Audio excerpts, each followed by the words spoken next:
Why, hello everyone, and welcome to the official Action RPG live stream. My name is Aaron, owner and operator of the YouTube channel Action RPG, and today, once again, we are playing LE. How are you all doing today? Happy Sunday. The weekend is coming to a close. I hope everybody's had a great Friday, Saturday, and start to their Sunday, or whatever time it is for you. Gamer, you were first. You won. Zia, what up? Who else do we got here? Orange, sorry to hear about your game not working. That sucks, man. Duval, what up? Fluffy, hello. Yula, what up? Guilty, how's it going? Tizwa, hello. Zuma, hello. Brow, OLE feels like home. Granted, this is now going on week 2. Tuesday will be week 2. Time flies, I know. Let's go. Half a year already, wow. Thank you for the half a year, sir. 6 months. Thank you so much, Guilty. Tuesday will be 2 weeks for cycle 2. There was 6 builds I had in mind. First build, Raptor Pack. I dropped a version, then I dropped my updated version. Raptor Pack's done. Righteous Fire Rune Master, done. Forge Guard Forged Weapons, done. Druid Hive Queen, done. Echo Void Knight Shield Bash, done, but not yet posted. And then build number 6 is RF Lightning. Once this build is done, or maybe we don't finish it, we can move on to whatever. We can move on to whatever. This is the last one that we had planned. RF Lightning. RF Lightning.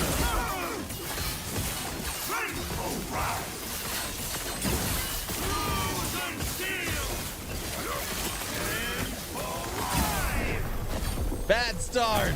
Gosh. Don't look at that.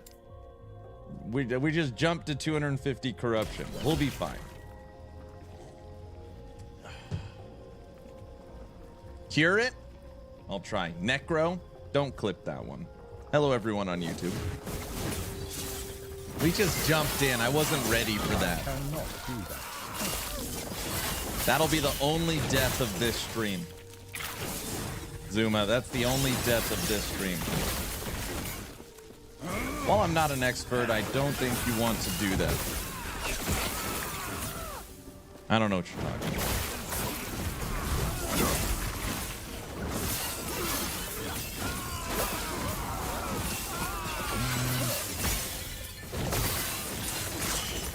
I cannot do that. You cannot do that.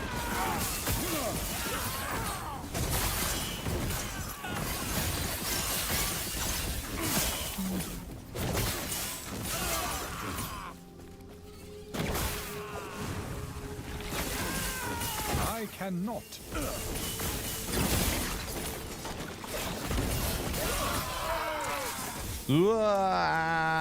See, look at this. Crushing.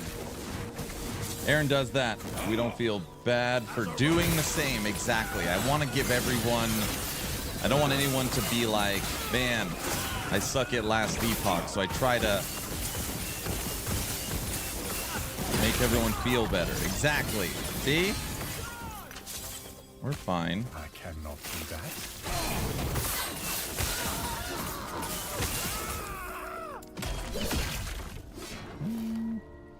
Also, I vote for the new wand. That static orb casts on evade as a future build. It's literally, I'm working on it right now. I'm working on it as we speak. As we speak. Which, by the way, I've got one that we got mana regen on.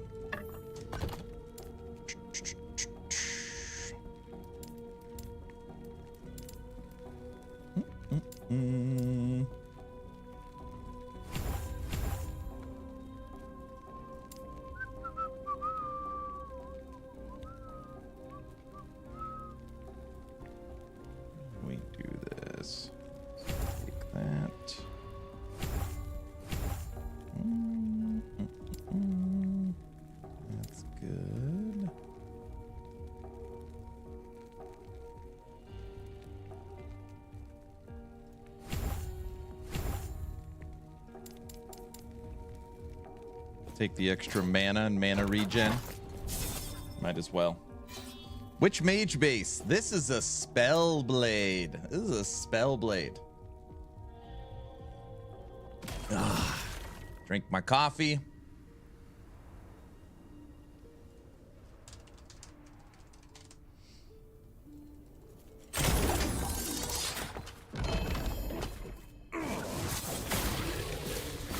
I cannot do that.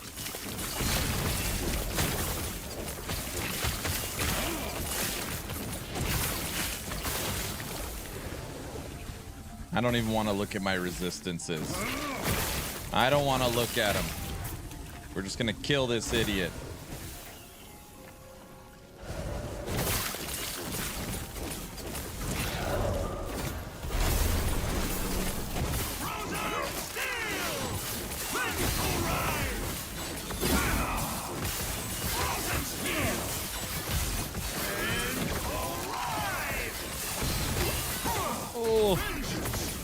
Oh, see, what an easy fight. Oh, we got him. Can't be any worse than mine. Hey, log out to make you feel a little better. I logged into Raptor Pack this morning. I was like, let's go after Aberoth a couple times this morning, see if I could farm him. First fight, 20%, he killed me. Second fight, 36%, he killed me. I was like, like, obviously he is killable with Raptor Pack, but it's still not just a log in and farm him situation.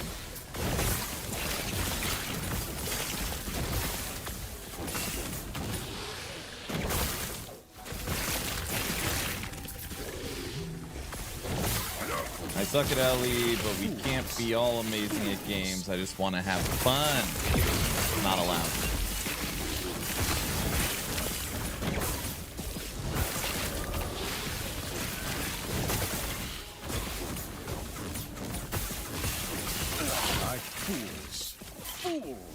Fools, they're all fools.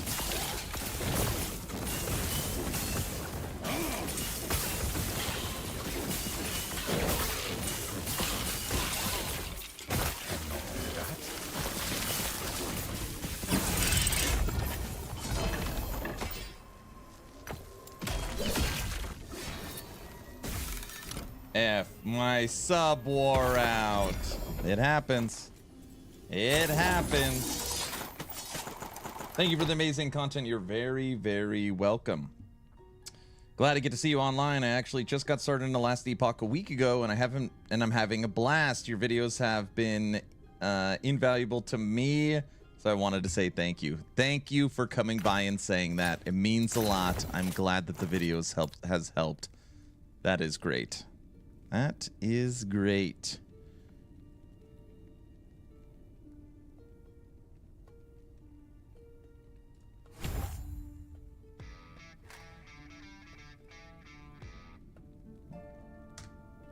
Risen, thanks for the Prime sub.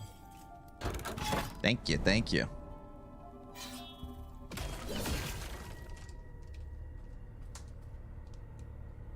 My son keeps playing LE, so I made his character COF. He is slowly farming up rep. That's pretty funny, man. That's funny. He'll make progress. I just discovered Shadow Cascade can be used even when using a two-handed sword. Now I'm creating a build, only have a Blade Dancer with a big F sword.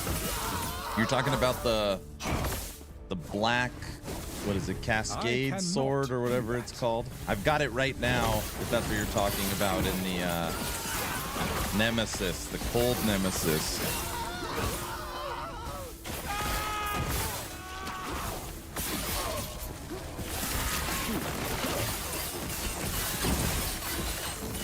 I cannot do that. Get out of here.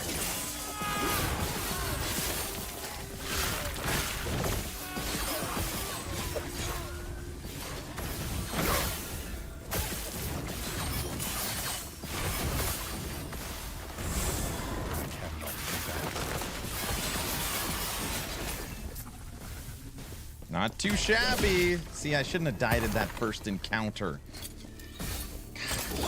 All right, folks, I'm out with the fam for birthday lunch for my oldest, who is 19 today. Wow.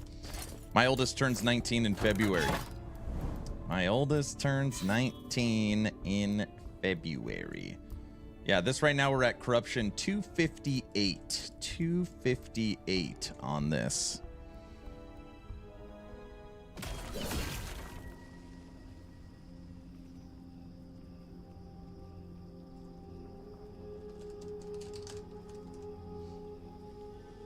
Buy him a beer.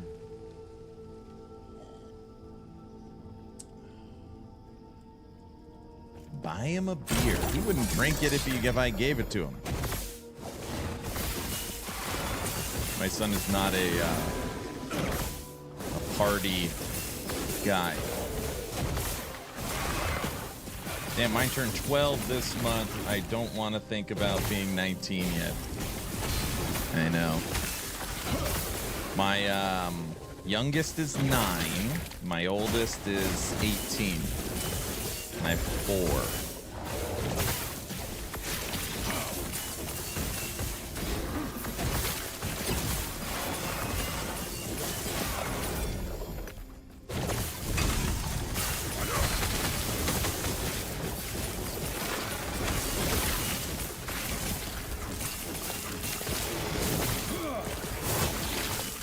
Talking about using Leviathan Carver on my Blade Dancer. Ah, good old, just raw melee damage.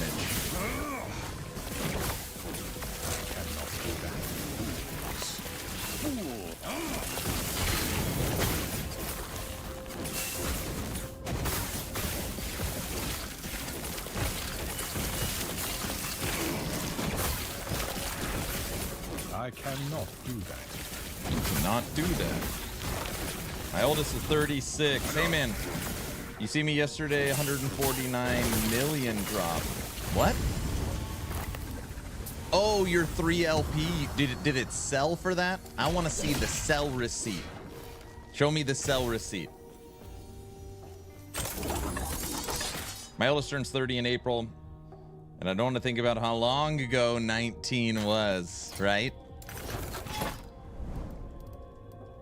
Ugh, this is gonna be tough. Let's do with the Harbinger. No, I don't want to fight Harbingers right now. I can accept that. I don't want to do 1,000. Still struggle at 200 corruption.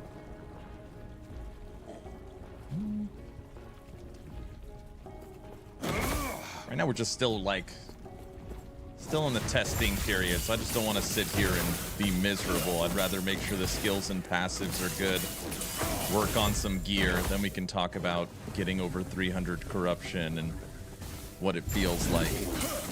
The dawn of the black sun. I cannot do that.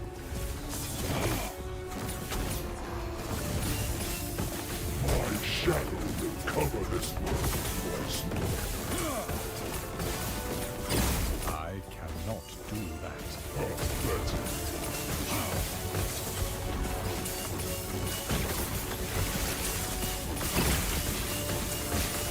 My vengeance will be ash.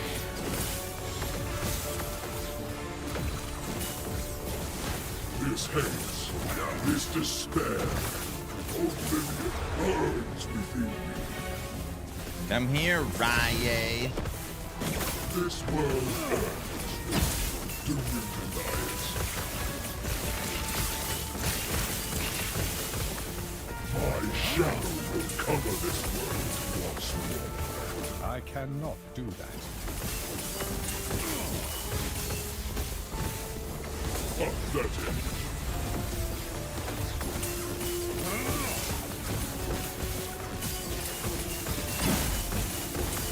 My vengeance will be painful. I cannot do that.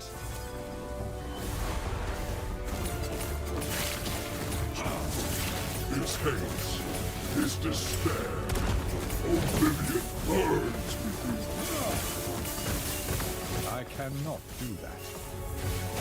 This world earned its due. Do you deny it?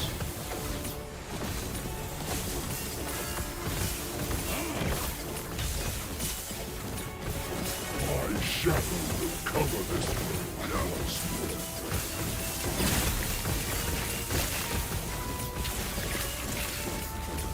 Pathetic. 250 corruption Rye is for sure going down.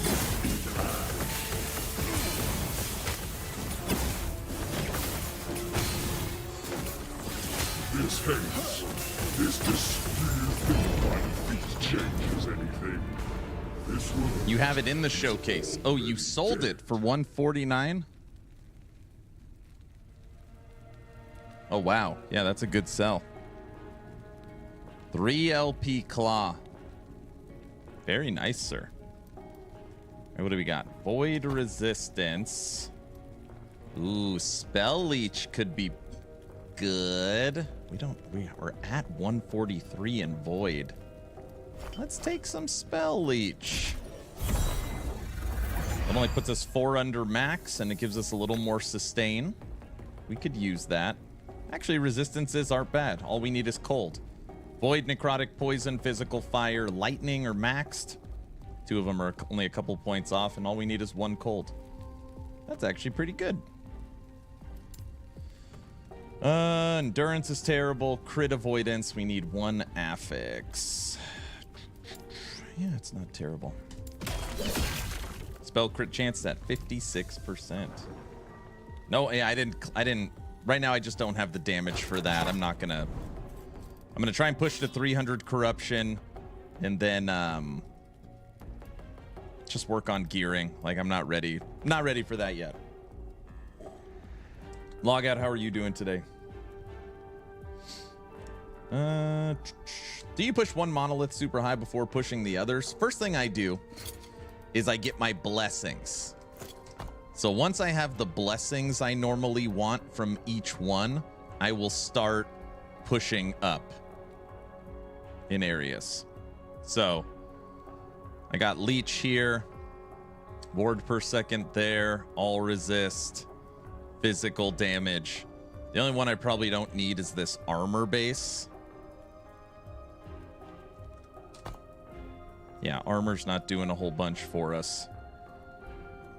So like that would probably be better as like endurance. We can get endurance over 50%. But yeah, normally that's what I do. Then I pick one. At church, in the green room, watching you and listening to Pastor and waiting to go back up. Nice.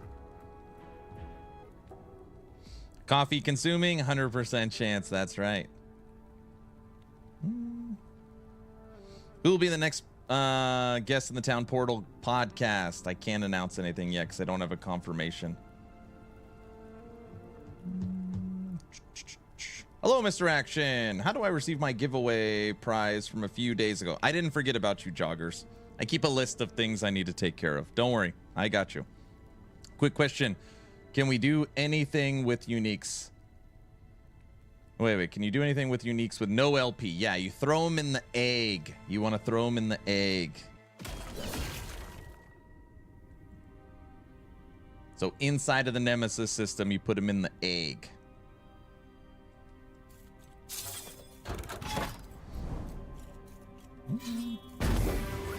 See, brown nose. Praise the egg.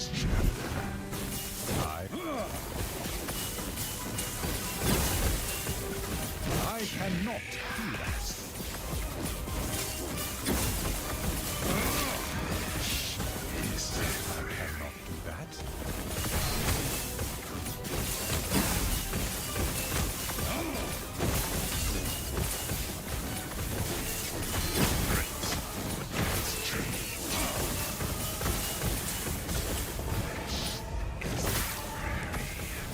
I cannot do that.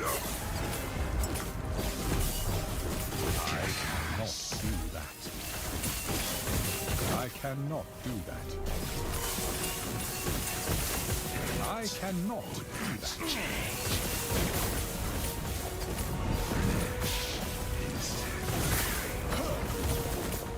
I cannot do that.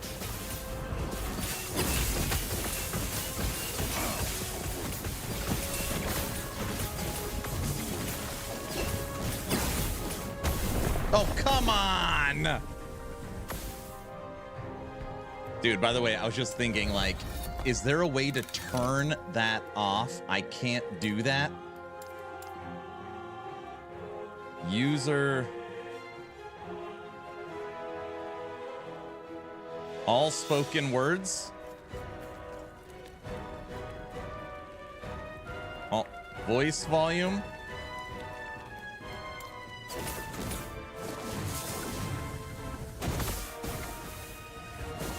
That one didn't count. Let's do this, actually.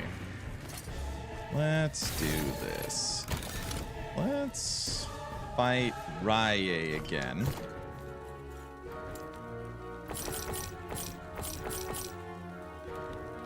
There's an option for air message. Okay. We want extra eggs. Oh, gosh.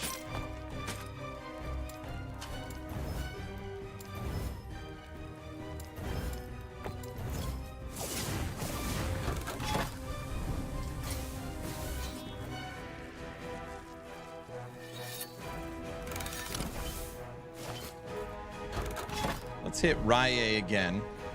Build up Gaze of Orbis, then hit it. You're out of Vaxvian gas. Supply limit max. Build more pylons, or what is it? The egg is not corrupted by the egg is not affected by corruption level. We asked that question on Friday.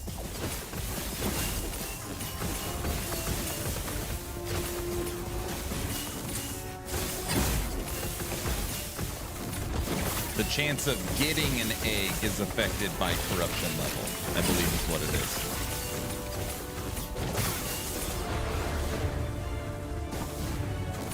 All right, this will give us 4 Gaze of Orbis, and then we're going to go after that Orbis fight again.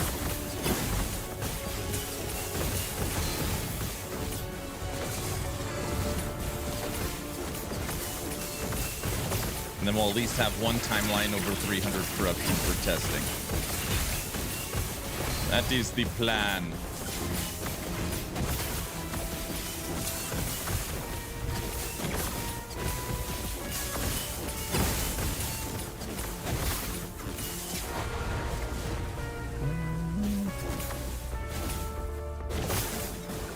So last night, well, yesterday morning, my day off. Granted, I still made a video, but no stream. My 11-year-old, me and my wife watched Twister, the original. Now you have to say that. And then me and my wife did date night last night. We had dinner, and then we went and saw Twisters. No comparison. I thought it was bad. My wife's like, it wasn't that bad. You know, like dumb summer blockbuster. I was like, I don't know. It felt pretty bad. Felt pretty bad. I think it's hard because I watch the original in the morning.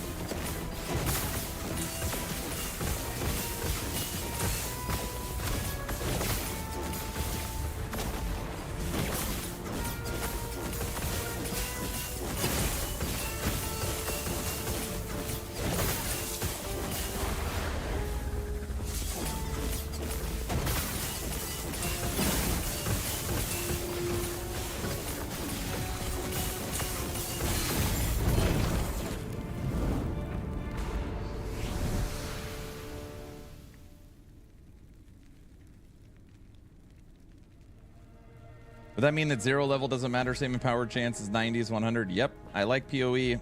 No, you don't. I try to keep up with clips when I can. Mobile is glitchy for that. Bad example, say campaign lower level versus Monolith character. What are you talking about for egg? Tink and I had a date night too. Yeah, nice. Was it all original or basically a rehash of the original with better special effects? I found Twister as bad, so I can't even imagine how bad Twisters must be. It's hard to beat Bill Paxton and Helen Hunt, right? It is not a sequel. Okay, so it's not a sequel. But of course, if anybody remembers Twister, it's like the first scene, the people out chasing tornadoes have a Dorothy. And the main female character wears like a white shirt. And it's just, you know, like as much nostalgia bait as you could possibly throw in is in. I have Twister on VHS. Another cow. Actually, I think that was the same one. I just watched them.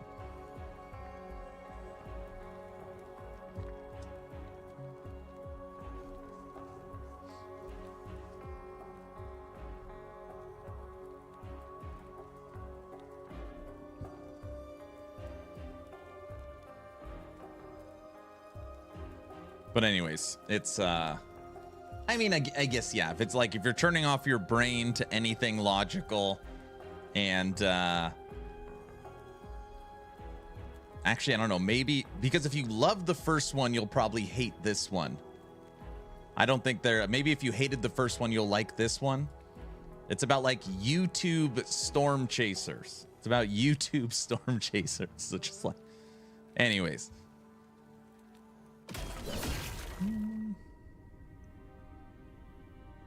He knows what VHS is. Is this current cycle? Yeah, cycle and legacy are the same game. So if you're playing Last Epoch right now, you're always going to be on the current thing. My favorite line is when they're sitting at the aunt's house eating, and the guy asks, "Where'd you get all this beef?" And the aunt replies, "See my cows in the front." Geez, Meg, you got a lot of beef. Where do you get all this beef? See my cows in the front yard? No. Oh.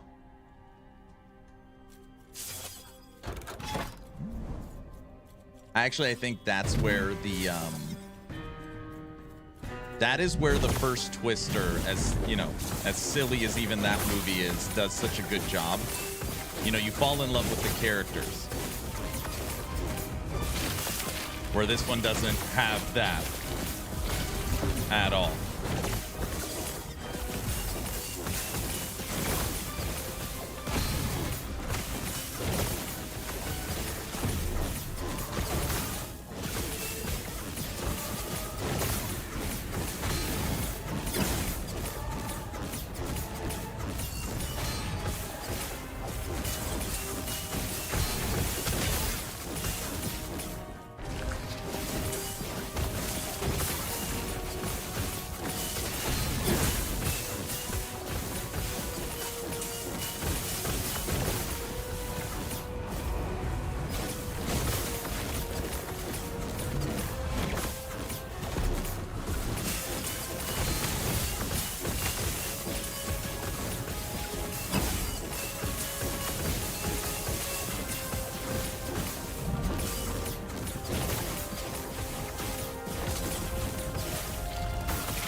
Did it count?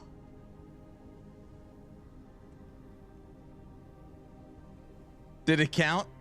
Ooh! Dude, oh, that was a really bad surge. Huh? Victory!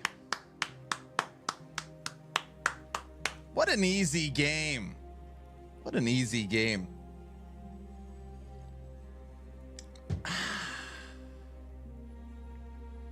Yeah, that was a bad surge at the end. I was like, oh, I'll surge to kill him.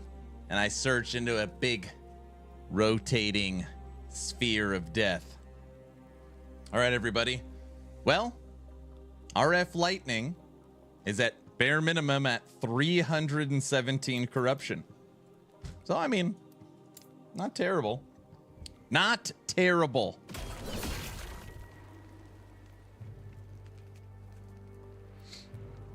Seymour Hoffman before he got really famous, I know. Looser! The movie also has every modern trope you would come to expect from a modern movie. So, if anybody hates that crap, you're gonna hate that too.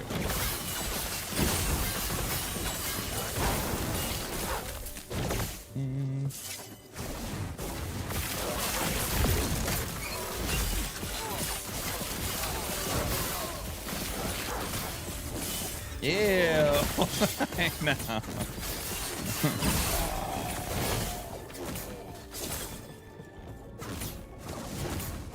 With your experience, how would you compare Julra T4 to Aberoth? Not even close. Not even close. Julra T4 is tough, but it's not close. Aberoth is way harder. Way harder. Log out, how would you answer that question? Hey, thank you for the follow. Now that you're following, type in exclamation point giveaway. Ooh, wait. Physical damage. Physical damage works on this.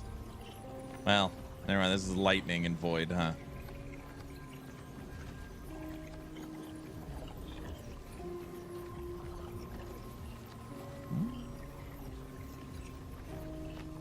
Agreed, it's way harder. I'm farming some gear for your Raiden build. I kind of want to try it out. Aberoth? You should. All right. Black Blade of Chaos.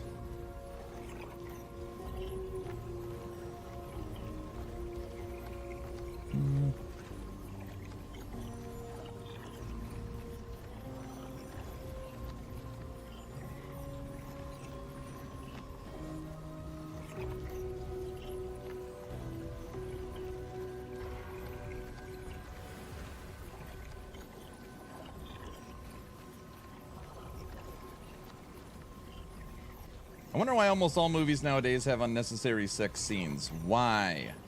Raiden is my top 3 favorites.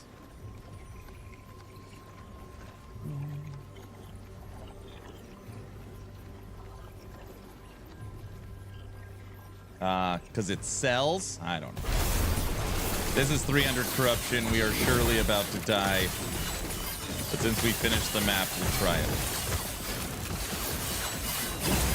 Yeah, that's what I expected. No, you don't lose the items. Nemesis over 300 corruption, if you're not ready, are very difficult to kill. Okay, this is what I wanted to do. We're going to bounce over to this timeline now. Oh, this is also at 300 corruption. Fun!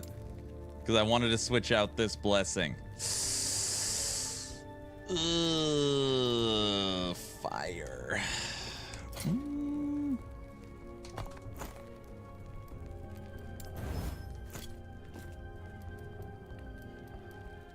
No, we're not in it.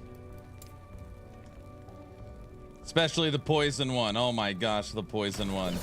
I'm excited for Lethal Weapon 5. Mel Gibson is directing. Well, that could be good. Maybe.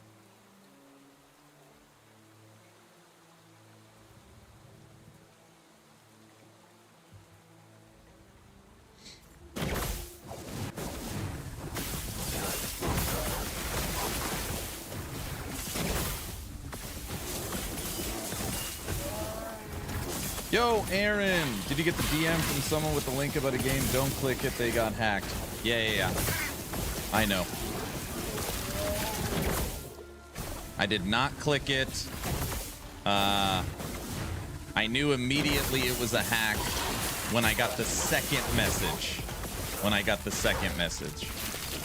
So Quiet messaged me, and then Tarek messaged me. And when Tarek messaged me, I was like, oh, okay, it's a hack. Yeah, I got it.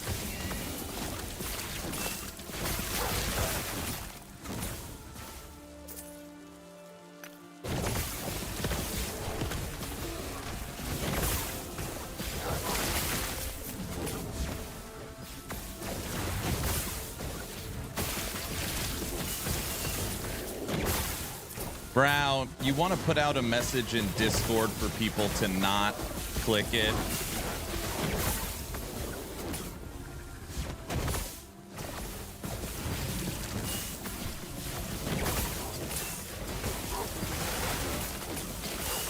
Hey, what's up, Cotton? Is this build beginner friendly? I love lightning builds, and this looking for a speedy one. Yeah, it's pretty, I mean, the way this build is built, there is a required unique. So normally I tell people that if there's an item that is needed for it to work, I don't know how beginner friendly that is. But to automate the build, you need the new wand that got introduced. Oh, Tribo Electra. But you can use this at level 45. So as long as you got this, it's easy. Pretty easy. Chance to ignite. Lightning. No. Sunday fun day. I sent you a link for a game called Fumes. Oh my gosh.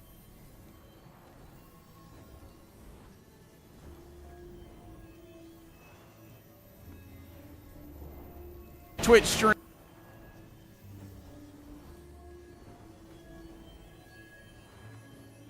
And all that kind of fun stuff. But for now, let's dive straight on into it. What exactly is Fumes? Fumes is a car combat, I'm going to call it a roguelite.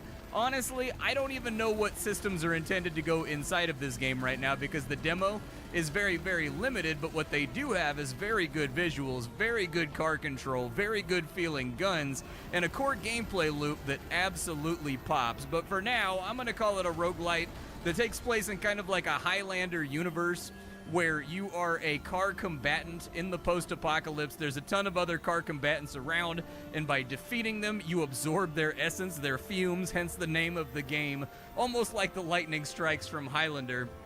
And once you soak up all of their fumes, you get more powerful, you can attach more guns to your car, you can make more customizations to your car, and then you head back out into the wasteland to do it once more. Right there you can see my purple fart gas, the dust. This guy is eating me with shotgun shells right now.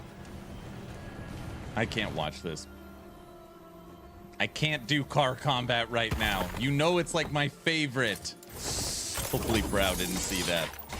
Fumes? Of course I'm interested in it. You are welcome. Oh. I can't kick them from my server. It's Quiet and Tarek that are messaging me.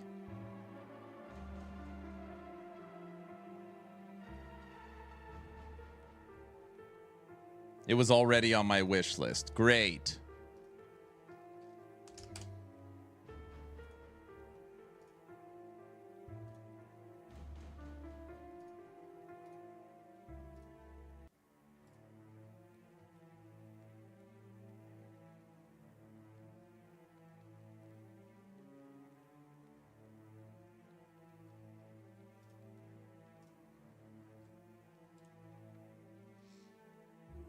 Hey, what's up, Dav?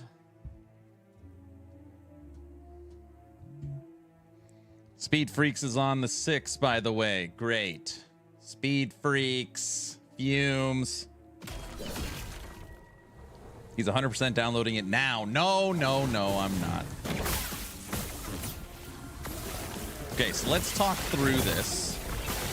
After this build, I have nothing planned. I have nothing planned. Unless we jump over to Necro. We could do that. People keep asking me, when am I going back to Necro? They feel like I've forsaken them.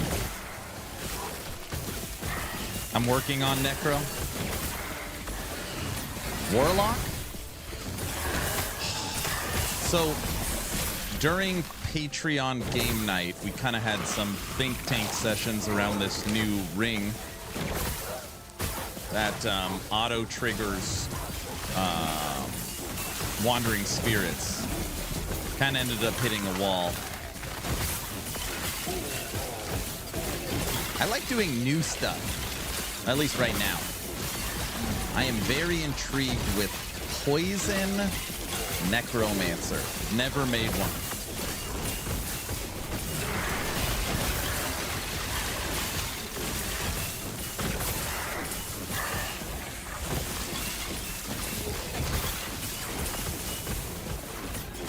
Game sounds are a little loud for some reason. All right, I'll turn them down.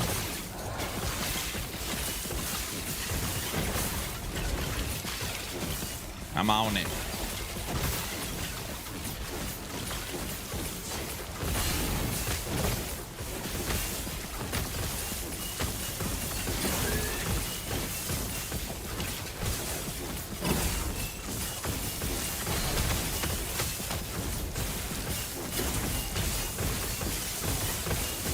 Right now we're at 300 corruption.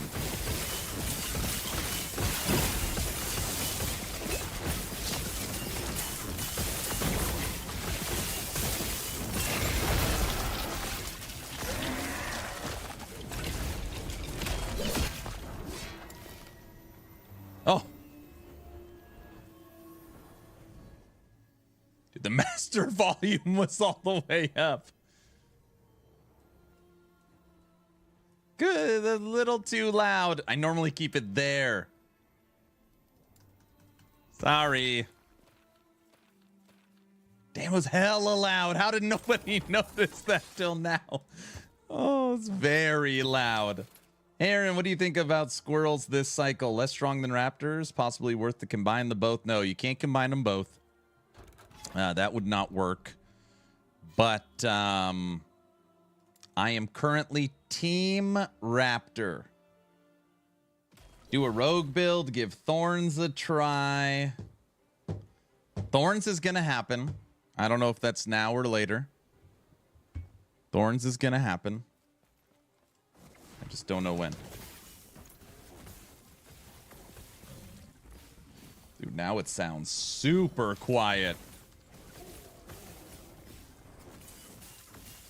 You're welcome. Thank you. Oh, I don't want to keep fighting this nemesis. All right, we're gonna keep trying. I hate dying over and over again, especially to 300 corruption. Cold nemesis.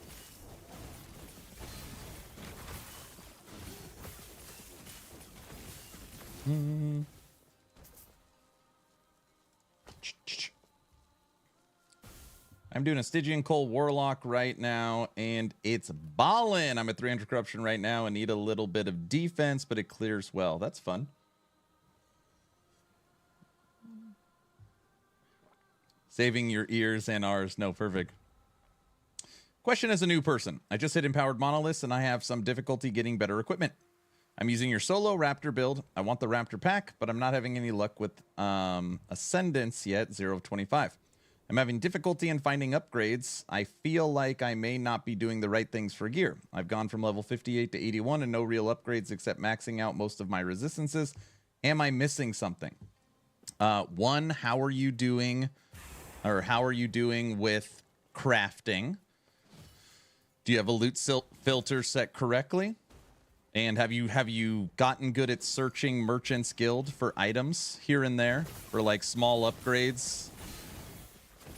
My guess is your COF. Is my guess. I am COF, yeah. So, I mean, COF's going to give you really good gear, but it's hard to find specific gear targets. Have you been using your prophecies? Loot filters are overrated. What class, in your opinion... What is the best class, in your opinion, overall? Yeah, I can't answer that question. Can't answer that question. Every class is very different, and everyone has a different opinion on best. Best melee, best caster, best minion, most fun, highest pusher. There's too many factors to answer that question. If you just asked me what's my favorite, I would tell you Necromancer. But if you said what is the strongest, my question would change, or my answer would change. I think most people would agree that like Falconer is probably the strongest. Acolyte best overall. Acolyte's so much fun because you have minions with Necro, you've got Caster with Warlock, and you have Lich with Transform. It's very balanced. I've been doing prophecies, but I'm not gaining favor quickly, and I have to reroll often as I can't do many of the prophecies. Is there any recommendation of a fun Necro build? Oh yeah, tons of fun Necro builds. I've got my Automancer, I've got Golemmancer, I've got Fire Necro, Wraith Lord. Necromancer's awesome. All right, everybody. This Nemesis keeps nuking us, so when it kills us, I don't want to hear it.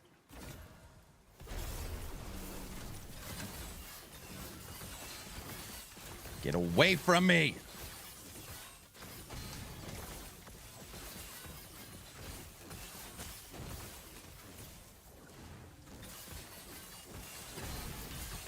Ooh, we're getting closer.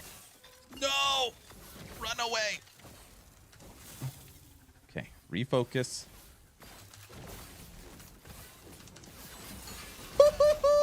Finally! See, you just gotta believe in yourself. What an easy fight. I will check out, thank you. Yeah, if you want to look at any of the builds. Oh, there you go. King Konger just got it. Never lost faith. It's hard to play Necromancer really wrong. That's true.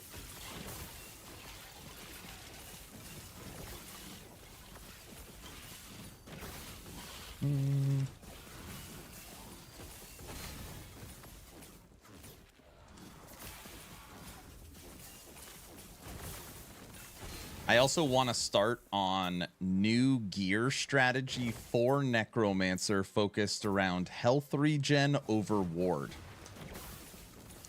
That's what I'm kind of thinking. I hate having to be locked into low life. So I'm thinking I'd like to start gearing some health regen for Necro.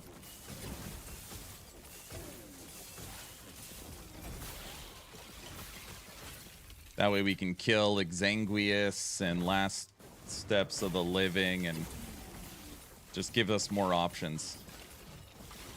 I hate any build where like, oh, you're a Necro, you have to play Ward. You guys know I hate that. Health regen Golemmancer with 3 golems also building up your health with hunger. I like the way that sounds.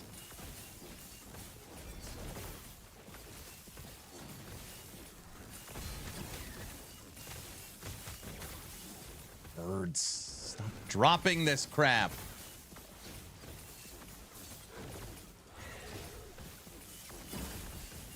Nice. I mean, right now we're in 300 corruption and killed the Nemesis. That feels pretty good. All right, I'll catch up in chat after this.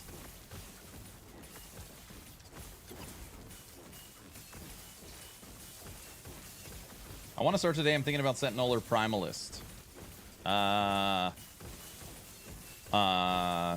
Do you like melee, minion, or ranged? Melee, minion, or ranged?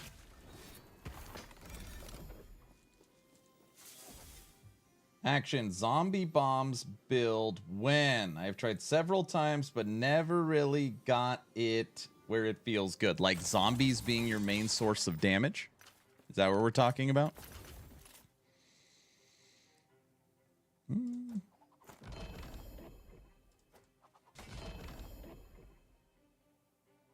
Jeez.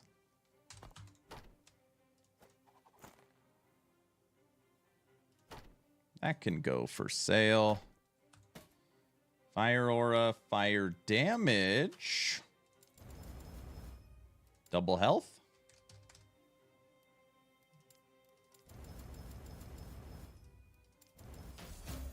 That can go for sale. And we keep you. New stuff. There we go.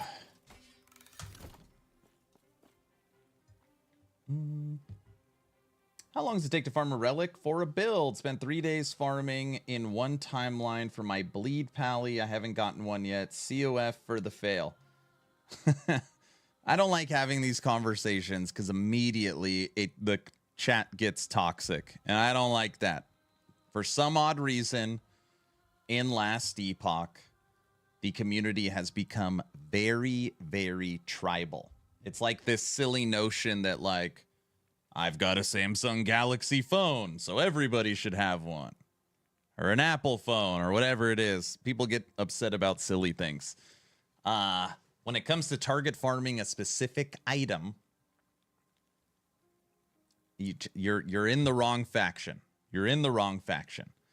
Sorry to be the bearer of bad news. I can tell you from experience that half of my characters right now are COF and half of them are Merchants Guild. And I personally, between the two, I see the value in both, but I do think Merchants Guild is more fun. So that is my opinion. Because what's the best way to explain this? I spent 3 days, probably over 30 hours, trying to find a one-handed exalted axe that had melee crit chance. And I got over 20 prophecies that I fulfilled, and I finally got the axe and finally was able to make the slam. And the slam wasn't even perfect, but I at least got my affix on the legendary shield. So people will say it's about the journey. What about that feeling when you finally hit the item you needed? Like, that's what gaming's all about. Like, just buying the gear, what's the point of playing? This is normally the stuff people say. I don't know if that 3 days of grinding, the frustration, I don't know if the 3 days of frustration not getting it compensates for when you hit it. I don't know. I agreed. I can't find an Aftershock idol. I joined Merchants Guild, and in 1 week, nobody put idols on the auction house except one. But I mean, you know, I mean, of course it goes both ways, but I'm just saying, yeah, I mean, there's people that are like, I'm telling you, I keep telling the same story. Guy spent 300 hours trying to find an Apathy's Maw two-handed axe. And of course I ask, are you COF or MG? I'm COF. And I jump over to Merchants Guild, and you can get 10 of them with 1 LP for free. And the person is like, I want my 300 hours back. I am so pissed. You know what I mean? So, yeah. Is that a sorcerer or a spellblade? This is a spellblade. This is a spellblade.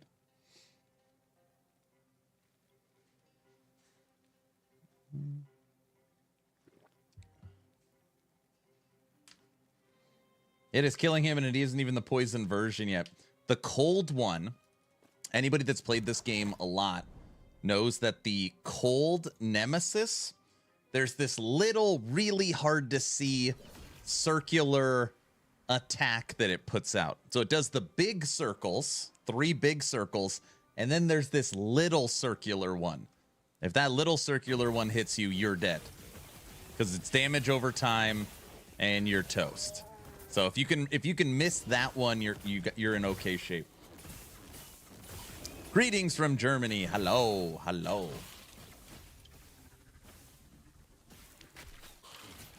I'm using Vessels of Strife on my Stygian Cold Warlock build, and it's working well since massively buffed the health regen blessing from Lagan. Yep. What build is this? It's something new I'm working on. This is a Righteous Lightning Spellblade. And the idea is that you just run.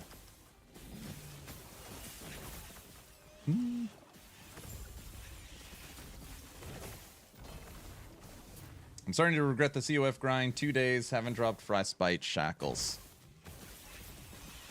2 days, haven't dropped Frostbite Shackles. Okay.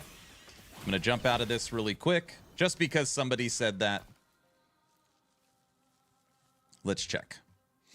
So you spent 2 days trying to get Frostbite Shackles. Probably feeling a little frustrated.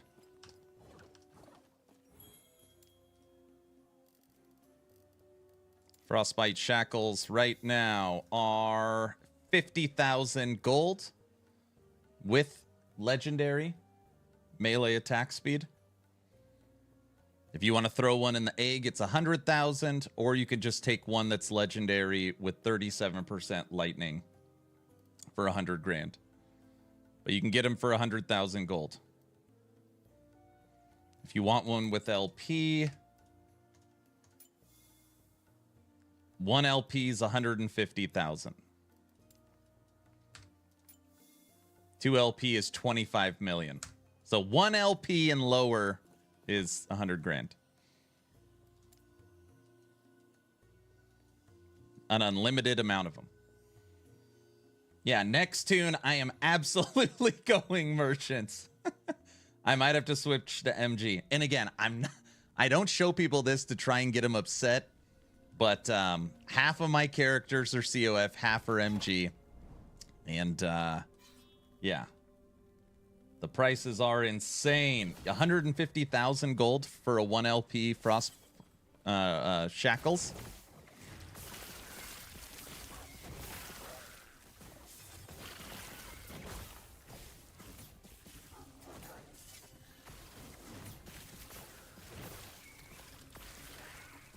I sold an idol for 5% health for 600 million. That's crazy. Aaron's making a faction war. I knew it. No, I don't think so. I am doing my best to give information for the benefits of both.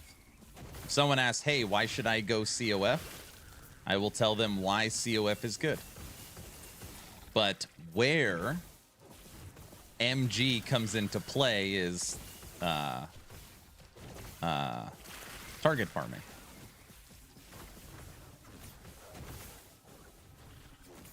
What happens if you switch from COF to MG right now? You can't wear any items that are tagged COF. So all of the items that you're wearing that have the bottom right purple tag, you cannot use them. And you lose your current COF favor and current prophecies. So what people will do if you're ever going to switch is you will log into a different character that's COF, use up all your favor and put all your prophecies on a different character, and then switch.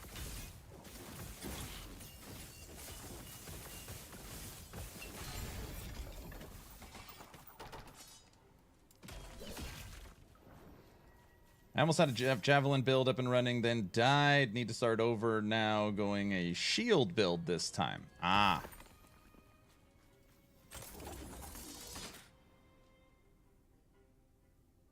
So it's a Forrest Gump build. Yes. Run, Forrest. Run. That's exactly what it is.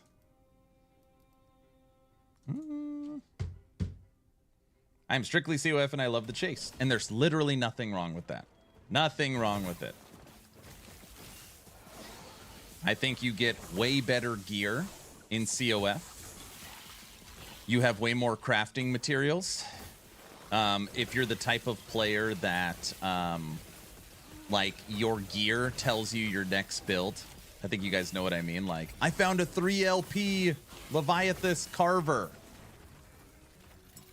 My next build is going to use this, you know. It's great. My favorite crafting material is Glyphs of Despair. You basically can get an unlimited supply of them, which is insane. You get better boss drops. There's a lot of reasons for COF. But when you need shackles and you spend 3 days trying to find it and can't, that's a tough one. Or my 3 days trying to find one exalted item. That's a tough one. Hi, everyone. Hello.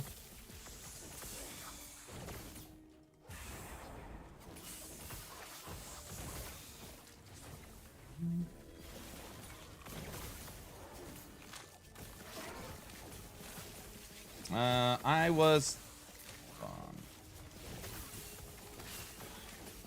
Is Merchant's Guild beneficial if you play in offline mode? No, you only play COF if you play offline. I was COF last cycle and I switched to MG. This time my issue is getting gold. I grave pets auto picking up gold, right? A lot of people crave that. That is actually what you just said, my current recommendation when people ask me. You should try both. Like, don't listen to anybody. Don't listen to me. If cycle 1 you played COF, cycle 2 try Merchant's Guild. If cycle 1 you played Merchant's Guild, cycle 2 try COF. Then you can just simply make up your own mind and not listen to other people. You will fully understand both systems and how they work. Even if it's just for your knowledge of the game.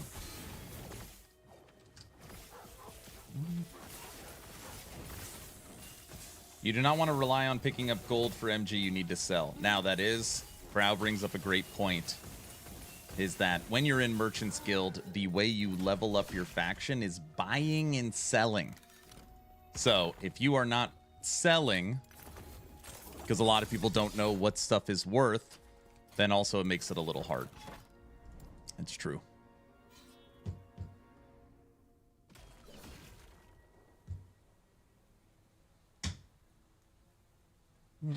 I like PoE. It's fun. It is.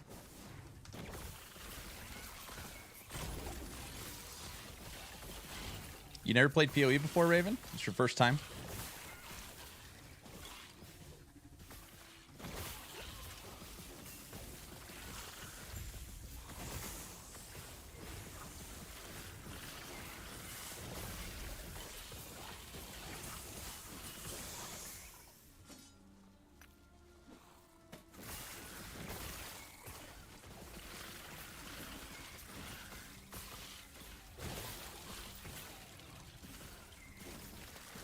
You really don't play with map overlay on? I mean, when I need to. Most of these maps I have memorized, so I can traverse them with the top right map.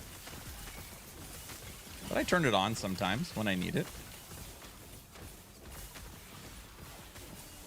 I've streamed for 3 years. I think that's the first time anyone has ever pointed that out.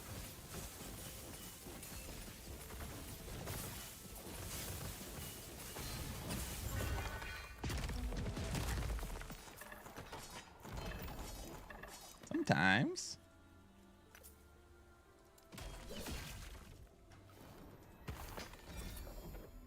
One mace.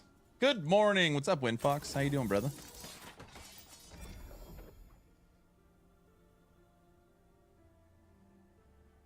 Someone in COF chat yesterday said he had a 4 LP peak of the mountain. He acted like he got them all the time. Maybe. Normally when someone claims an item with tremendous value, just don't get duped with offline items. When you play offline, people can update and change their equipment. So like me and Brow, people have like, dude, look what I found. And it's like, you know, a LE Uber. And it's got 4 perfectly rolled T7 affixes. Like, oh, yeah. Yeah. Nice try.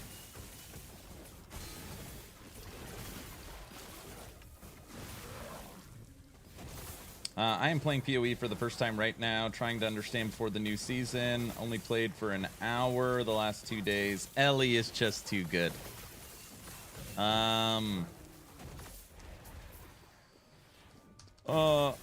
I know a lot of people that have been trying to get into PoE in preparation for PoE 2. You don't have to do that. The games are fairly different. So, I mean, you'll have... Oh, just stood there and let him nuke me. You'll have a better understanding if you play it, but it's not required. Not required.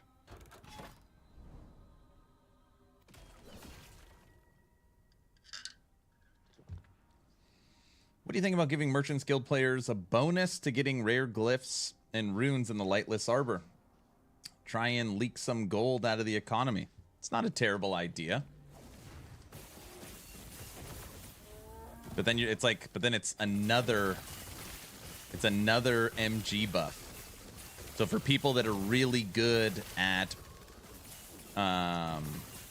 selling, now they get a buff with better drops through the dungeon. Might help control inflation. Not for PoE 2, the next league. No, I know. Hello, I've seen your guide for Beastmaster Raptor Pack. You suggest leveling. We can pick a talent and limit to one raptor. But how can you have more raptors without the skill? Oh, you need maybe you missed these the item breakdown. You need to have the new tooth sword. You need to have the tooth sword.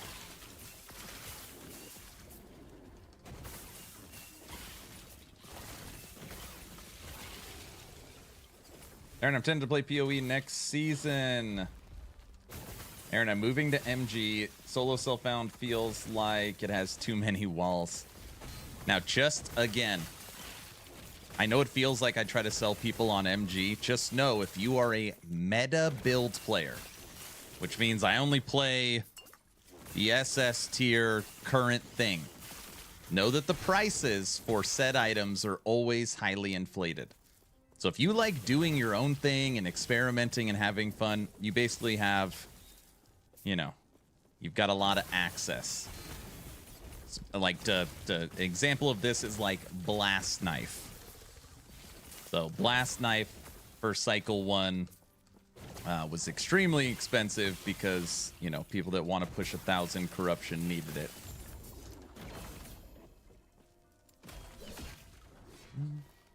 Aaron, I'm tempted to play PoE next season, but he is afraid to get addicted to the trading. I have no current, let me just say this very clearly. I have no current desire to play Path of Exile. I have my 1,600 hours. I understand the game. I know what the game is all about. I know how it works. And I know 1,600 hours isn't a lot. It is a very demanding game. It is a game where normally you're playing, you need multiple monitors up. And that current style of gameplay is not appealing to me at the moment. Also, I love buying and selling in trade economies.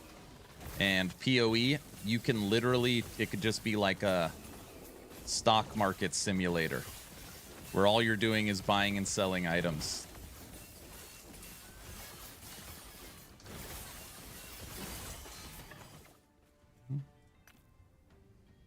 It's a city building. Now adding city building.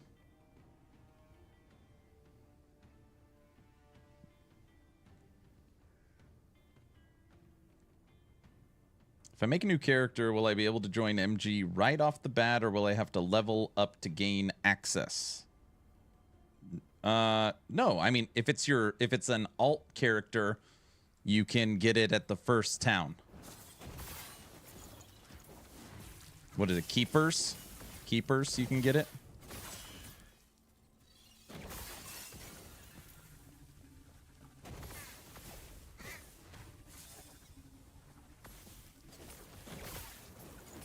The build I'm playing, the Killed Aberoth, isn't meta. And being an MG, I was able to get LP 2 and 4 uniques extremely cheap. What build is it? Uh-oh. New Nemesis. We'll just look at it after we finish.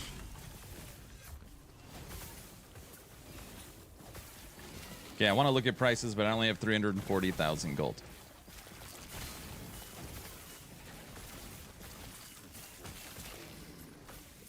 That's smart. Have an alt character in MG, even if you're level 4, so that you can check the market for pricing. I was a Javelin Paladin. I was telling you about it a couple days ago. That's right.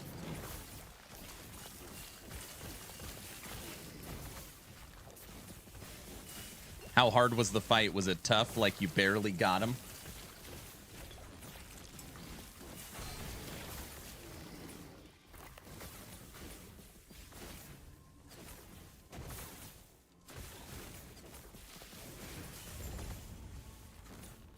It was real. He linked it in chat. That's awesome. All right, let's see what we got here in our Nemesis. Shadow Beacon we don't want. Don't care, don't care. All right, so we got an egg. We got an egg. Let's go to our eggs. And we want this.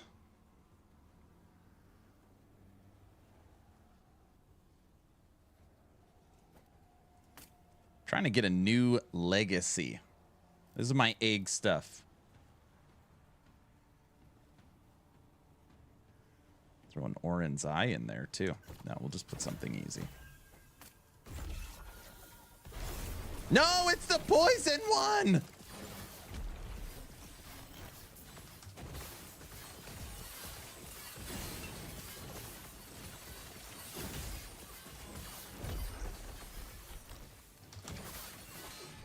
Oh my gosh. We killed him! That counts. I mean, it took me 3 days of attempts. It counts, Cotton. We got him. Right, it counts, right? That poison one killed me so many times. The stacks just eat up my health. Yes, it does.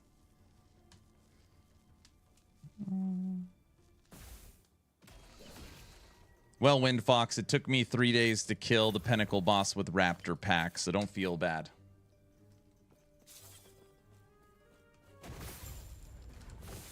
Good, I'm just gonna move up and down. See if we can kill it. Kill him. 300 corruption, fire dudes. Lightning's kind of fire, you know?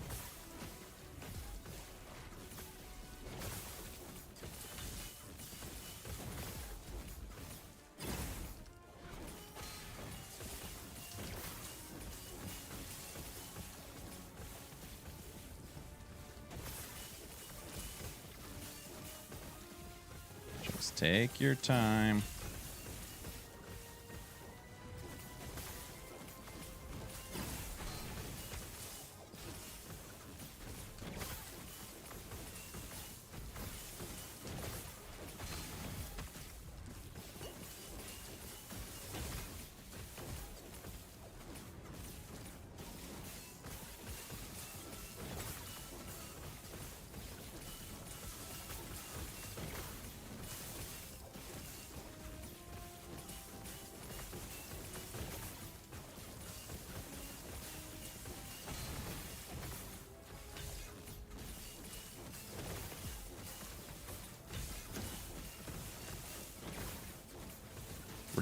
We're maintaining a decent amount of ward.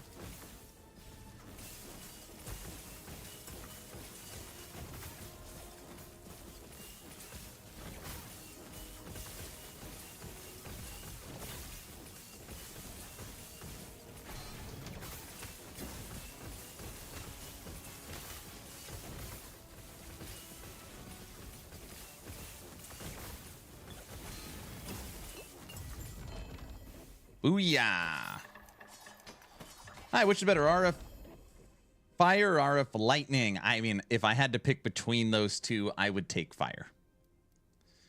I would take fire. Fire, stun duration, fire, minion. Keep armor.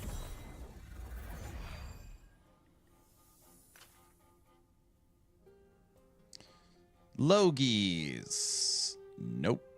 Oh yeah, this is one's, wait, 2, 3. Oh yeah, that one's all right.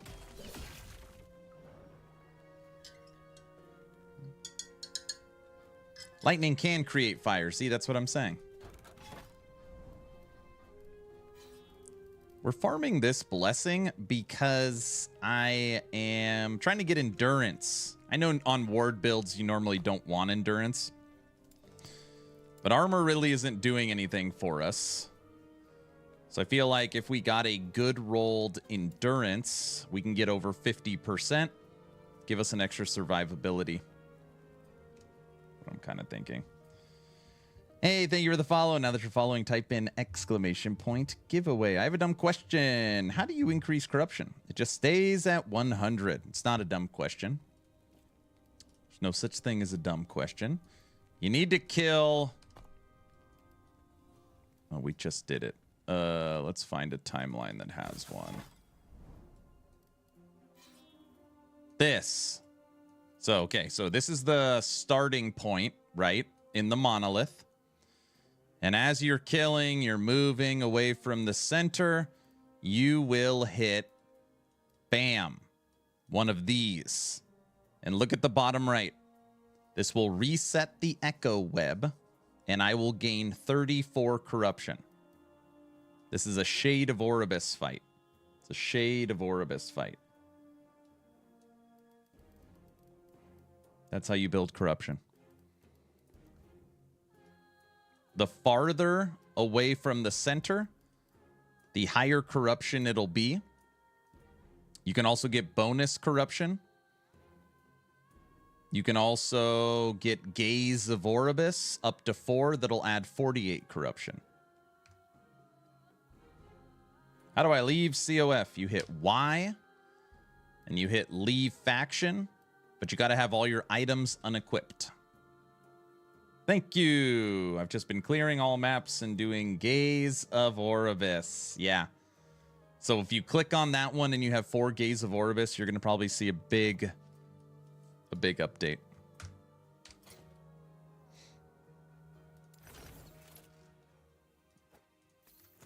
All right, let's jump to here.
I don't know what I hit. I messed with something. I don't know. Don't expect me to know what I'm doing. All right, let's try this again. You suck. You suck.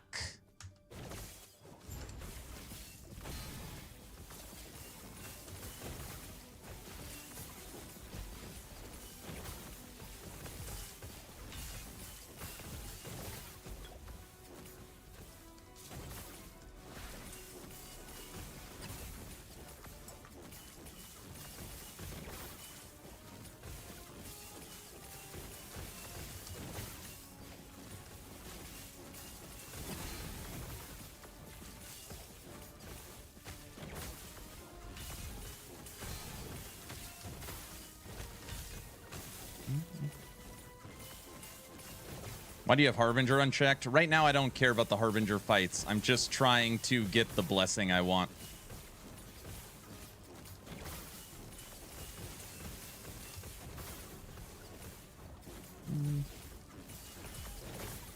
Great time for some polka.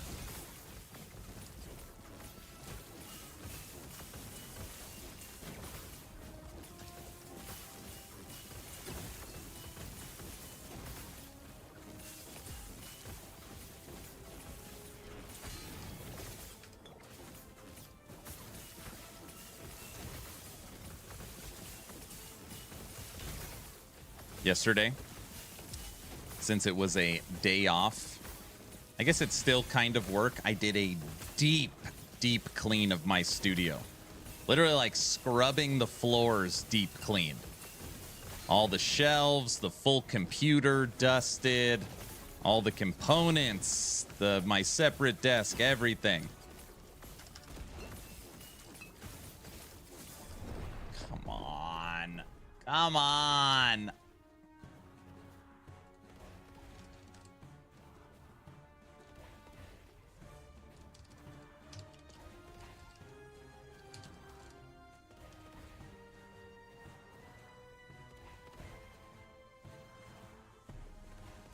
Should have made a video of it. It's funny, I was thinking about doing a studio. Luz, do you want me to do a studio tour again on Patreon? I can do that.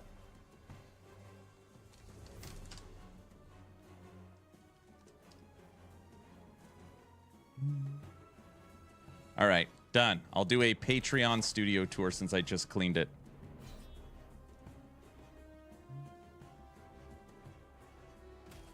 Man, once you like clean out that junk drawer, clean out the garage, finish whatever, it is such a good feeling.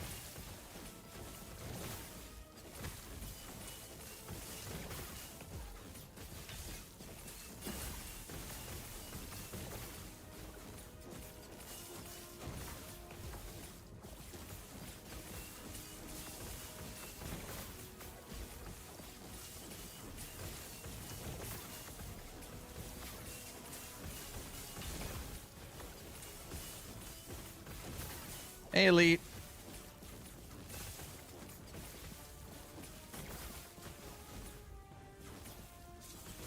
There's actually, that's not true. I guess there's one thing I have left to clean, and that's my keyboard, which is probably the dirtiest thing in my studio.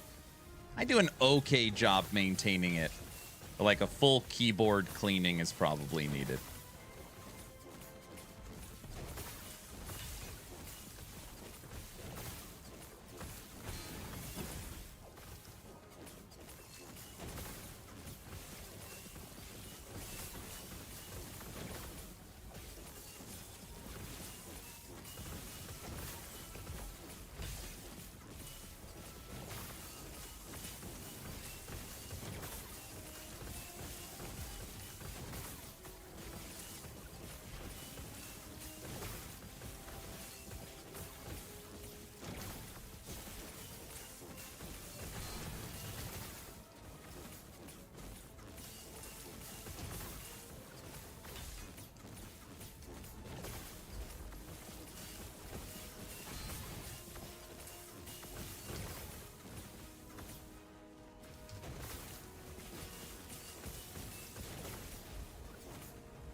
Thought you were dead.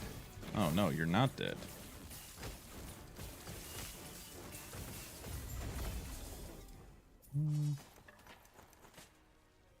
Holy crap, to buy a legendary I need rank 12. Oh man, gonna get to the grind.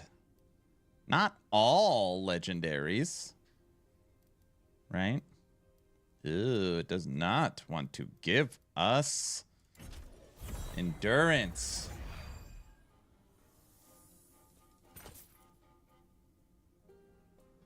Trinity of Flames. No. Good morning, Exatheus. And I'm sorry, good morning, Luz.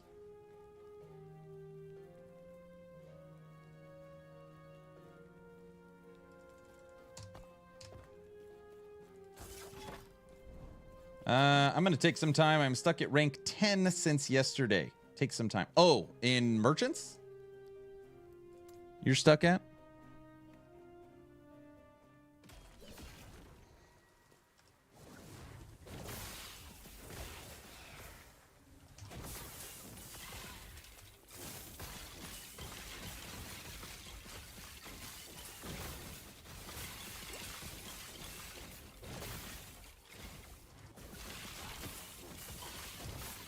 I'm doing good, sir. Happy Sunday. Happy Sunday. Working on some RF lightning. Today is day 12 of cycle 2.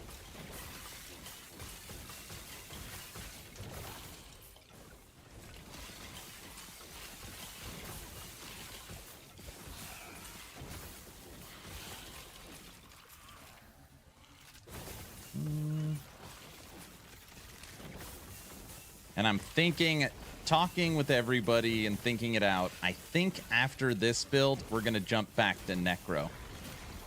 I think that makes sense. Get back to our roots. I want to start building out some awesome health regen gear. That's what I want to look for. Minion health regen gear.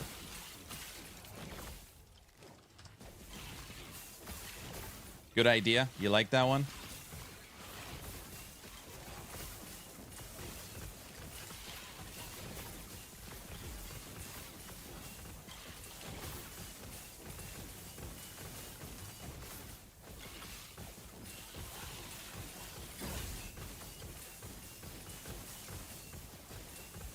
Acolyte is best class in my opinion. Nothing right. Hey, you know how much I love Acolyte.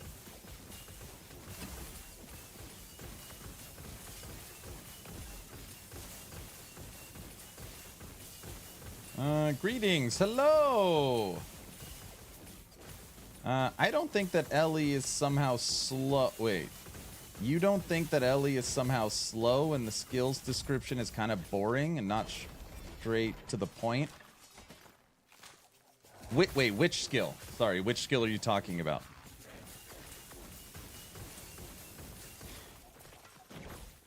They try to be very, very specific in their descriptions so that you know exactly how to buff things and how it works normally.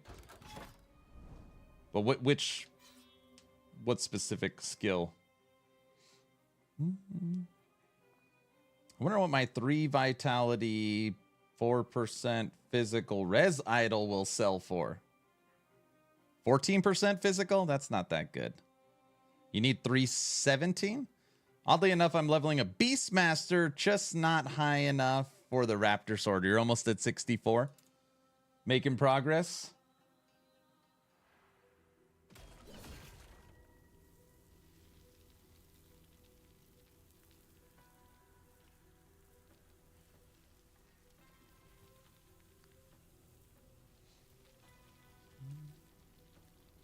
Is your Fire Necro build still powerful this cycle? Yeah, there's no updates to it. It's the same thing cycle 1 to cycle 2. What build are you going to make? If you're talking about Necro, the first thing I'm going to try is, and I don't know how it's going to work, is I've never used Skeleton Rogues. Skeleton Rogues got an update this cycle where they now have a 20% poison chance, which is pretty cool. So that means you have a very consistent way of applying poison dots. And yeah, you can get poison through wraiths, you can get poison through skeletons, and you can get poison through mages. So you got 3 minions that can give you decent dot. Obviously, you can get minion damage over time on your weapon. And I just thought I would start there.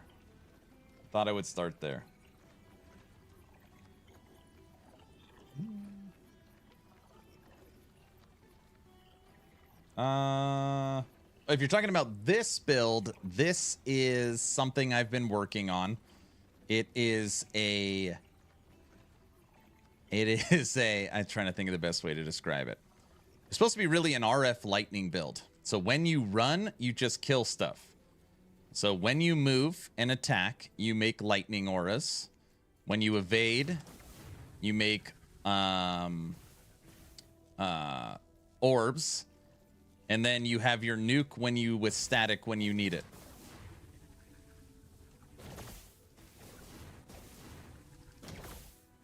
Very simple build. RF lightning. And then you just hammer people with a melee attack, which builds your mana. You got the Poison Nemesis. Just got the Poison Nemesis 5 times in a row. Well, I am on the Poison Nemesis right now. So, yeah, great.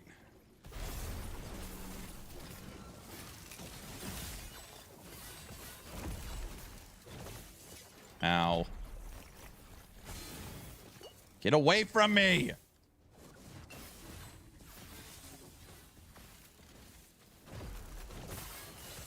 Oh, we're in so much trouble.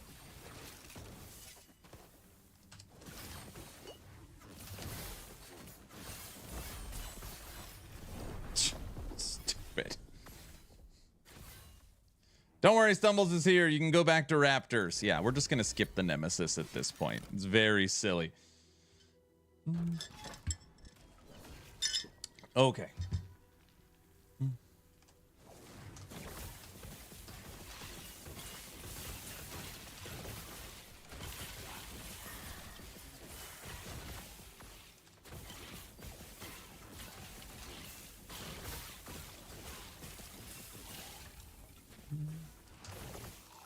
Stupid poison nemesis.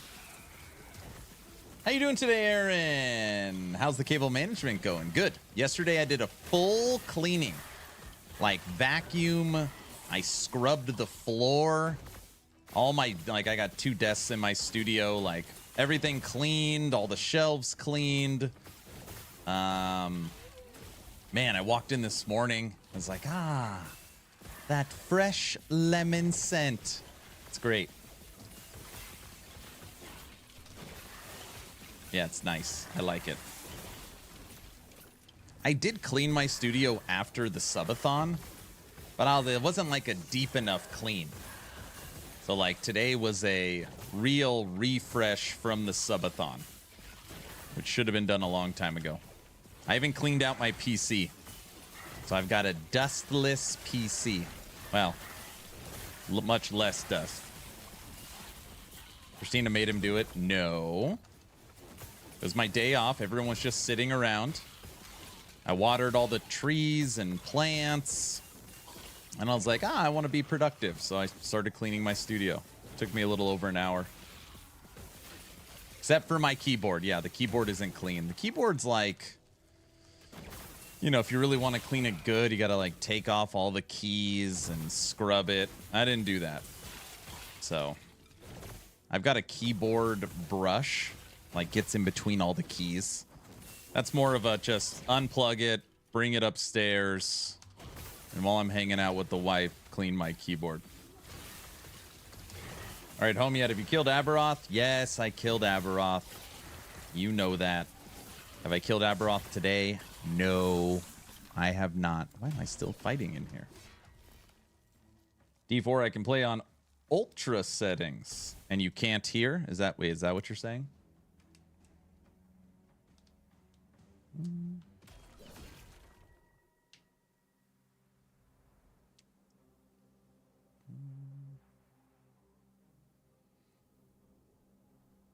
I blame Grounded for killing Aberoth. If I didn't have Grounded, it would have been impossible, obviously.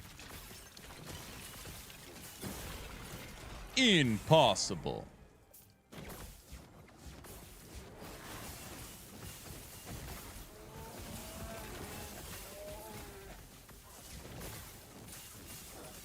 Tomorrow, Echo Void Knight Dual Shield. That'll be tomorrow morning's video.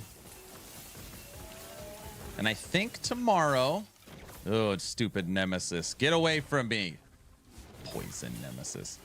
I think tomorrow we will start Necro up. I think that's a good plan.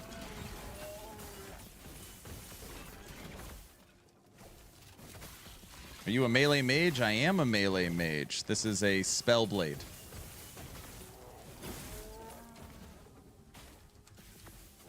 Finally, what? Are you saying took me too long or what? Took you long enough.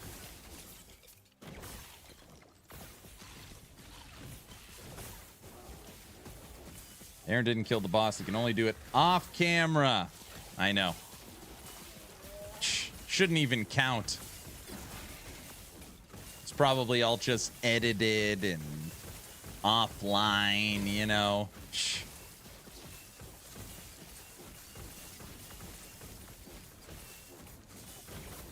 Poison Necro will get him. I'm sure those skeleton rogues will knock him out. Right? Guys?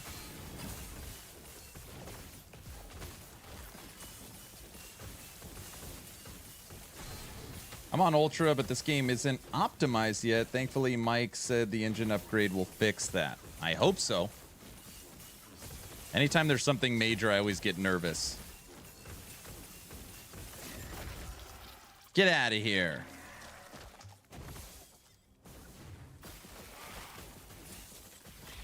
On your Righteous Fire build, do you cast Glyph of Dominion often?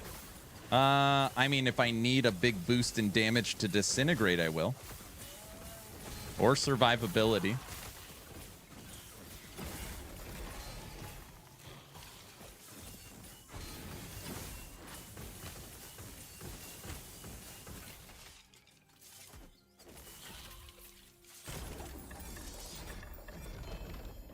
A bow. Attack speed. No. Aaron, you should make the most overpowered Necro. I mean, if the King of Necro is not doing it, then who will? It's Wraithlord. You just make Wraithlord. Wraithlord is the King of Necro. Wraithlord is the King of Necro. Bow. Fire. Bleed base. Hey, what's up, Tekken?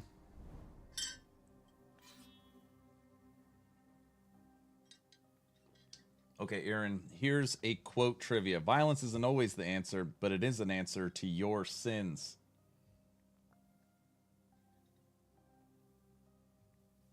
Wraithlord sucks. Oh, it's Carino. It's Carino in Torchlight Infinite. Took me a second, but that's what it is. That is not a Necro. Wraithlord is a Necro. I'm just saying. When you said, hey, what's the strongest Necro? It is Wraithlord.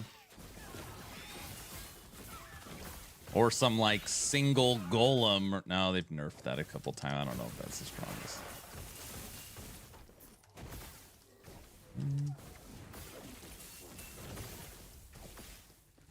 Guess what build I started last night? You already started Wraithlord. Can't possibly be Raptors. I don't know. Just tell me. Aaron is too sharp for me. No.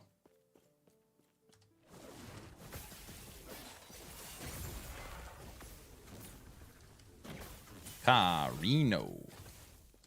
Bleed Paladin, because you want to farm Aberoth. That's fair.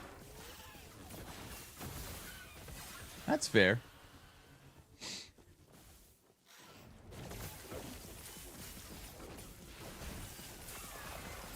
I thought Aaron has forgotten there was a game called Torchlight Infinite. What's it called again? It's hard for me to remember all these things, you know? You know.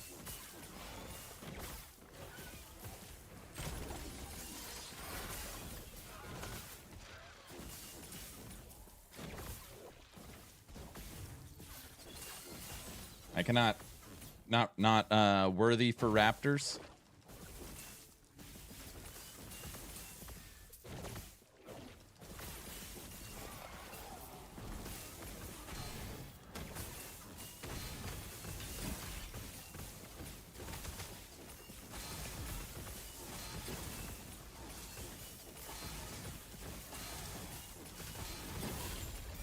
Get out of here.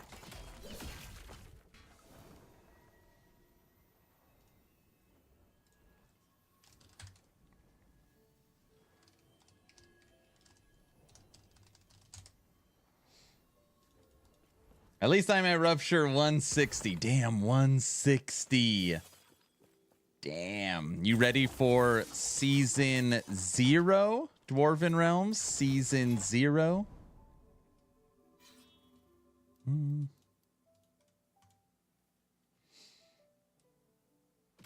really excited to see what they do with packs. They seem to be taking more monetization complaints very serious as they keep highlighting them.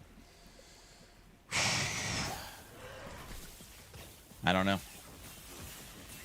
I mean, the problem is that I don't know how big the game is. When you look at Steam, the game is very small, fairly insignificant.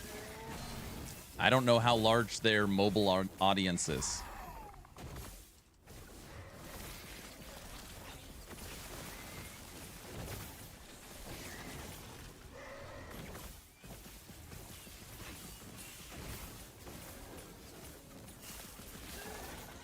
Is it sub-season? Is that why it's called Zero? Get it? I get it. No, that's not why. It's because right now they are on current season 23. And this will be the last season before game launch. So it'll go season 23 to season 0 to game launch season 1. Super smart. Very easy to understand. Sub-Zero. No, I'm not running, man.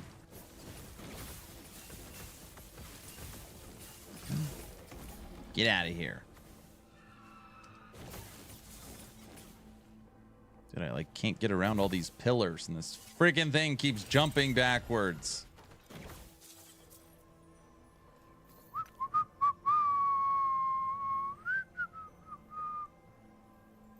No. Sounds like some studio can take a hint for that.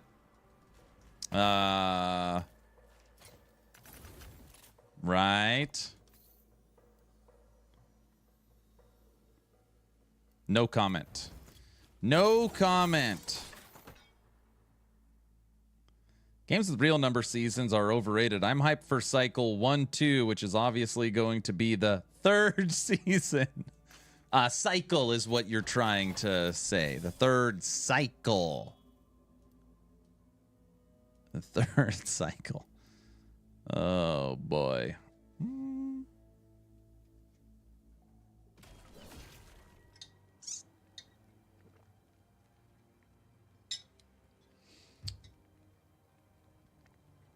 Do you think sets will be better next patch, or will they continue to lie and just say they are working on it and coming again like the last 2 years? I mean, I don't know. The thing with EHG is that they are designing a new system around them. So, I mean, do you think they should have just buffed the stats and be done with it? I mean, I don't care. They can, I mean, literally to me, they could say, we're pulling sets out of the game. Everyone would be like, all right, whatever. I mean, I was never a huge fan of D3 sets. I know some people like them. I just think EHG, they've always been like this. If you've been following them as long as me, it's like a passives reset button, right? Being able to hit reset passives and they all reset. This is something the community has wanted for a long time. This is something that EHG said they're going to work on. A key ring. So instead of keys, you know, having to go into your inventory, they go into crafting materials. It's like you said, we're working on it. We're working on it. It's coming, and then it never comes. I think it's because there's just always something that is a higher priority. I mean, it's just like that's what it is. So, like, they've got their 50 things they need, and when does keyring become #1 on the list to fix? I feel like sets are the same way. It's like, okay, do we fix sets or do we put in the Nemesis system? Well, Nemesis is more important, right? And that's how I envision how the conversation goes, because the team is limited. But I don't know.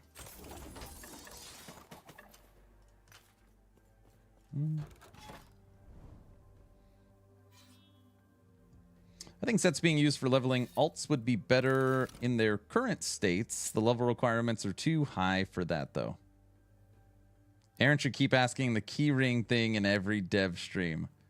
Should just be an easy fix. Just lower the level requirements. Give them all mana, HP, XP boost so they could be used for leveling.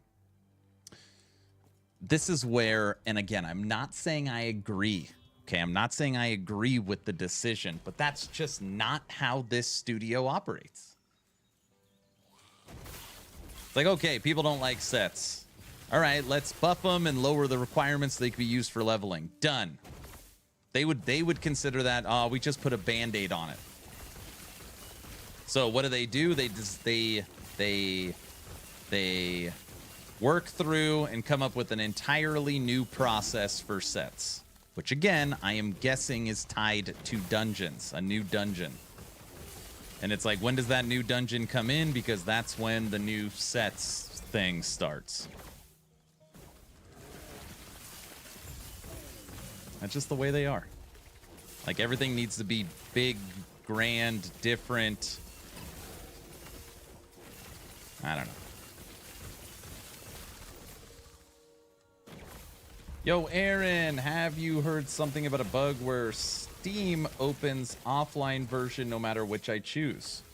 I have not, but you could just set up... Oh.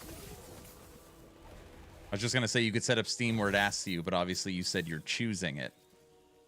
You've set it up where you choose if you want offline or online, and when you choose online, it goes offline? Or do you set Steam to always online?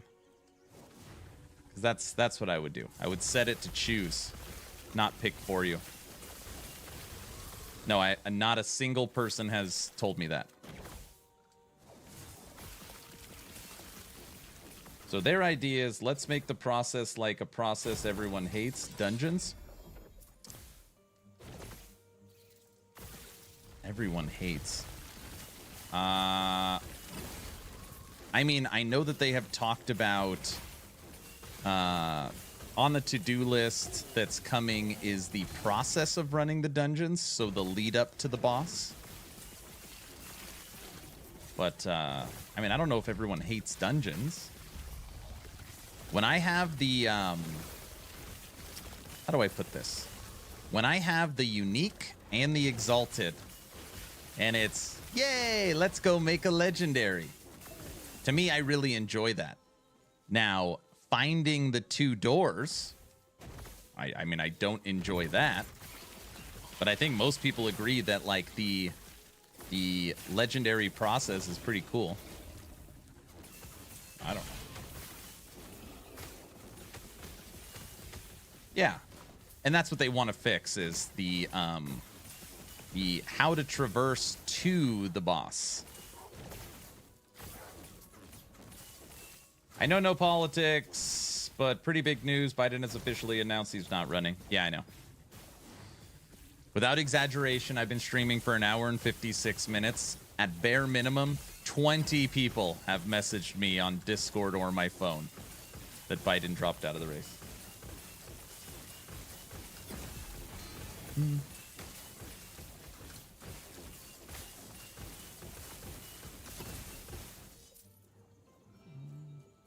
Shocker, the guy's not healthy, obviously, yeah.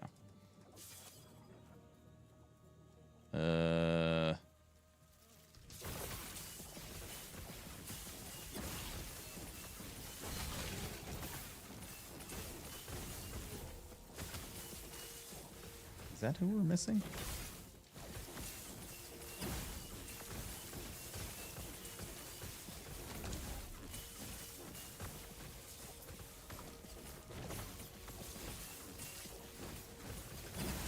There he is. He was hiding.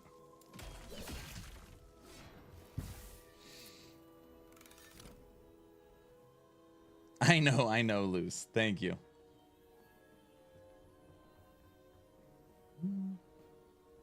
Don't you need to kill one 90s timeline boss to access Empowered, and then you only kill one Empowered boss to get access to the Harbinger? No, you should only have to kill 190 timeline boss to get access to the Harbinger, I thought. She's trolling. I know. Aaron for president, you think I should run?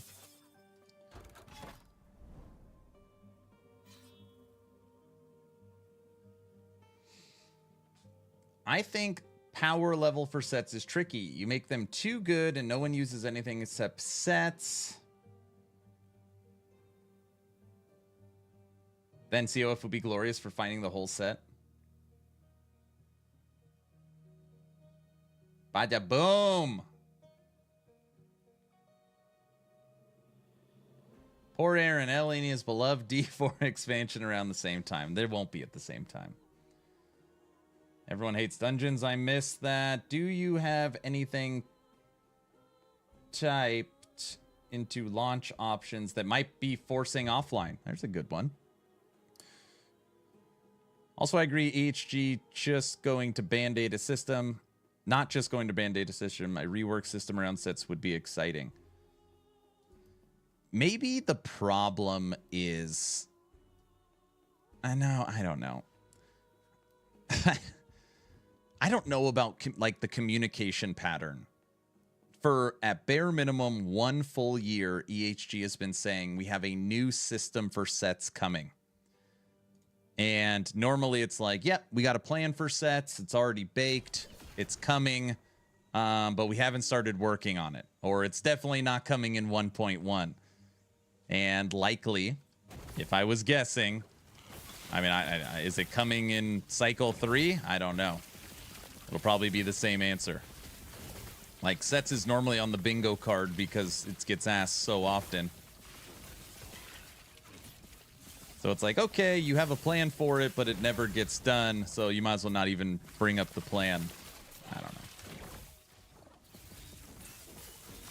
I think COF set level at 4 is Band-Aid, and they revert it to make sets stronger. So this is what's been officially said, okay? They are not giving legendary potential to sets, okay? But it is in the same vein. It's in the same vein. Now, to give you an example of this, they said the Nemesis system is in the same vein as exiled mages. So, an exiled mage is a random encounter that you find in the Monolith. The Nemesis system is a random encounter that you find in the Monolith. And yes, I know you come across them during the campaign. So if sets is in the same vein as legendaries, that would mean that a set item can likely roll with something on it, and there'll be a way to update or modify said set inside of a dungeon. So that's all that they have officially said. That's why I always say I guarantee you the rework to sets is tied to a dungeon reward and a new dungeon. But I have no idea. Just my guess.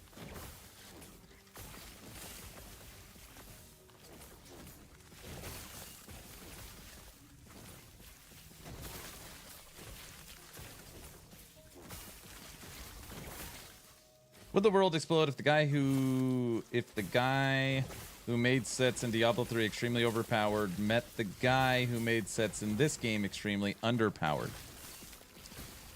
I think they would both learn from each other. One set item allows you to add a modifier, 2 set items, 2 modifiers? Dude, could you imagine? Okay. EHG is like, all right, this is how sets have worked since they have been in video games. How do we take it to the next level? And they come up with a system of, holy moly, build your own set. Damn, could you imagine? Build your own set? So like the maximum sets you can use is 2 items and you could build the own modifiers or something like that. That would be sick. I'd get behind that. Too many variables? Like start with a white item? I mean, I don't know about that. But basically, the item itself you can't modify, but the set bonus you can modify. So the legendary or the dungeon reward is the ability to create your own set bonus. That would be sick.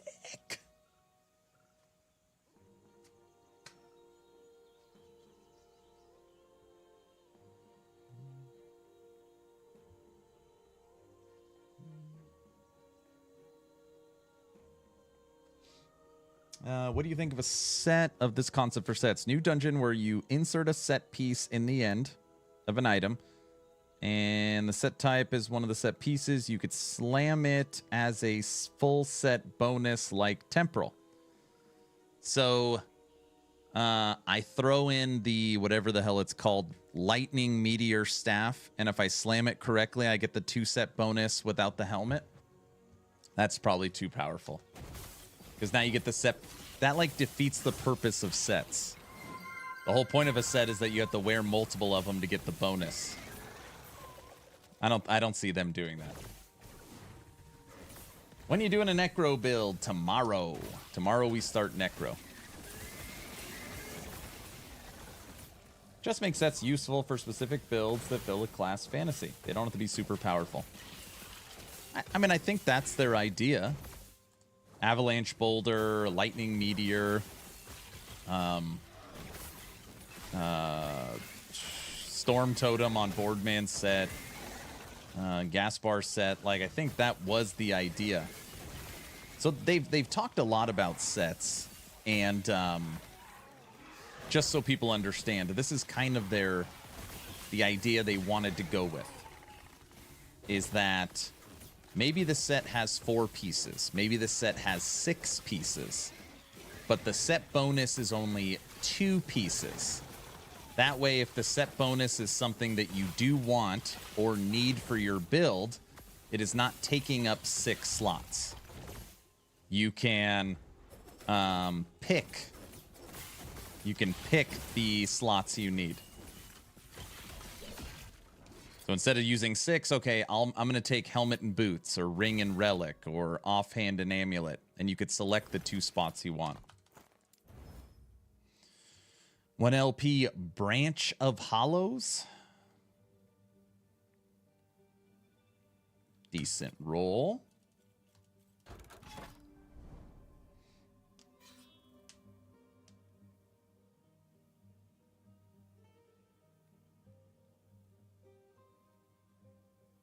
Dude, what if... Okay, hold on. Wait a second. No, that wouldn't work.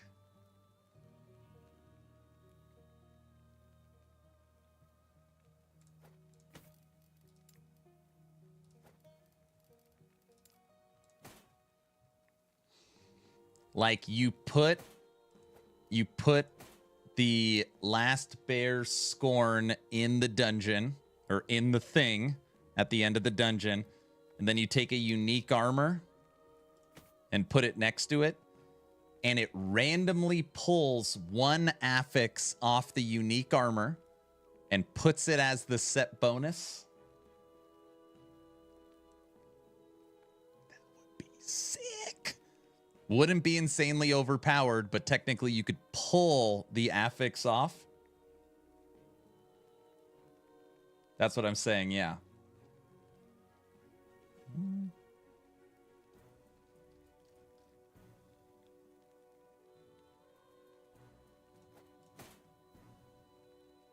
But does it have LP then? So then it does... No, because you're not turning it into a legendary... I mean, it would be some form of LP. Like this rolled with a 2... whatever you want to call it. And it could randomly pull 2 off to create the set bonus. I don't know. That would be...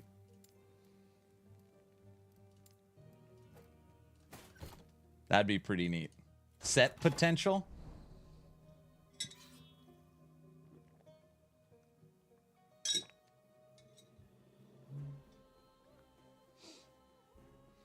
I love this part of these types of video games.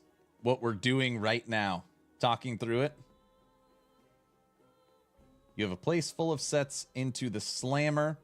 Get a random set bonus to transfer a random piece of your gear matching the set's gear, like transferring health regen or stun over. So you have to have a completed set, and each completed set has to have a 1 or higher set potential. It's probably too complicated. Or you have to have a completed set. Ooh, maybe there's no such thing as set potential. but you need a completed set. So you come to the end of the dungeon, you throw in the completed set, and then you throw in your unique item.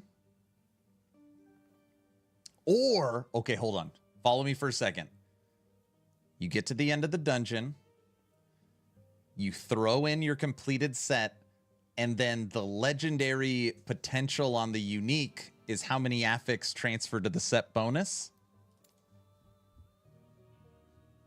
That'd be insane. Actually, no, because then you still have to deal with all the set items.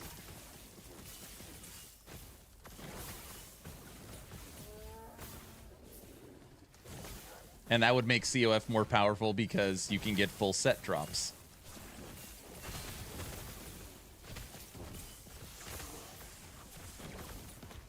What about slamming idols into set items? No, they have a... I think idols will be a very straightforward one. Again, it'll be a new dungeon, and the dungeon reward is you'll be able to re-roll an idol, or craft on an idol, or do some modification to an idol. I feel like AHG has kind of officially said that idol augmentation will likely be tied to a dungeon reward. Hey everyone! What's up, visuals? Idols need tears like 2 years ago. I know.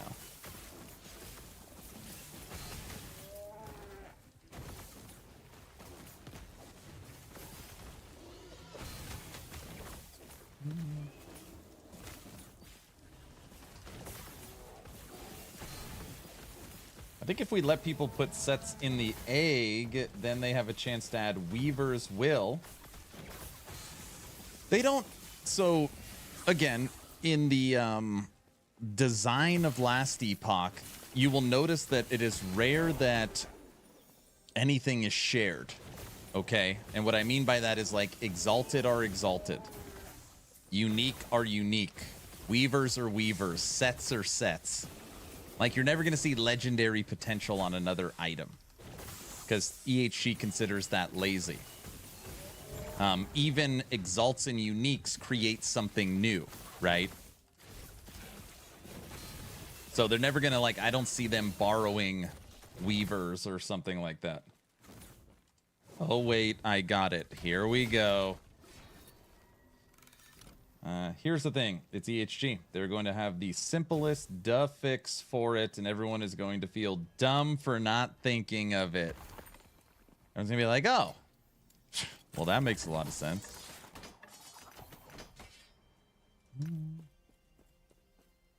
We need polka idols. Well, obviously we need polka idols. So is the lightning version stronger than the fire version? I like fire, but they're different. Fire is a channeling disintegrate. This is a melee spellblade. Very different.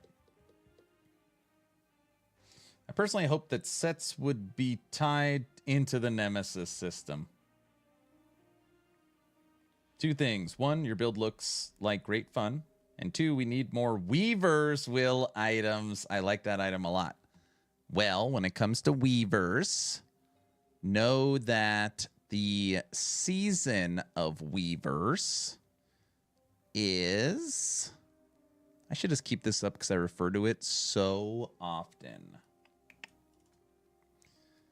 The season of Weavers is cycle 4. You see the spider weaving a web? You get it? It's a spider. All right, you get it. The Weaver. It's the Weaver.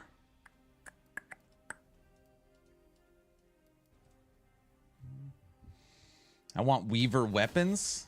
You got Marrowphage. Doesn't that... Is that... You can do your Marrowphage.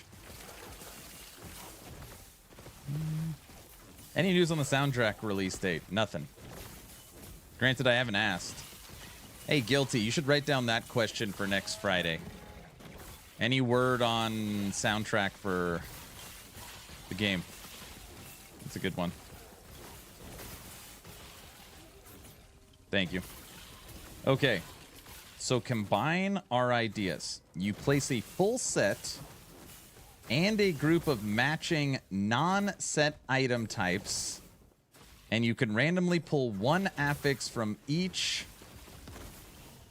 for a set bonus. Okay, so you're saying I have a 3-set item. Let's just make it easy. I have an amulet and 2 rings. So I throw in an amulet and 2 rings that are unique and the full set and slam it, and it randomly pulls an affix off each unique to create your own set. Wub wub. Is that what you said? What's up, Brat? Thank you for the tier 1 sub. Wub wub. What up?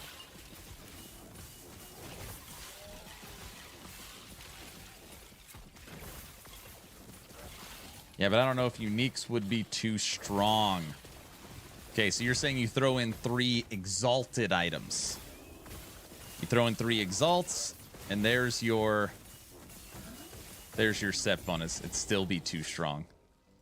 So that's like you could technically add on a 3 set, you can add 21 tiers through 3 tier 7s. It'd probably be hard to hit all 3. It'd be a fun slam, though.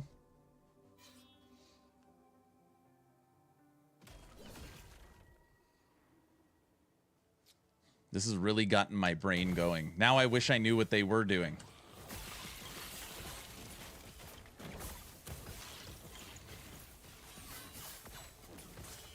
But you're also running 3 items without LP. It's true.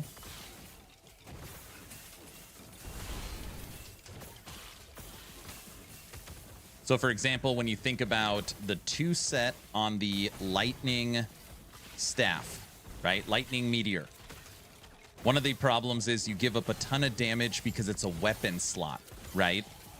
That would mean you could add in T7 crit multiplier, T7 spell, T7 lightning, T7 lightning penetration. And you could add lightning crit strike multiplier to your helmet. Like the set bonus would be way better. No, get away.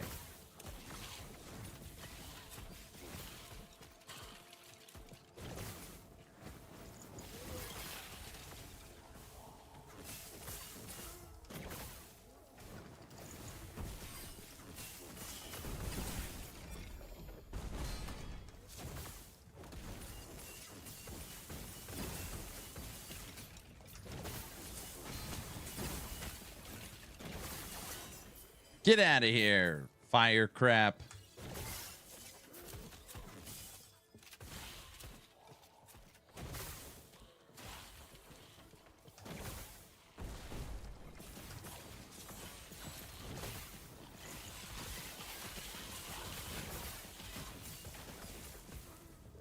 Hold on, I'll read what you said in a second. They took what I said about the fire crap personally, and now there's a million of them.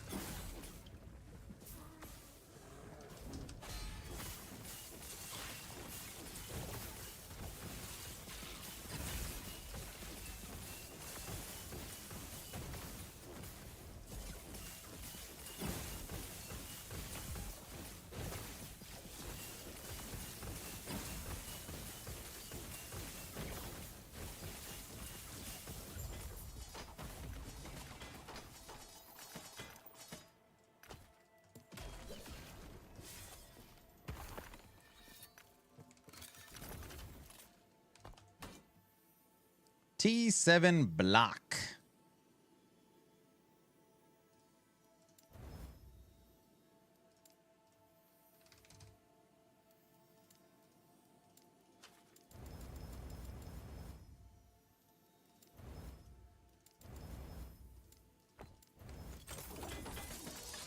Good evening. What is this build? Looks dope. This is RF Lightning.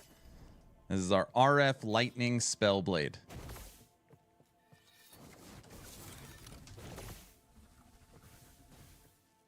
Working on it. Working on it.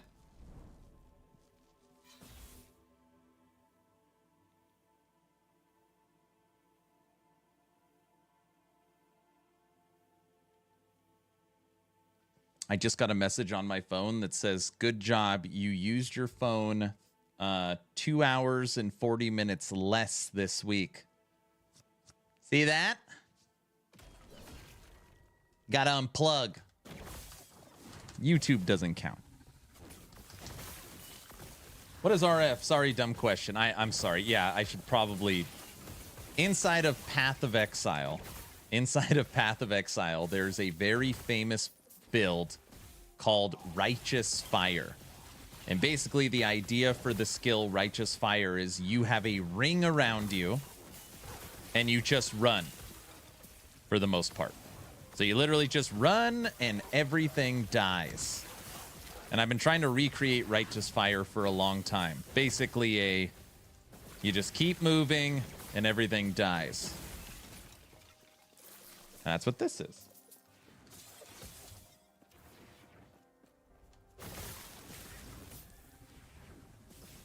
Kind of. Obviously, it's not exactly the same, but... Sorry, Stumbles, I didn't read your comment. I will.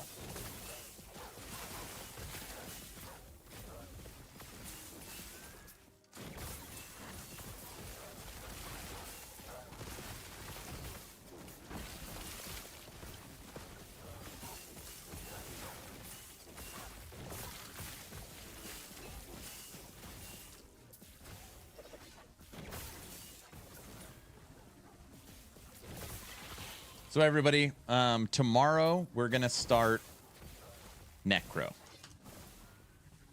I don't know if we will pick Wraith Lord. I doubt it. Or some other type of... We might just go into what's new. And what's new is a minion I have basically never used. Which is a little bit of an overstatement. But a minion I've never used in a build and a minion I've never taken seriously. And that is Skeleton Rogues. Tomorrow we will attempt our first Poison Necro. Tomorrow we will attempt our first Poison Necro. Which means I'm going to need all new gear and all new testing and all kinds of crap. Look, it's a sign. They're trying to give me Wraith Staff. Okay. Yeah, but I don't know if uniques would be too strong. Maybe only up to exalts. Yes, but you're also using 3 items with no LP. So at the very best, it's like giving them 1 LP and being forced to use all 3. For a 2-piece set, it would only slam 1 affix and it would be included in the 2-piece bonus. A 3-piece set would slam 2 affixes of the 2 and the 3-piece bonus. That seems fair. Some sets would benefit just... which is changing the base item. Oh, yeah, for sure. For sure. What's up, Button? Radio frequency Spellblader. There you go. What's up, Sarding?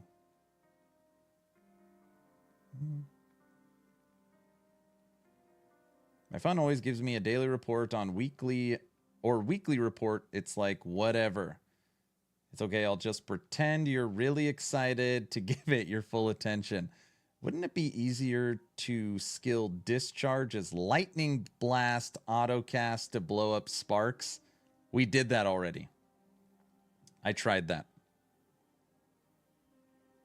Nice. Always wanted to see a poison build. That is literally the first thing I did. Is I set up static. I went this way with Lightning Blast, and then I took Lightning Blast and went up here to blow up and detonate sparks. It's literally the first thing I did. It's a different build. So right now we are using the new Tribo Electro wand, which obviously auto triggers static orb. Okay. You need Surge in this build. It's the whole point because we're a Spellblade, which is going to give us Spark Charge and Fire Aura, Lightning Aura. You need a way to build back your mana. We're taking Flame Ward for survivability. It's also buffing Lightning and buffing Fire Aura and transferring Fire Aura and Lightning Aura into Lightning. Fire Ward and the Lightning. Static is our nuke. So we're taking in power. Build static through melee hits. And then Mana Strike, we are using Mana Storm. since it's a spell. We are currently over 300 corruption. The problem with the way that you described it is using Lightning Blast with Zap to blow everything up. Can't kill a single target. I mean, you could kill... Single target damage is really bad. Really, really bad.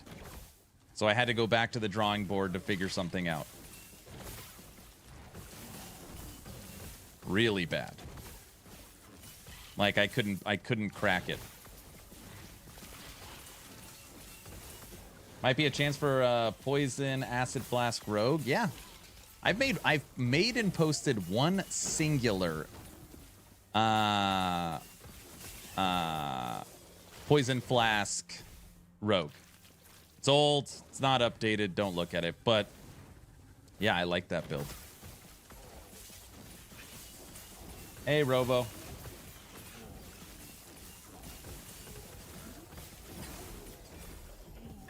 Look at that.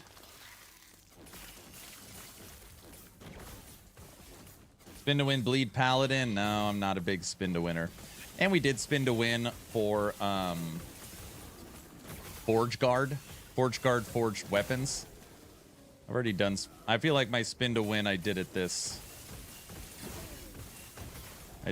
time around.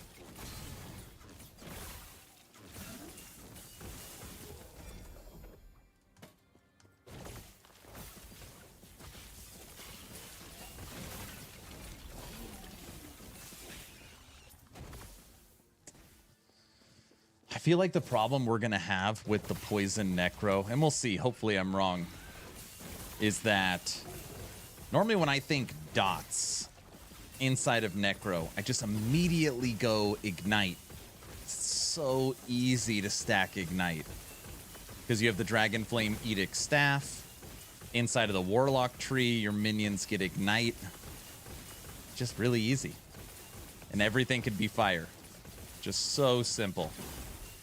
Poison is not like that. So that's where I gotta think through what I can do.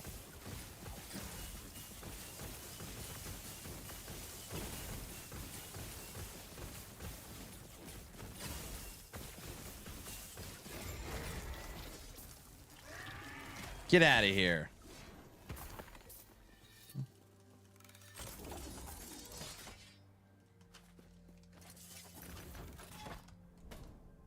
Armor, vitality, intelligence, crit strike.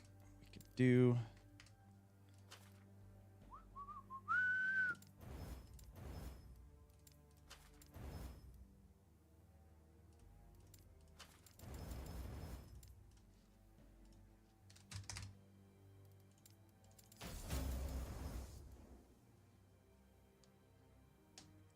Intelligence.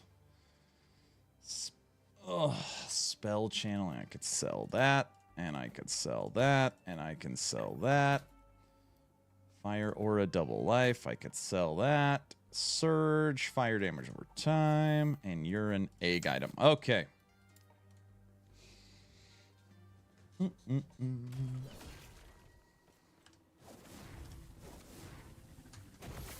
Luz, are you off from work today?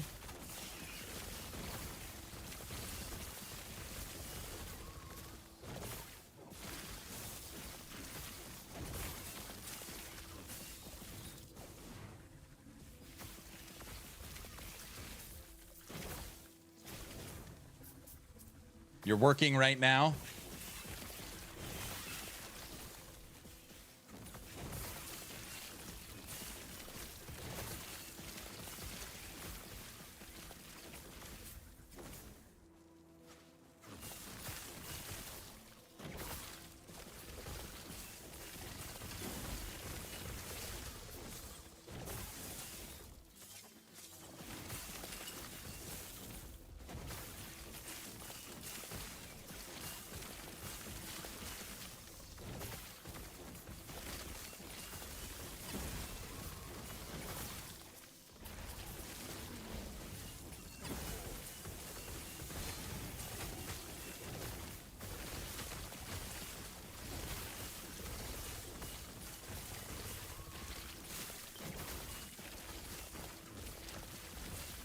What time is it at the moment?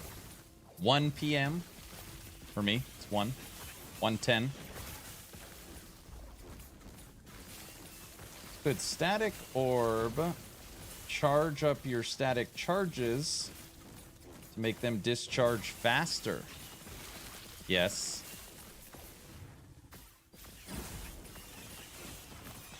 I don't use static very often. The damage it does is big bada boom. I build up static charges when I melee attack.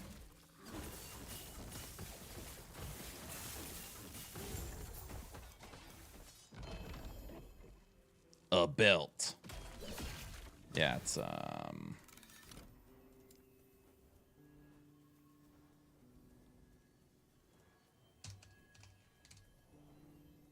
holy moly.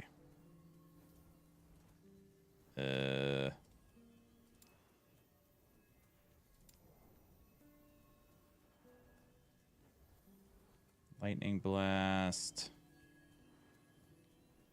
Cold.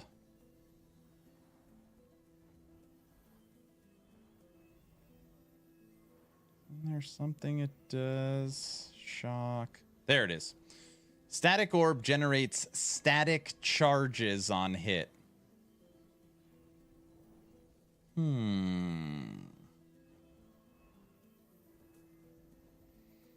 Right now we've got small orbs around us. It will sure pull 1 point out of there. 6 seconds is plenty. Honestly, probably 4 seconds is plenty. So every time you use static orb, every time you use evade, triggers lightning aegis.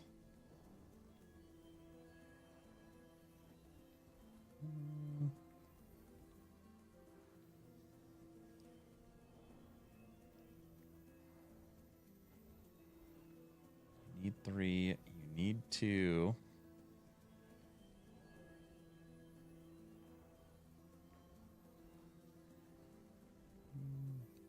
Not a mana stacker.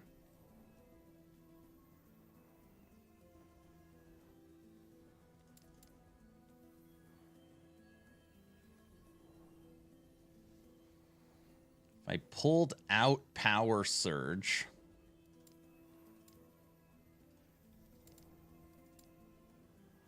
put 1 point right here into Empower.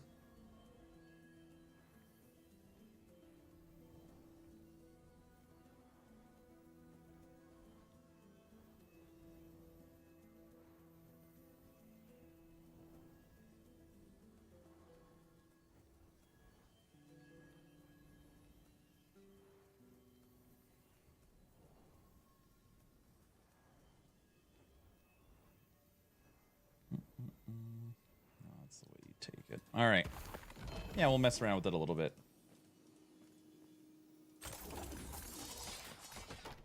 The problem is that I don't care about the AoE. What I really care about is being able to kill a single target. That's what I set up static for.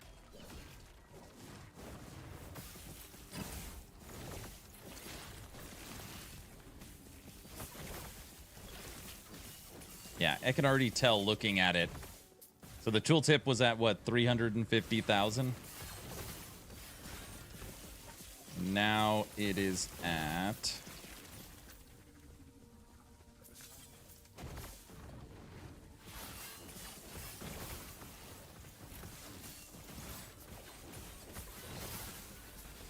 $130. Yeah, it's not terrible actually.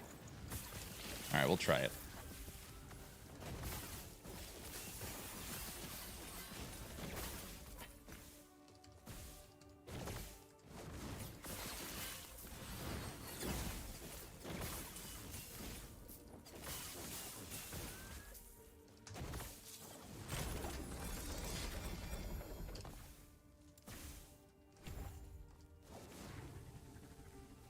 You can use the egg for items that had affixes adding from the RB victim.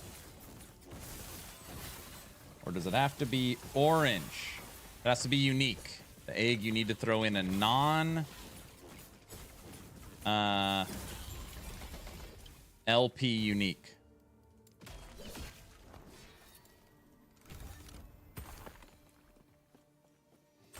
Question, is there a preferred / recommended order to clear the Harbingers? No, not really, but just know that the final Harbinger will be tier or over 300 corruption. So just don't pick a boss you hate. So if there's like, dude, I can never kill Lagon. I hate Lagon. Do Lagon first, because you'll end up having to kill Lagon at 300 corruption and kill Lagon's Harbinger at 300 corruption. So think of it more about bosses you dislike. Kill Lagon first, right? Yeah.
Get out of here, pup.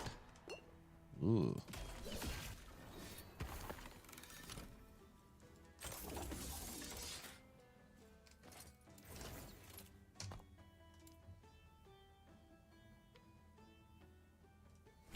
Man, that made a huge difference.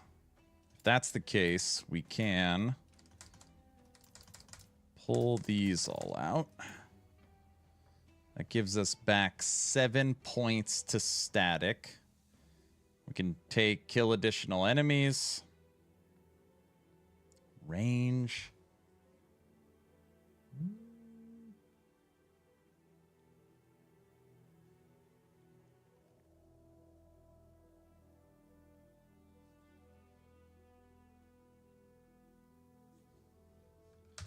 We'll figure it out. More faster charge while moving. I was looking at that too. I just don't know if we're gonna need it. We're building so many charges. Hey, what's up, Disco?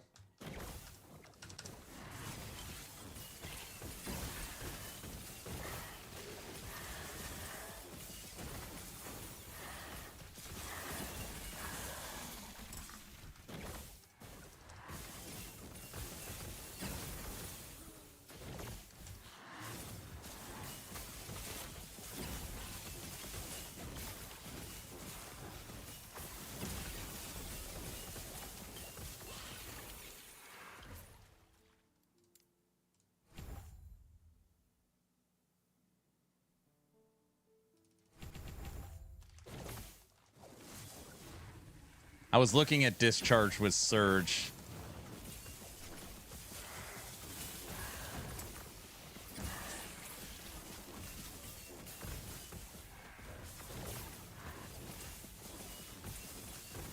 Automated a little bit.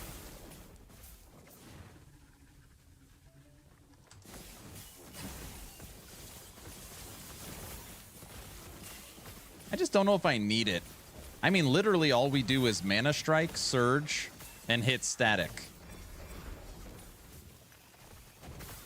So it's already pretty automated. I don't think we need another automation. Manually pushing static isn't a big deal.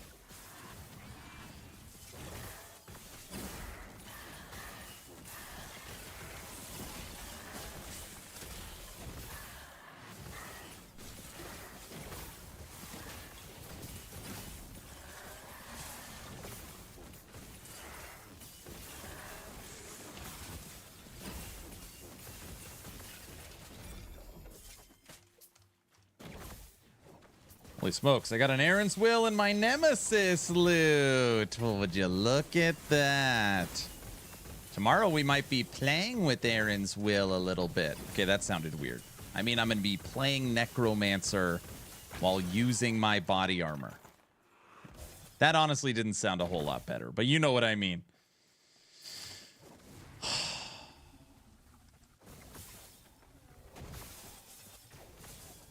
Using your body. Don't, you know what I meant. You know what I meant.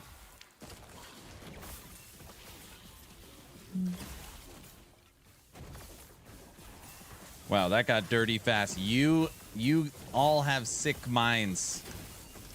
No, I... Da, da, da, da, da.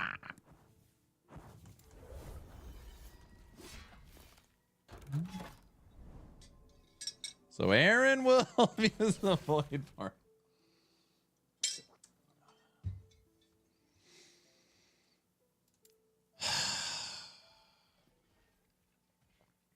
Don't clip it. Not needed. Okay? That's what I gotta deal with all the time.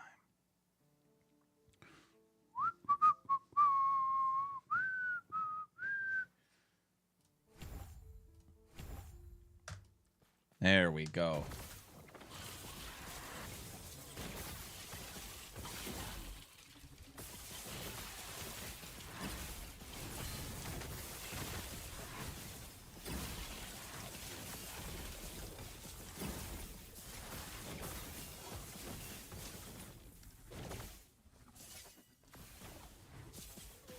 We see you, Mr. Aaron. What?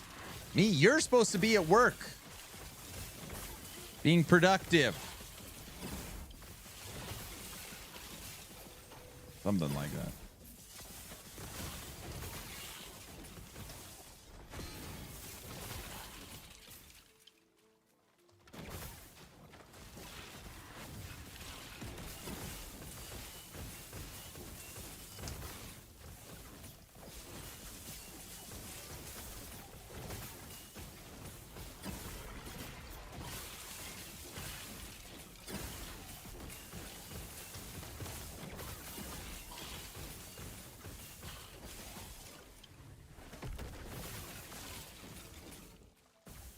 Aaron, and you are not at work? This is... I mean, I am at work.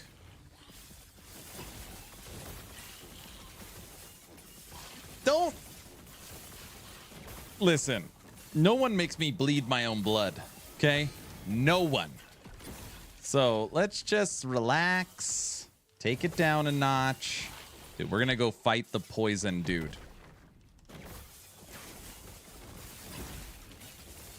Dodgeball. Yes, that was an easy one. That was an easy one.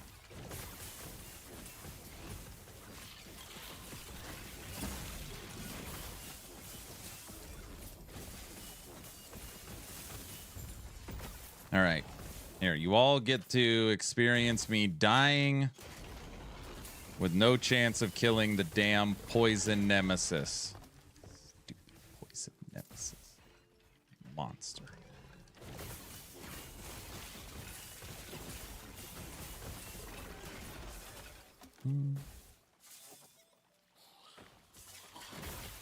The enemies are there.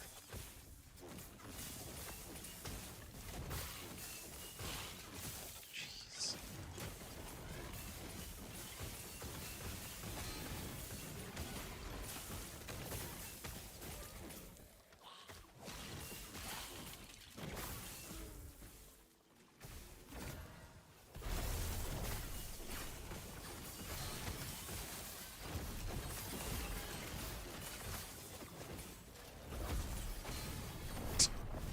Like not even close. We've been skipping Nemesis. I can't kill the poison one. He's too mean. The mean one. And we have max poison resistance.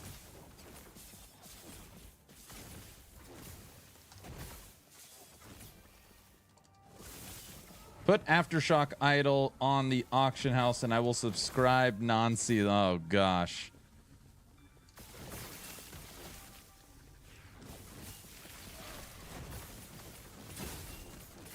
You don't need it.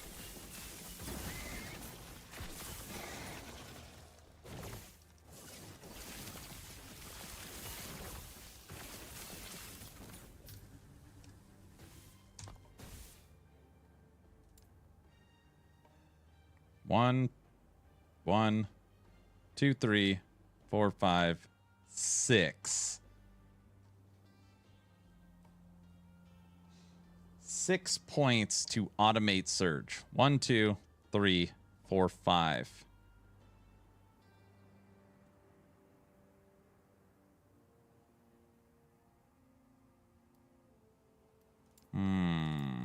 Well, we're experimenting. Fire aura.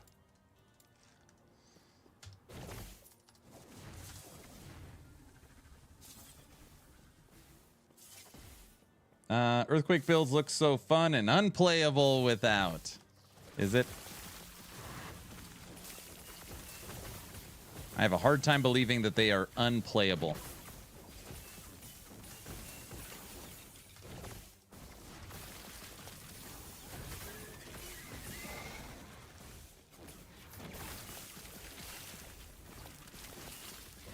Maybe it is the most efficient way to play it, you know?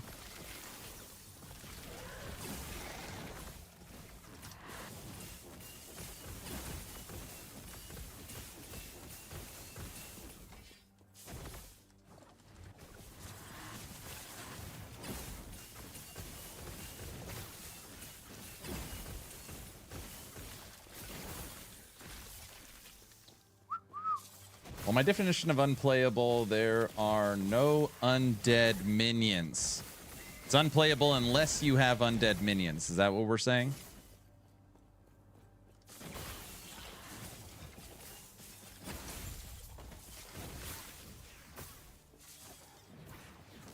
Stupid birds.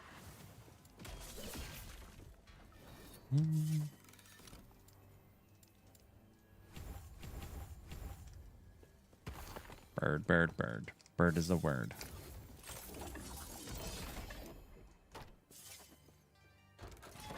Oh yeah, this shield. You cannot gain ward while in combat. Log out. You were saying you tested this. Obviously, if your minions are attacking, it counts as you in combat. Which, by the way, would make sense.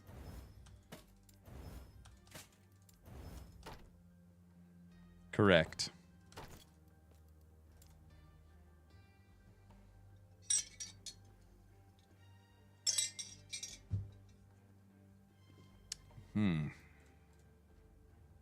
It gives you a lot of ward. If you guys don't know about this. So right now I've got 2,700 ward just standing still.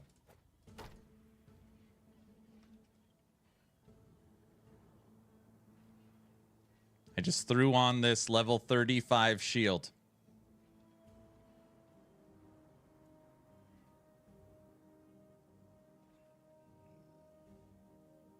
Ram, thank you for the follow. Now that you're following, type in !! giveaway. Best way for new players to get lots of runes of shattering, you just buy them from the vendor. Just buy them from the vendors. So I throw on this shield, and just like that, 11,600 ward, 2,800 life. Which would be insane. But it only generates when you're not in combat.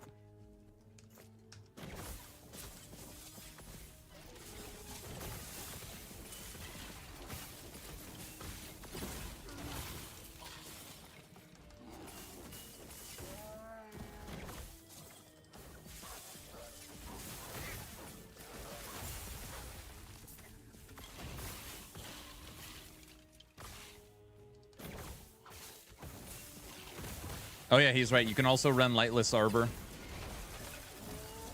You can also take Prophecies for Shatters, right?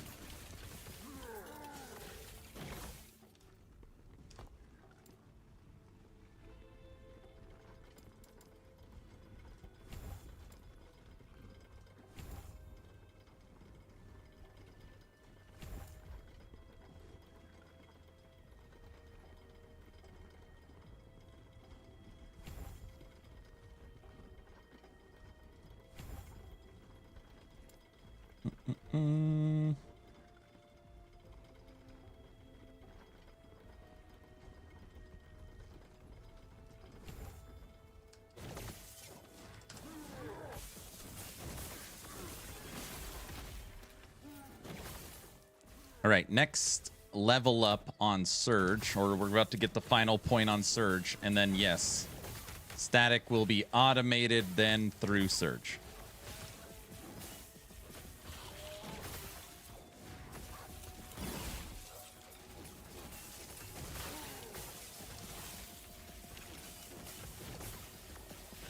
Which should feel pretty good. 3LP stand, yeah, buddy. Gonna sell it hard. Oh gosh. No. There's a nemesis here.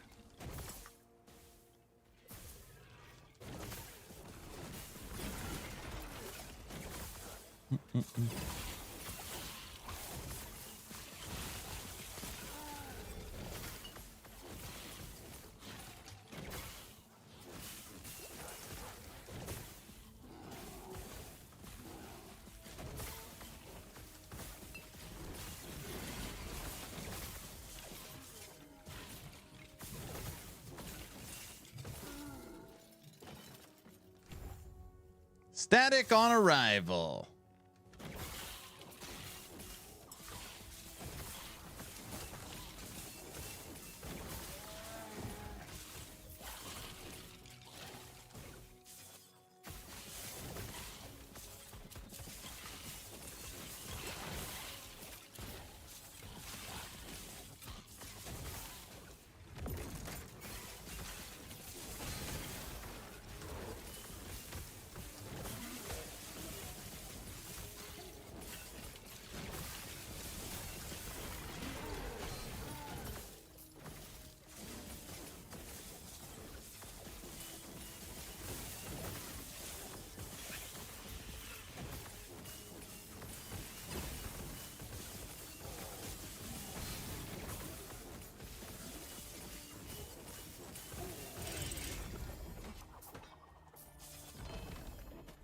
I like these little changes we've made.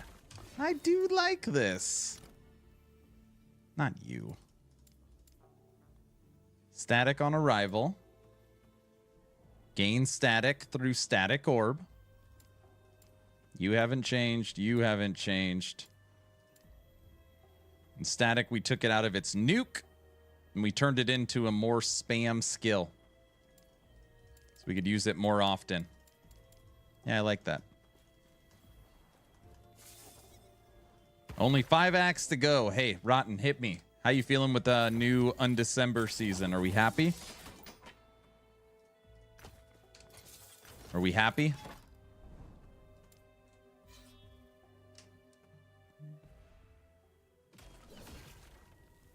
Wow, there was a black sail and a cube opacity in the same end boss zone.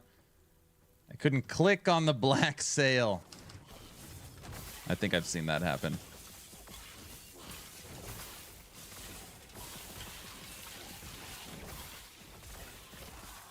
I also haven't heard any, like, I'm loving the new Clockwork Ballet. Do people like it?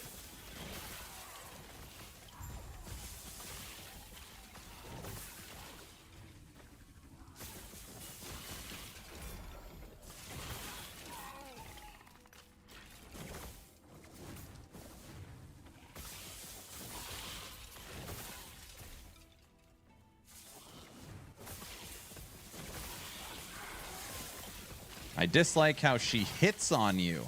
Oh, does she actually hit on you? I saw the physics of her that Andre was talking about. Clockwork Ballet is fantastic. I've just been enjoying Ellie more. Got it.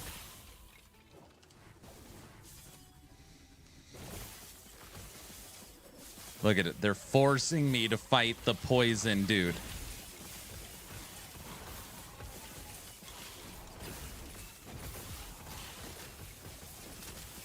Look, we even put the nemesis right next to the boss.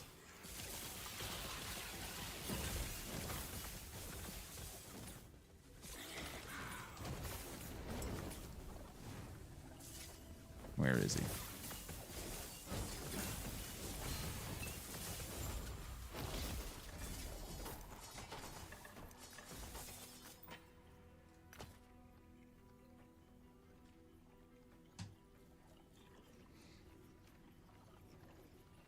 The physics of the clockwork chick is fetching. Oh, jeez. Kaiser, sorry. Does she actually, like, say things that hit on you? I've been trying to get the Disintegrate build more ward. It really needs it. You dying high end? This is how you do it right here. Let me show you. Stupid poison idiot.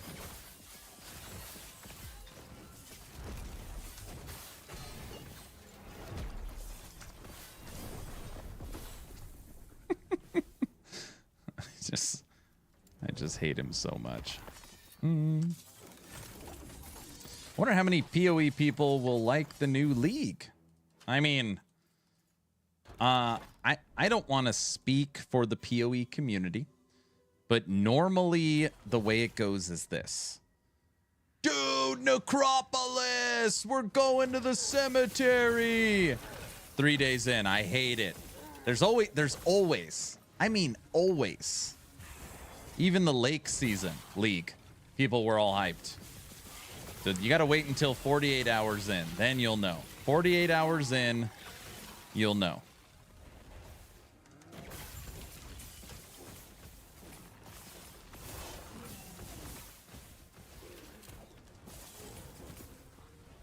Wife and kids are off to the in-laws for lunch, so I get to hang out since I have no social battery to IC.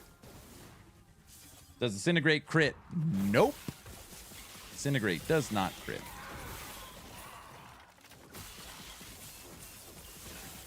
I think you read one hit as hits on.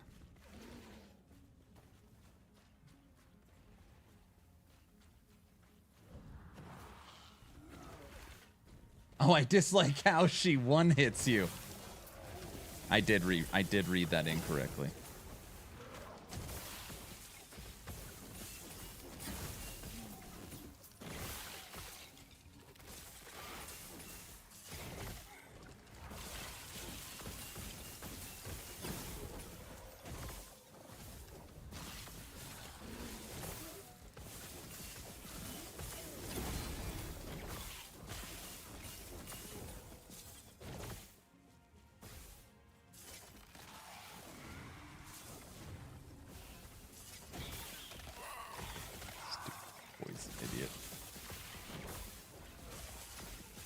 The random untargetable boss that one hits you is really annoying. Got it.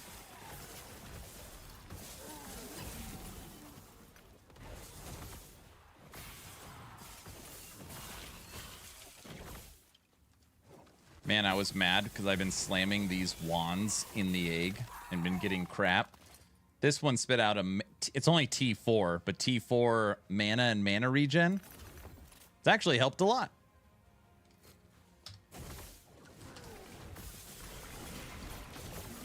To me, the new mechanic are too much to manage and the waiting for the real-time mechanic. Wait.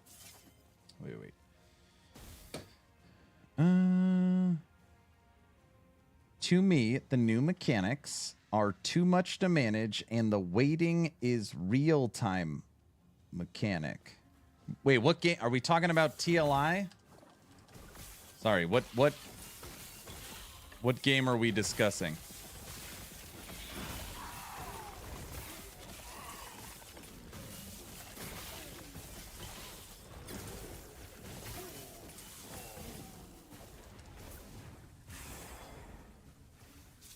Gotta be PoE. That would make sense if he's talking about PoE.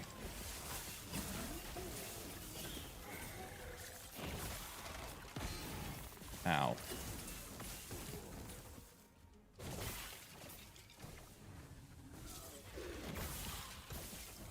I mean, you know, obviously I don't play PoE anymore, but I always credit a game for trying something new. So, especially with temporary content, I don't think there's anything wrong with the farm league. They made huge updates to melee, huge rebalance. I think for the most part, people are excited to try out all the new stuff.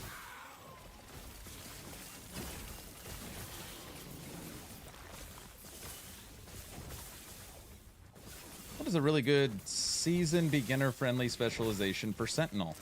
Echo Rive Void Knight.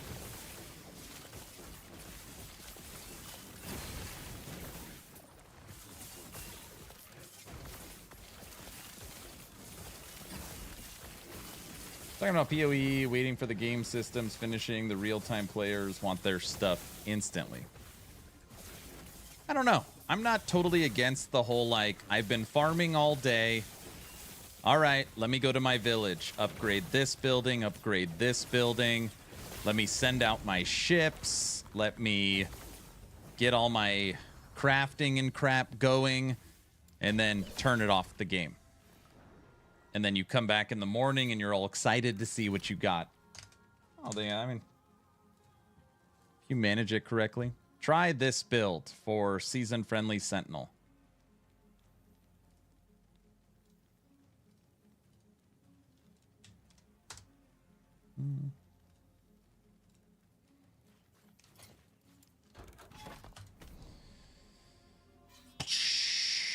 Leech. Lightning dodge. No. Lightning penetration.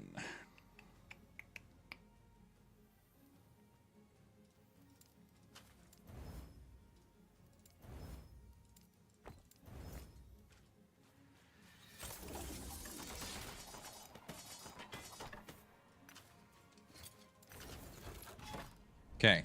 Spirits of Fire, we're at 1800 stability. So, let's fight these idiots again, shall we? Why not? 300 corruption. Thanks. It was one of my favorite builds. Awesome.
I hate it when you get one down, or two of them down, and the last one's alive.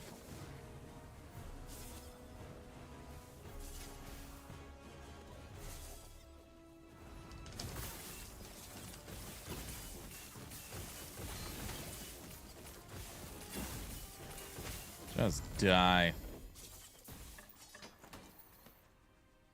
I wish Echo Rive could use dual axes. Dude, we've killed them 3 times. 3 times. Look at that. Perfect increased minion damage. Good thing we are on a mage that has no minions. All right. Keep current.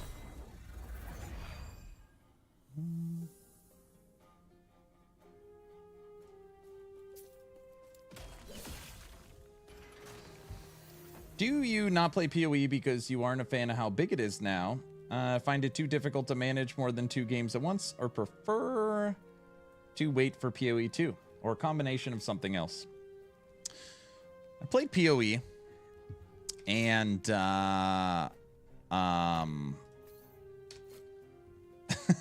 it sounds stupid because it's not like an actual problem, but I played PoE, I have 1,600 hours, which I know is still noob level, but I've got over 1,500 hours in PoE. And I found myself getting very much into the player-driven economy. So, like, I'd log on, I'd level a character, and then I would buy and sell and buy and sell and buy and sell and buy and sell. And my wife would be like, I can't remember the last time I saw you playing the game.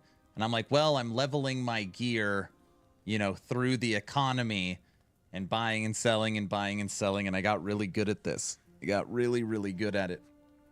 And after a while, it just became like, oh, I'm not having fun anymore. And me and my wife decided we're going to shelf it. No more PoE.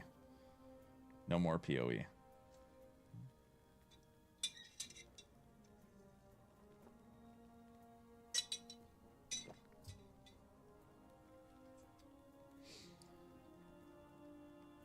When I say it that way, people are always like, oh, Aaron is addicted to player-driven economies. It's not true. It just ended up not being super fun anymore. I just killed Spiller to Fires at level 100 and did not get access to the Shattered Road and did not get the Harbinger. It's because you got to kill it at 90. You got to kill it at 90.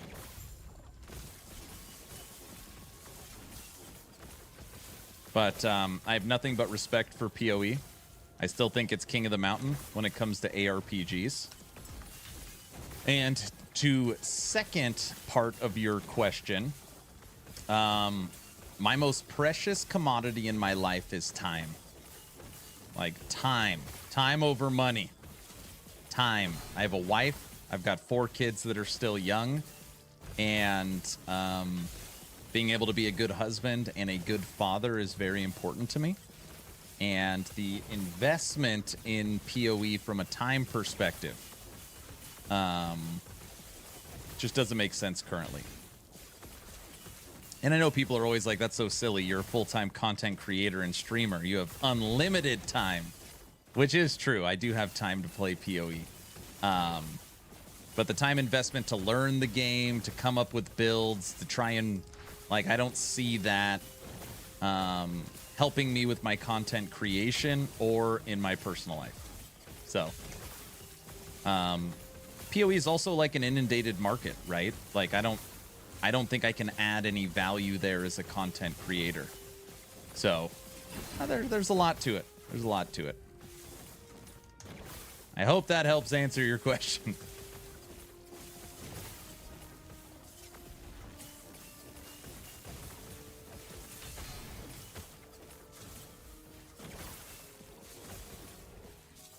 What?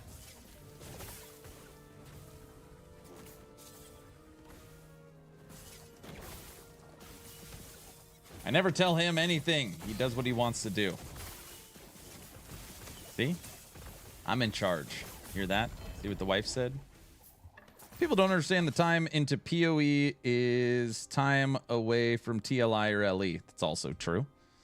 Okay, we have now killed Spirits of Fire on this stream 4 times and still not gotten the Endurance Blessing.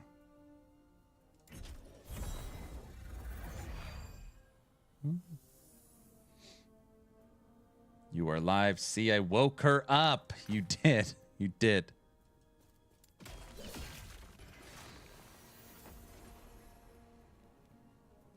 You are a professional content creator, therefore you don't have endless time. You have 8 times 5, 40 working hours a week plus annual holidays. Seriously. Well, my day is, I mean, I feel like pretty standard schedule. I wake up, have breakfast, make a YouTube video, stream, try and spend the evening with my family. It's basically my schedule.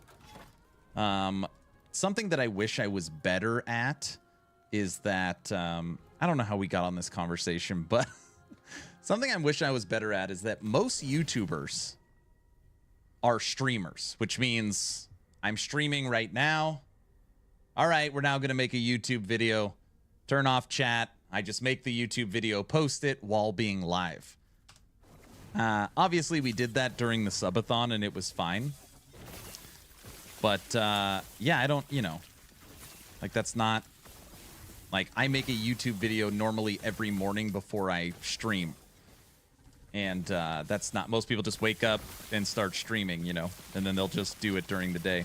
Or have an editing team that'll rip content out and create the content for them.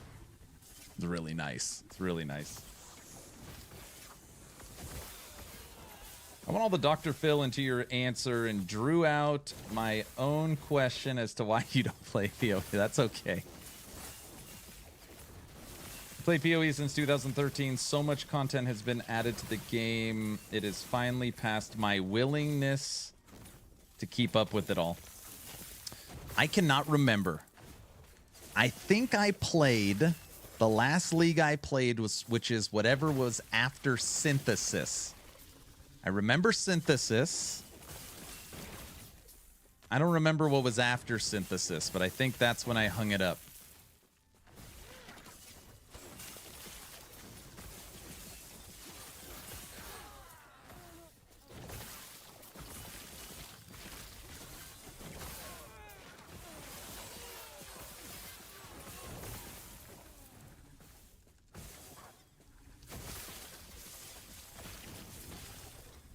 I think it was after Synthesis. Might have been Synthesis.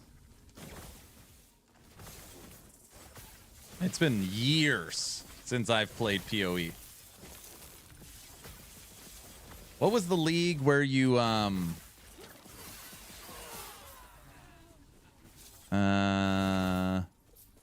you come across like a little like encampment? You got to fight the people? That was a terrible description. What was that?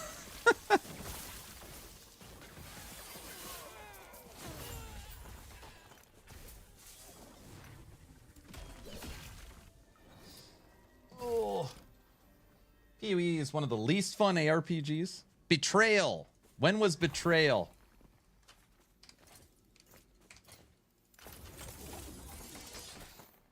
Maybe that's it. We'll take a page out of the Asbegin book. Don't make your own videos. Steal other content videos and react to them. I do react to content. I don't like putting out more than one reaction video a week. And the reaction video always needs to be very current. So, for example, like I did a reaction to Rax's What Last Epoch Needs video, and I really enjoyed that video. I was like really happy it was sent to me and I was able to watch it and give my opinions. Like, I thought there was some value there, but obviously, yeah, like I can't do that.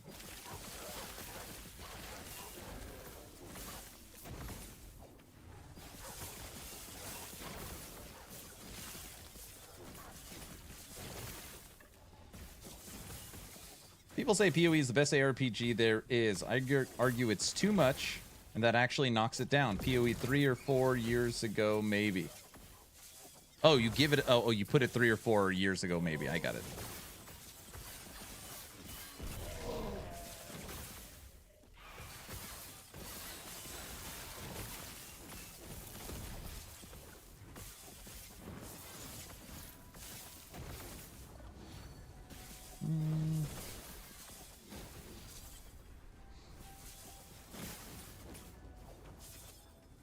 How many gas station trips are you mandated to make every week?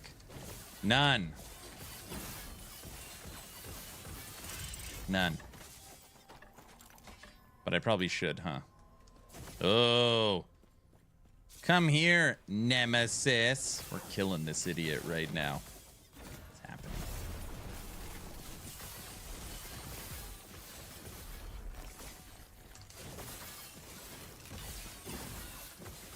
Just die, you freaking monster. Oh. We still have to kill him again.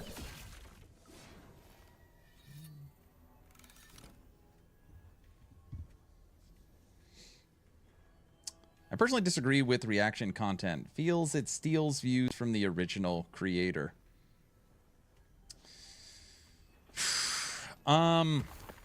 This one is very hard, okay?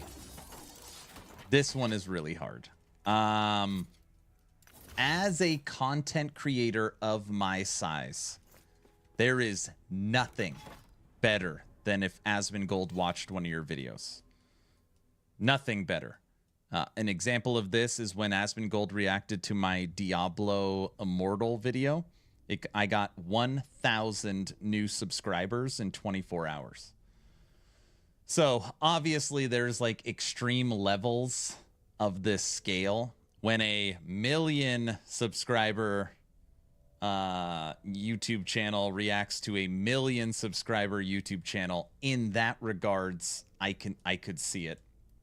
But for someone like me, dude, you could react to every video. I would be elated. I would be elated. And I can tell you that people around my like channel size feel the same way. But I can't speak for larger channels.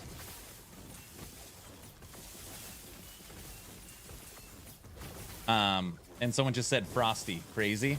Frosty LaRue tries to get the Diablo creators to react to his content because obviously it helps him so much. Well, I mean, there is, you could see some good in it.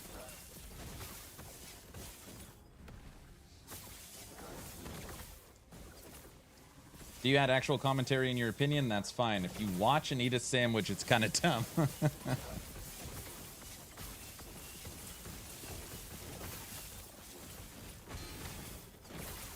And you got to remember, like, everyone points to Asmongold, right? So remember, Asmongold is a full-time streamer. He streams, I think, 7 days a week, right? He just goes to his subreddit, sees the most popular videos, gets them queued up, which means he is listening to what his community wants him to watch. And then he just watches them.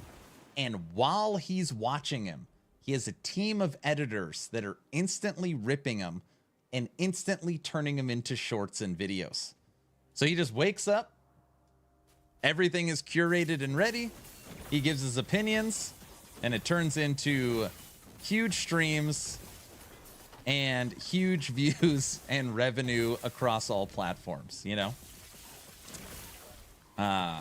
Like, it is a very well-oiled machine he has. Hey, hey, hey, hey.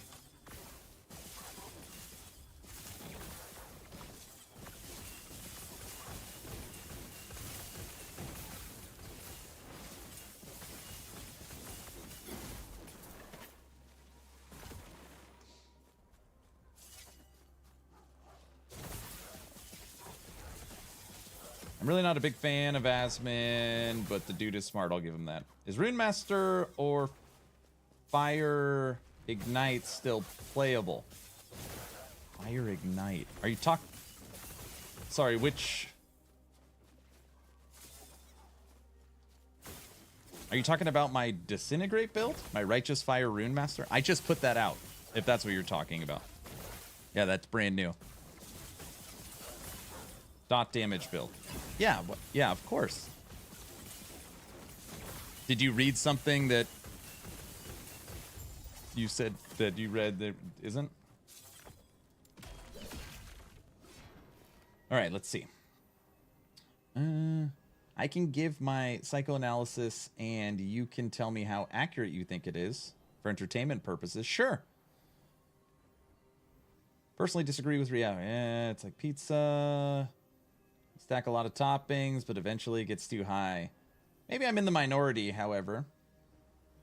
Never really liked PoE, to be honest. The campaign I found lackluster. The complexity and need to follow a build guide to be viable is nutty. Epic Pumpkin. I mean, there's people that think that. You know, it's interesting. EHG, making Last Epoch, one of its designed pillars was, and I don't know if they've achieved it, is you should only need one monitor. You should never need to Alt-Tab out to look at something. Stash tabs, obviously, in the game. Loot filter in the game. Like, you should not need any third-party sites to play our game. It's one of their design pillars.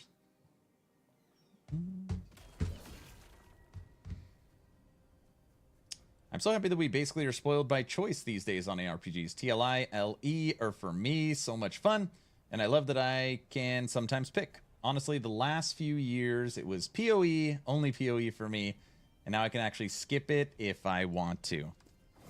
I like to call it the golden age of action RPGs. And obviously action RPG has a very broad definition. So people more Diablo-like or isometric hack and slash. But yeah. You're going to have a Grim Dawn expansion. You're going to have Titan Quest 2. You're going to have PoE, PoE 2, Torchlight Infinite, Last Epoch.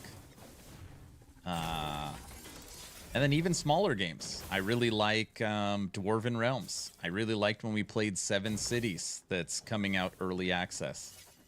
There's a lot of good stuff out there. Oh, sorry. And Diablo 4 Vessels of Hatred. I almost forgot about that one. Almost forgot. Sorry.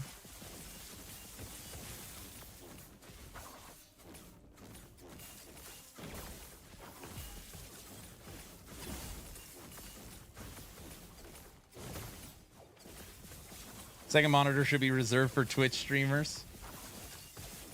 I really wish I had a fourth monitor, and I really mean that. I would use it, but 3 monitors work well for me.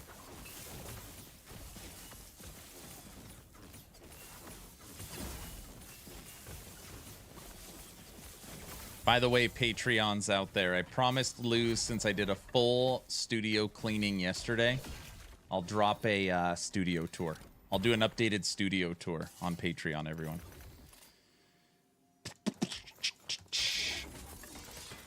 Since she asked for it.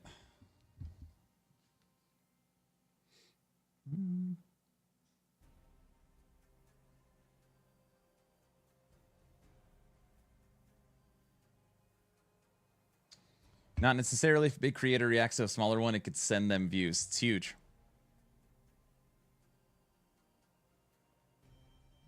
Do you like this over D4?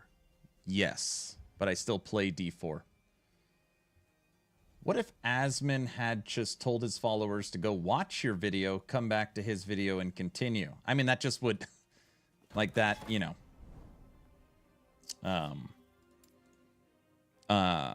Asmin's thing, on 99% of his videos, you will notice it. The video will be over. He'll say, I really liked this video. Give it a he'll subscribe, give it a thumbs up, and say, you guys should go watch this video or check out this channel. That's his little, like, hey, I'll give you some free marketing at the end of every video as thanks for me taking your video. That's basically what he does.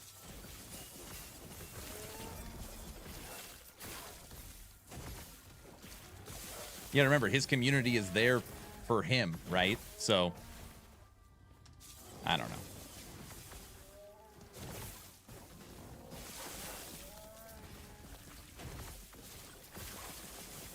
Asmongold pretty much made Darth microtransaction by reacting to him. I don't like saying that Asmongold made Darth. Darth's obviously his own person and is busting his butt for a long time, but putting Darth on the map and giving him a leg up in the Diablo community, Asmin, I mean, jolted Darth to the top. He reacts to all of his content, sponsored him by Storeforge, and sent him a PC. I mean, like, a huge, like, it changed, I'm gonna change Darth's life. It changed his life.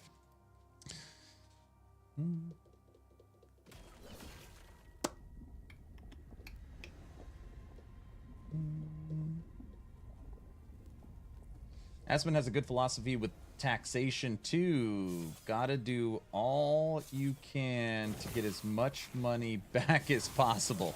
Is that what he says?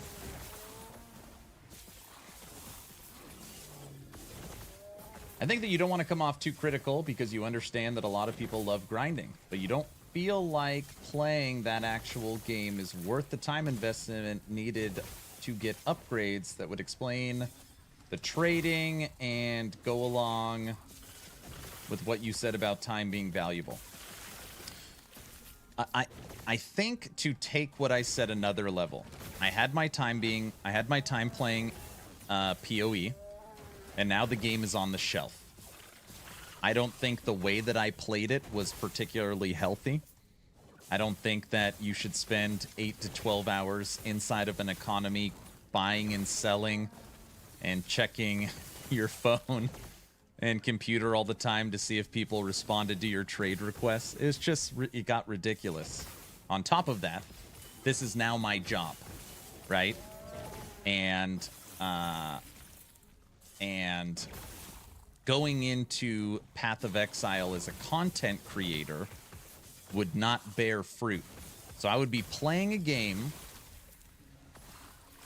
that I don't play anymore, that would also not help work. I just don't think, like, I just wouldn't be passionate about it, and that would come across in the content as well.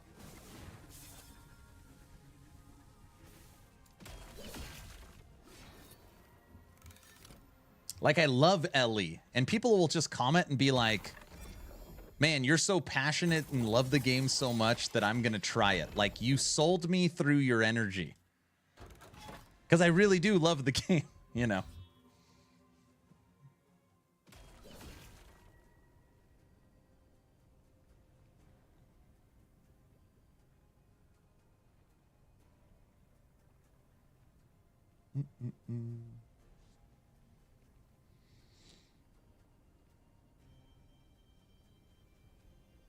Dot damage builds are in a much better place. That is true. A lot of people use build guides, though. That is true. But even a lot of people using build guides, right? And we're talking about needing an extra monitor. If you compared a game like PoE compared to Ellie, like, which one could you get by farther with without a build guide? What's that ARPG Souls that's isometric? You're thinking of No Rest for the Wicked. Aaron, there's an alternative for Totemic Heart Talent on Warcry. Raptor build. Kind of do not like this node. Why? I try to forget D4, and now Aaron made me remember. The last Grim Dawn dev blog makes the expansion look incredible. It's close to Grim Dawn 2. Ascendant mode. Do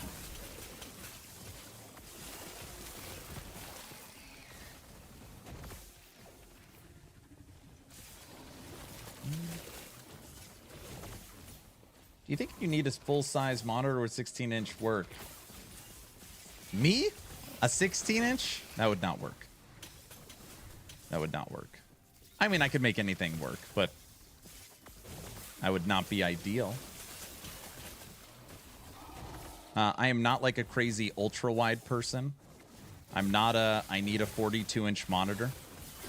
I think 32-inch is perfect.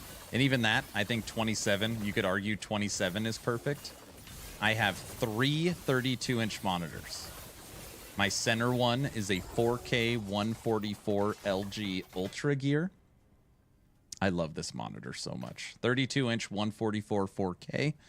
And then I have 2 LG monitors that are 32-inch vertical. So 2 vertical 32s with the center 32.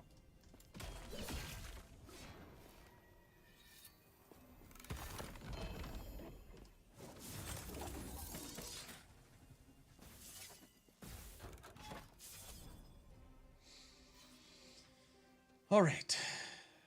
Asmon Gold pretty much made Darth. Asmon doesn't skip the sponsored ad portions. Oh, yeah, that's true. Asmon will watch the sponsored ad portions and comment on them.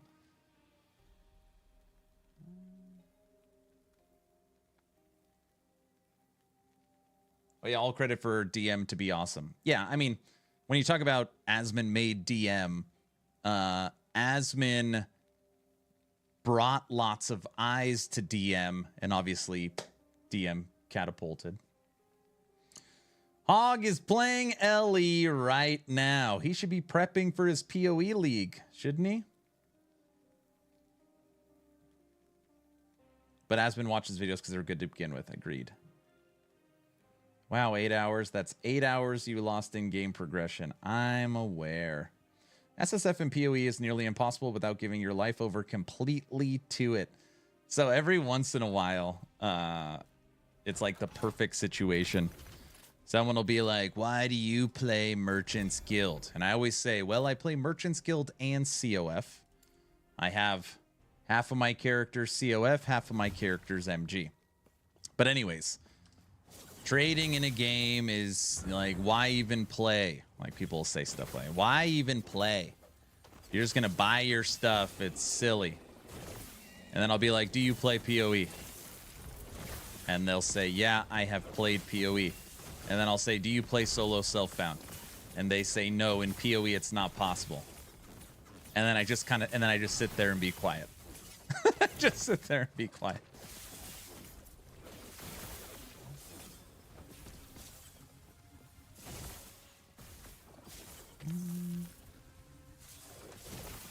Does your build Unstoppable Paladin need to be updated, or is it okay for 1-1? It should be very similar.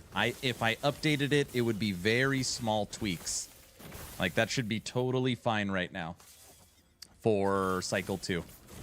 When I read through the patch notes, there was literally no Paladin changes, so you should be totally fine. Last Epoch is definitely amazing for just doing what is fun. I agree. Couldn't agree more. Couldn't agree more. Yep, that is true. I just started PoE and I was struggling, and I started watching your videos. Made me excited for LE. I joined the stream today because of your positivity and talking about LE. I can definitely see that you love the game, and that's what's needed right now. Holy smokes. Some of my inner circle on Discord, like, I cannot believe the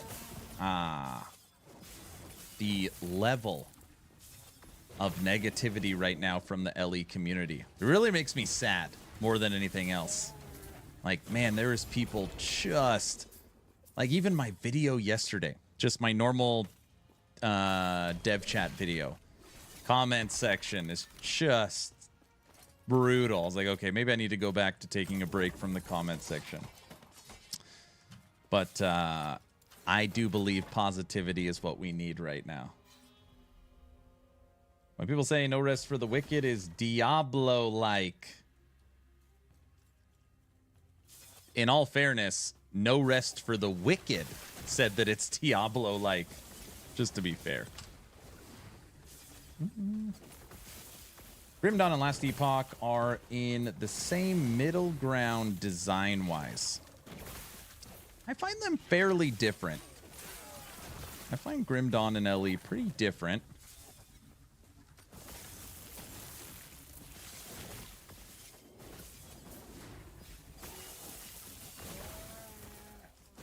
All I want is to see the gameplay trailer for Titan Quest 2 on August 2nd. That is what I want to see. Titan Quest 2 gameplay trailer on August 2nd. Which, by the way, if you didn't know, that's when it's coming. That's what I want to see.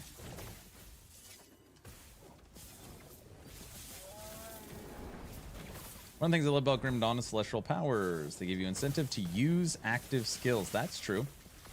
I'm going to try this league. Gold respecking will make it actually viable to experiment on your own. I agree. I think that was a huge change.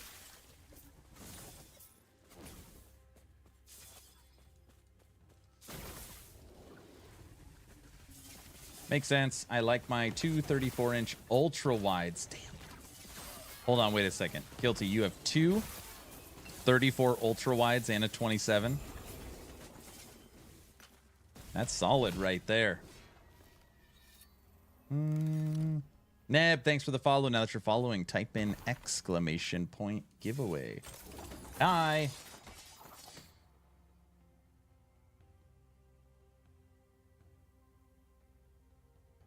Do you know how the dot percent works? So when I got 250%, do I apply to... Oh, yes. So if you have 300% ignite, each hit is 3 stacks. What's up, Midnight? Fun in video games. COF is legitimately one of the best innovations in the game. I don't feel like I'm playing the game if I'm buying my gear, for sure. When people say no rest for the weakest Diablo-like, it is easy. It's just buying. You got to work for it. Oh, I mean, well, for sure.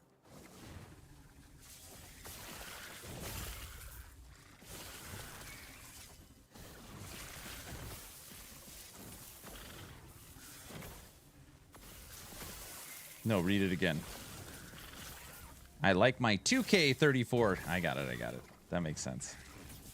No rest for the Wicked's. Half of its biggest downfall is that they keep calling it Diablo-like when it's not. Man, so many discussions around this. No Rest for the Wicked, Moon Studios, came out and said, Diablo PoE, we're coming for you. May the best game win. And obviously, when Moon Studios comes out and says that, me included, I was really excited. Damn, the Ori creators are making an isometric action RPG. So this is where you got to understand. To them, what they have created is a natural evolution of the genre. So they think it is a Diablo-like. So just like keep that in mind.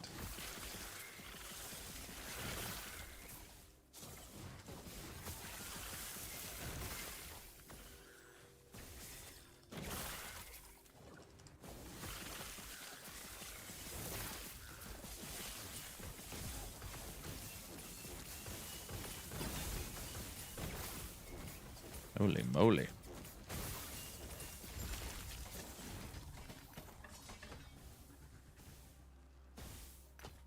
I thought they meant that comment as a joke. No. I mean, you know, they made that comment on their official Twitter as likely a marketing ploy. But they were for sure serious. They're for sure serious about it.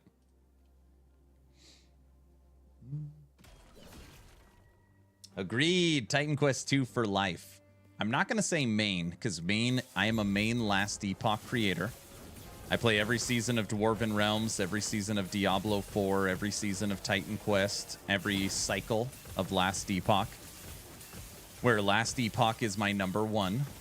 But in that rotation, I would like to add in Titan Quest 2 and PoE 2. So that's my goal. And I'm hoping Titan Quest 2 can be number 2. Going number 2 on Titan Quest 2. That's the plan.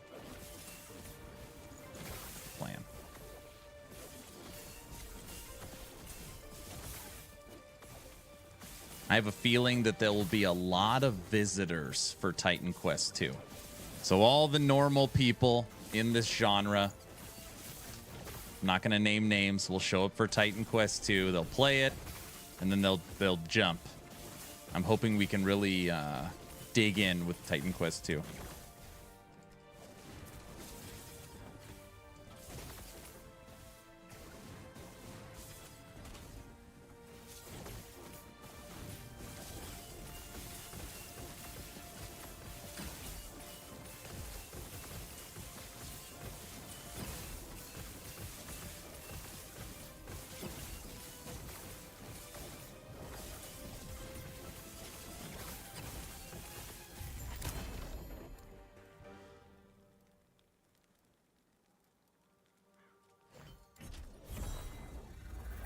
I love the original. Me too. It's been a while since I played it, but I love the original.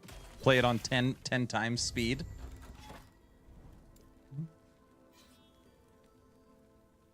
Just wait. Titan Quest 2 will come out and this game will be dead. there's also an ongoing joke in my community where, man, I took so much heat when D4 was coming out. Aaron, last Epoch will be dead when D4 launches. Why even take the time to cover last Epoch? The game will be non-existent when Diablo 4 releases. Over and all the time. I can't believe you're even still wasting your time with this. Aaron, you run the Action RPG YouTube channel. D4. Over and over and over again. And now, over and over and over again. Aaron, why do you play LE? Once PoE 2 comes out, this game is dead. Once PoE 2 drops, I mean, they should honestly shut down the servers. I get that comment all the time. Even in yesterday's video, a couple people were commenting, like, I can't believe you still play this. PoE 2 is going to rule, you know.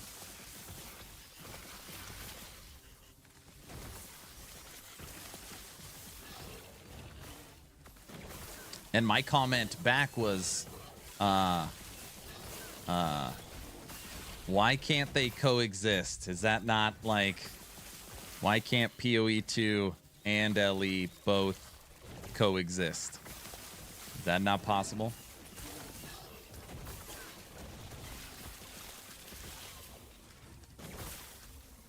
I mean, in the world of live service games, like there will never be one to rule them all. Even if PoE 2 was like, let's just say 500% better than everything, it's still gonna be a month, 6 weeks, and then you jump to the next thing. Like, that is the genre, which means one could really never rule them all unless you had huge mid-cycle or every week, every 3 or 4 weeks, something to bring the community back, like Diablo 4 tries to do.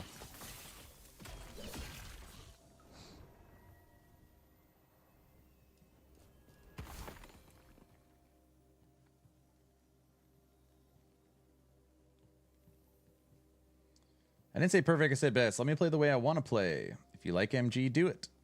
I'll likely never play a trade league ever. Well, my 2-2 biggest downfall and No Rest for the Wicked is they don't seem to understand what community expectations are going to be when they release an early access game. And that also applies to when they call out Diablo and PoE. When you look... well, it'd probably be hard to look now. When you look at the initial reviews on No Rest for the Wicked when it dropped on Steam, and their initial Steam score was 58%. That was, I mean, 1, game's too hard. 2, I expected Diablo and PoE, and I got Dark Souls. You know, like, every comment was pretty much the same thing. I feel lied to.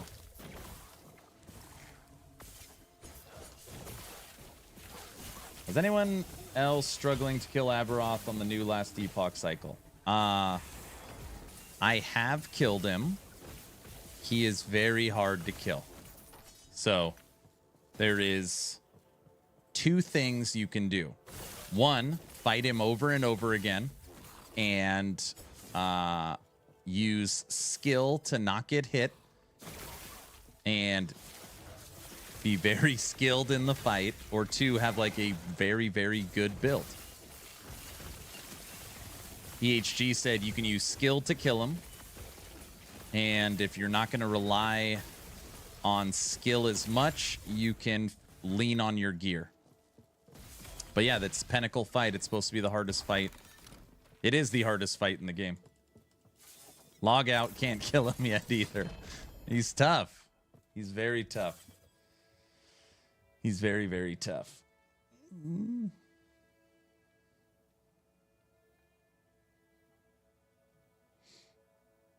There are going to be people asking for refunds when Notice for the Wicked full release because people don't research exactly what the game is. Yep. That's every community / game, to be fair. Ellie is too good to die. I agree. Ellie had a strong core community when there was only 6,000 to 8,000 of us. So it's funny. The comment ended on YouTube when I said, in my opinion, there will always be a market for a traditional point and click action RPG, which PoE 2 is not. But I am extremely excited that multiple people, including yourself, are comparing Last Epoch to Path of Exile and Diablo, because I remember playing this game when there was only 50 or 60 of us. It shows how far they've come, and that makes me very excited. That was like what I wrote, which is true. People can say all day long, dude, Diablo kills Last Epoch. PoE kills Last Epoch. And I'm like, the fact that they're comparing this game to that, great. I already feel that's a win. You don't have to say anything else. It's in the conversation. Perfect. Success. People just want to say this game is going to kill this game most of the time. That statement is never true. I know. I'm very close to avoiding PoE 2 out of spite. No, PoE 2 is going to be great. It's just not going to play like this. It's not like, if you expect PoE 2 to feel like LE or Torchlight or regular PoE, it will not. That doesn't mean it won't be awesome. It just isn't. That's not how it's designed. You need to auto-sort your keys, please. You will love the result. I know, I've seen it. I already know what it does. See, now the wife can hit auto-sort and I wouldn't be as mad.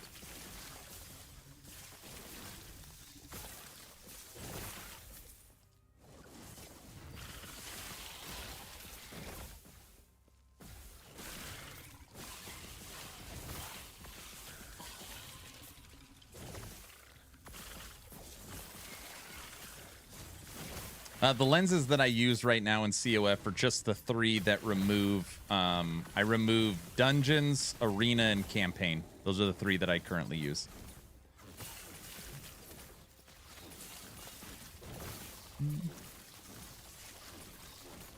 With having so many ARPGs and the fact that they all feel that Ellie is falling behind the market, hype, graphic, fidelity, poor MTX, reoccurring revenue... How do you see EHG moving forward to keep them alive? Well, first off, it's a very successful game. So, right off the bat, from a financial perspective, there is no problem currently. And just in case you can't hear me because an ad hit, I'll hold back in answering this. Actually, it's perfect timing. Hold on. I'll be right back. Be right back.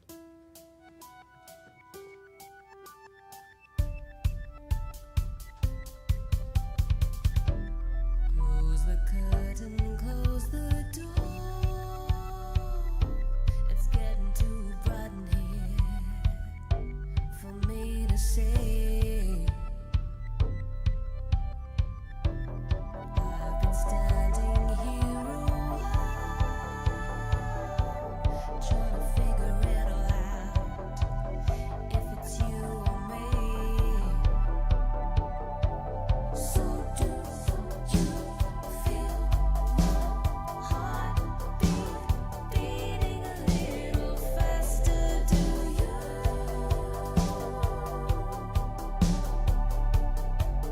And feel my hand reach out to hold you? Is that something you do? I'm alive.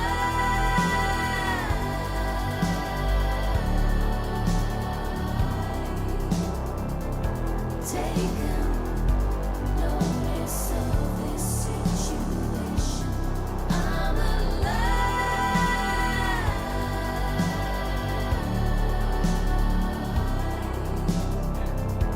Take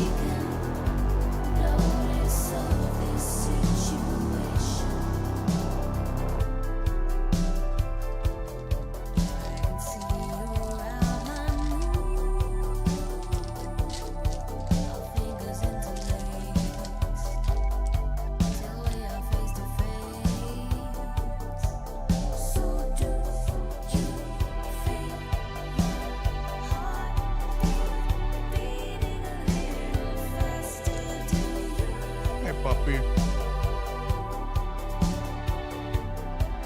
Some fiber power bar.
Okay. I ate a little Fit Crunch. Fit Crunch. Well, that's all right. Okay. Question was asked.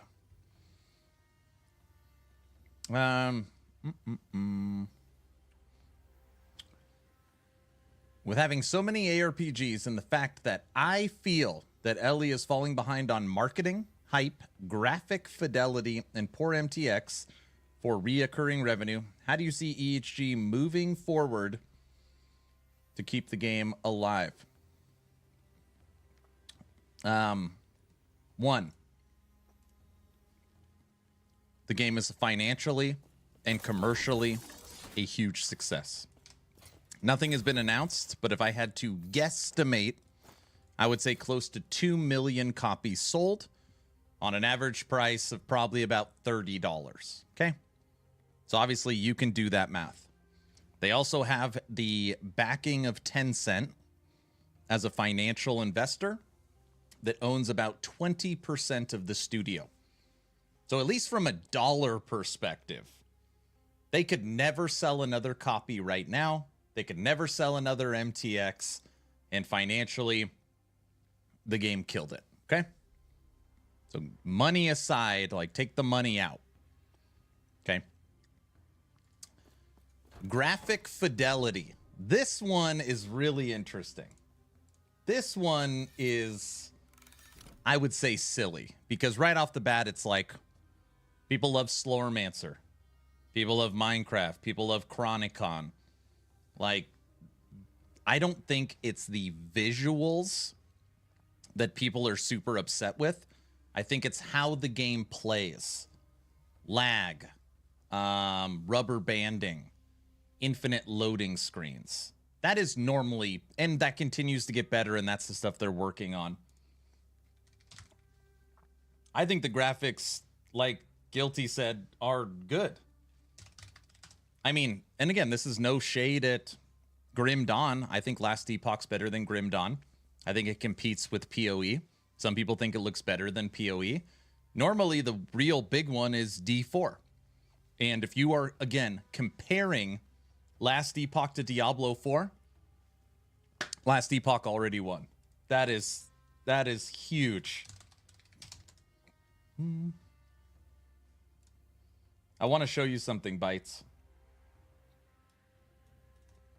You've been watching me stream for weeks. Here's Last Epoch.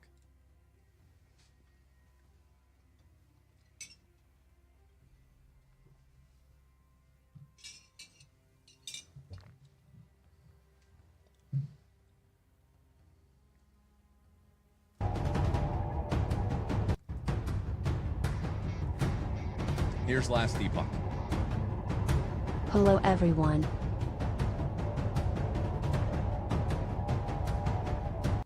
This is the game.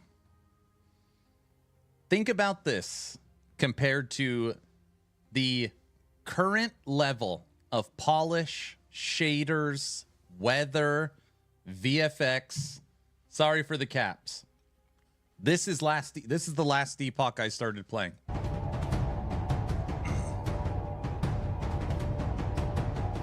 This is what you're playing right now. Hello, my name is Judd Kobler, CEO of 11th Hour Games and Game Director. Every location can be explored in each era, with alternate timelines featured prominently in our Endgame systems. Another vital pillar of our design is character identity. You'll pick between 5 base classes that advance into one of 2 mastery classes that will unlock.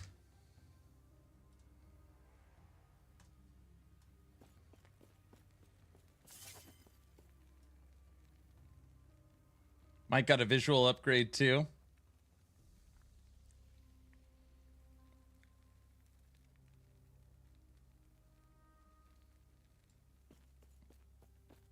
Not only that, they are currently upgrading to the current version of Unity, what's going to give them everything they need to potentially push visuals farther, like DLSS and a bunch of other things. So they're going to have new tools from a visual perspective. Oh, there's definitely improvements, but I still think it lags behind D4 and PoE2. But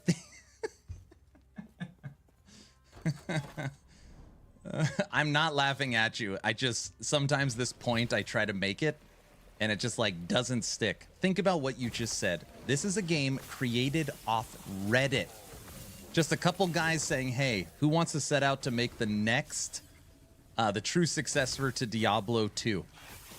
And you just said, I don't think the visuals hold up to Diablo 4, estimated having a budget of over $300 million, and PoE 2, potentially one of the most like hyped games of the last 10 years. Can't you see in your thought process like how big of a win that is?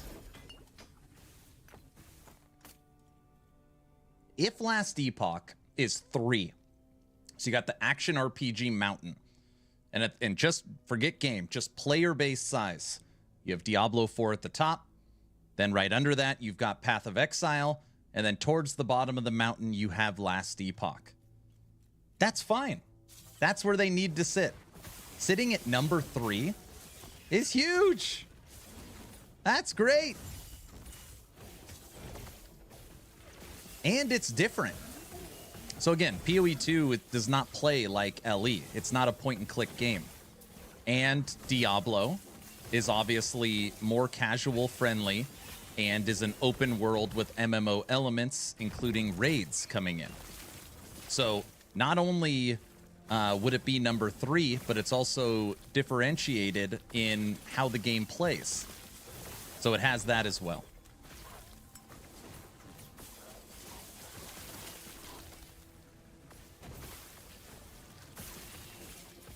And you got to remember, like, I mean, the MTX aren't good. You're right. But, you know, I mean, I would hope they're going to get better.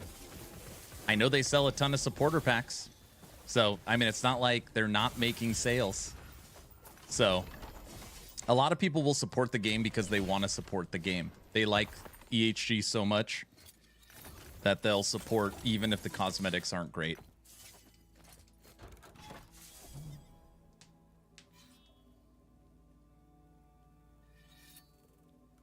But I mean, really, like that warms me and makes me feel so good. Like, I love that comment you made. Oh, that's just so great. I just think it falls behind PoE 2 and D4. That is... You don't realize that people thinking like that is what's going to make it succeed.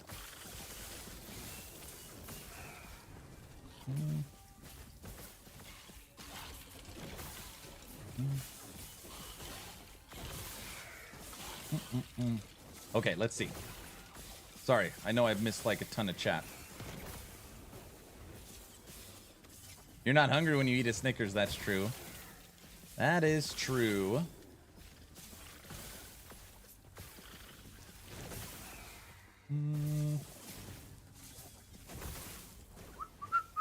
For MCX, they really need to get a full armor weapon effects set in each element ASAP. Oh yeah. Man, I hope on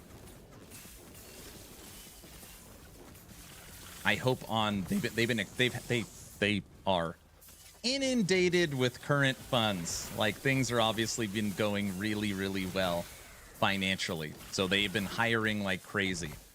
And they are now working on future cycles, which is great, to get content out quicker. And I am really hoping that MTX is part of that hiring. Drath, thank you so much for the tier 1 sub. 34 months. My man. 34 months. Jeez, thank you, sir. It's so cool seeing that. And yes, Blade, that was OG Last Epoch. What you see on screen right now,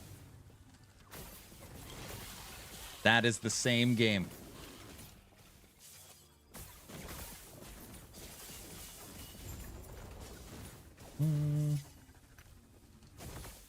What kind of classes do you plan on playing on this cycle? I have played Spellblade, Runemaster, Beastmaster, Forge Guard,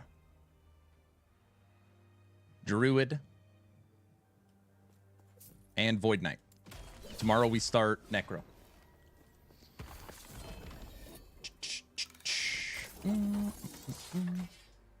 I found LE just after they swapped from those visuals. What, you didn't like those visuals? It's insane, the difference in visuals. Because people will bring that up, like, oh, the visuals in the game suck. And I'm like, can I just show you where they've come from? And normally people are like, wow, that's like, it almost feels unbelievable. Like, obviously they did an engine upgrade. Nope. They did not. They did not.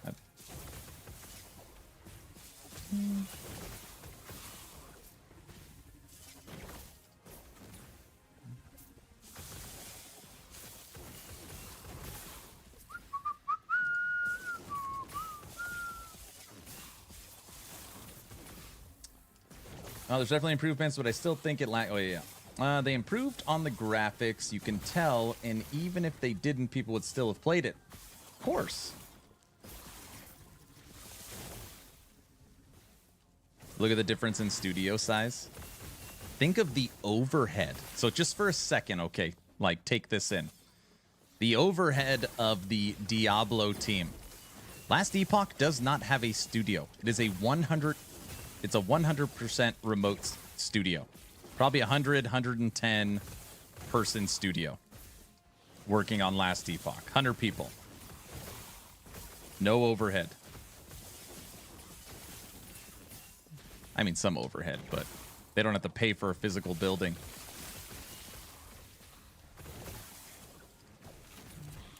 They say their biggest expense, other than probably payroll, is server costs.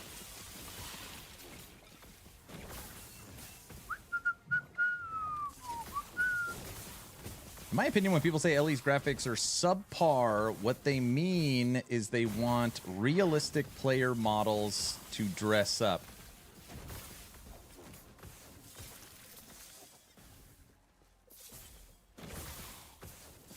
Could be. What's your thoughts on the RTS Stormgate? I thought Stormgate was fun. I played it once. I really like RTS. I haven't sunk my teeth into it. Every single time there's a playtest or something released for Stormgate, they reach out to me to play it. And I haven't played it because a lot of times it's under NDA. And it's like, no, I don't want it. If I can't stream it, I'm not going to take the time to play it right now. That's an interesting one. Look at this brow. For minion, mana, minion damage, elemental with health. Oh, that's a keeper. 1 LP. No.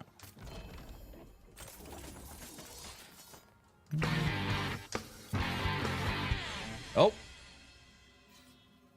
Somebody just got a Abyssal Legends supporter pack. Thank you for whoever bought it through my Nexus store. Thank you. Bad base. It's not a bad base. You're incorrect. It's the health regen base. Mm-hmm. Not a bad base for what we're cooking up. Oh, yeah. Remember, health regen is on the good base. Exactly. It's on the universal base.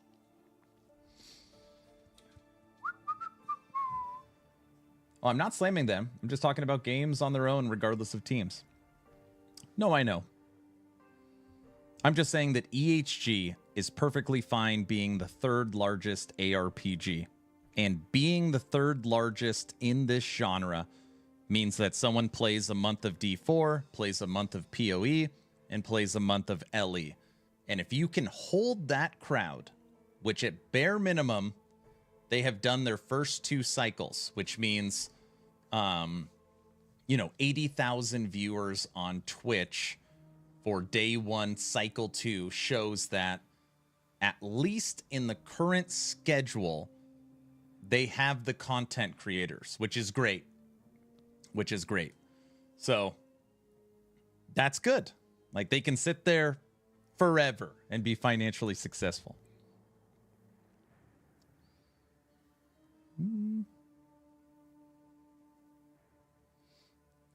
Right, Grez? We can.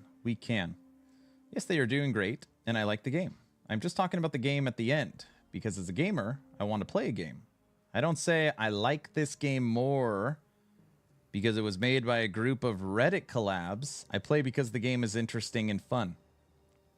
And most people would argue that this game that costs significantly less than every game you've mentioned has the best stash, which is about to get upgraded, the best loot filter, the best crafting, and the best skill system. So, and you can argue for each of them. Maybe 1, maybe 2. But a lot of people say that those 4 things, stash, loot filter, crafting, skill system, all 4 potentially the best in the industry. Now people will say, what about last Epoch's affinity system in their stash tab? Yes, but you have to pay for the stash tabs. So I mean, you could argue, but 1 or 2 on all of those. Breaking news, stash tab upgrade. Mike talked about it on Friday's stream that there's going to be new options for sorting and organizing stash tabs coming. Sorry. It's not breaking news. I didn't leak anything. That's Mike said that on Friday's stream. I think.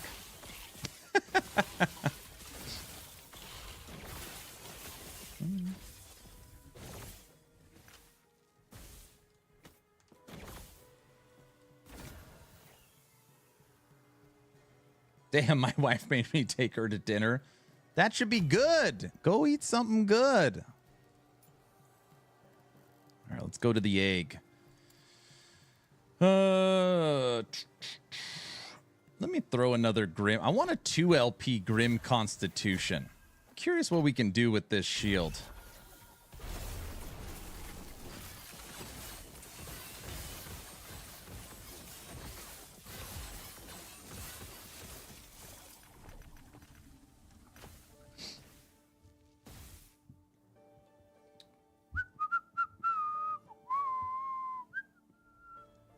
I will give Judd my kidney. All right, I'm gonna keep it. I'm gonna knock out chat right now, just so I'm fully caught up.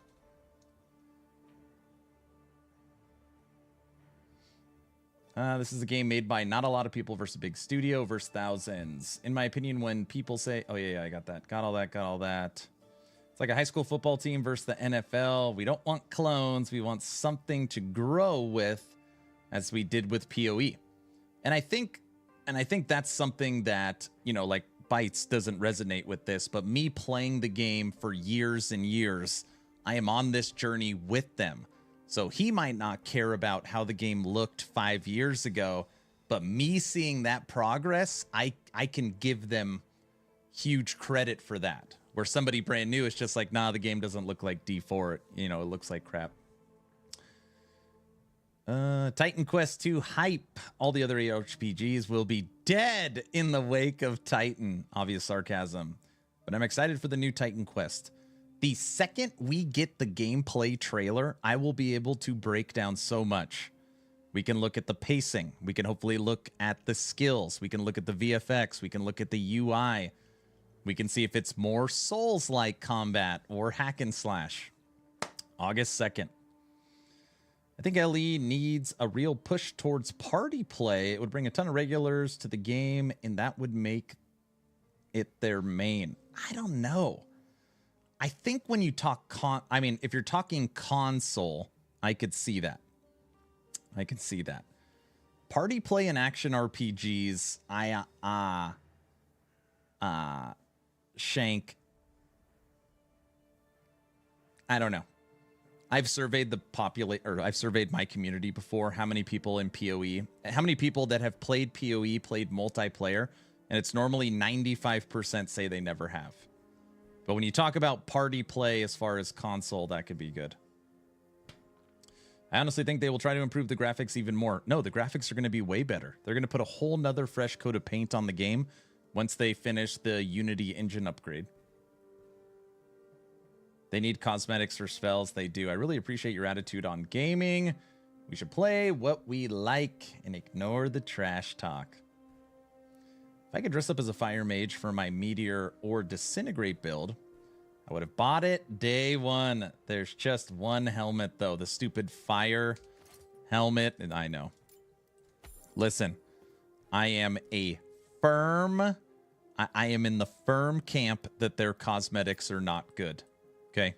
I just want to be clear that I am not that far gone that I will say that their cosmetics are in line with the current industry standard. Okay?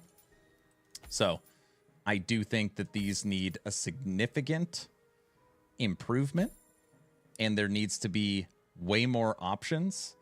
And EHG, right behind my head, has been talking about skill MTX for years, and they still have not built the system for it. So, yeah, I'm with everybody on this one.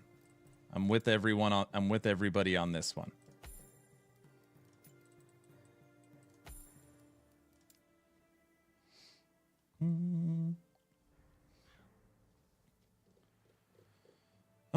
I have to divide my time 1 to 10 hours a week between games.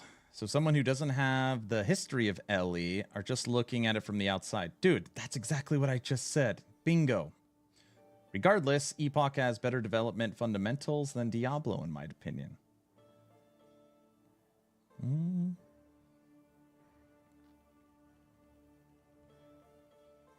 I find it odd to have detailed character customizations in any classical style action RPG. Ironforged, I'm 1000% with you. I am a firm believer that any character customization inside of an isometric action RPG is a waste of development time.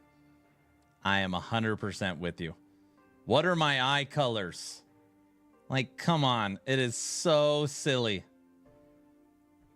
The only time I think it is relevant is if a game puts you in the cinematics during the campaign, where you are truly a zoomed in part of the story.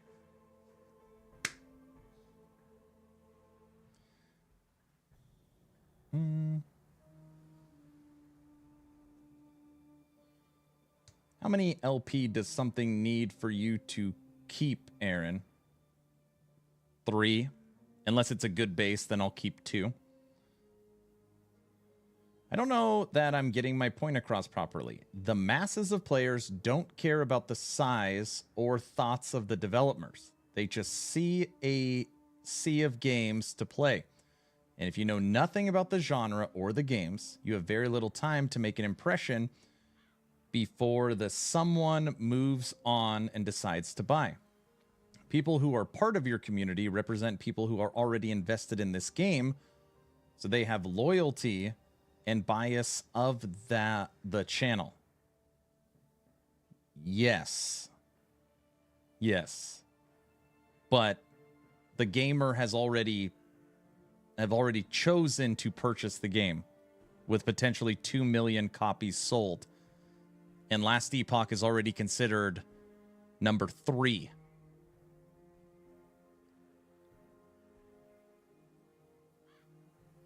So, like, you know,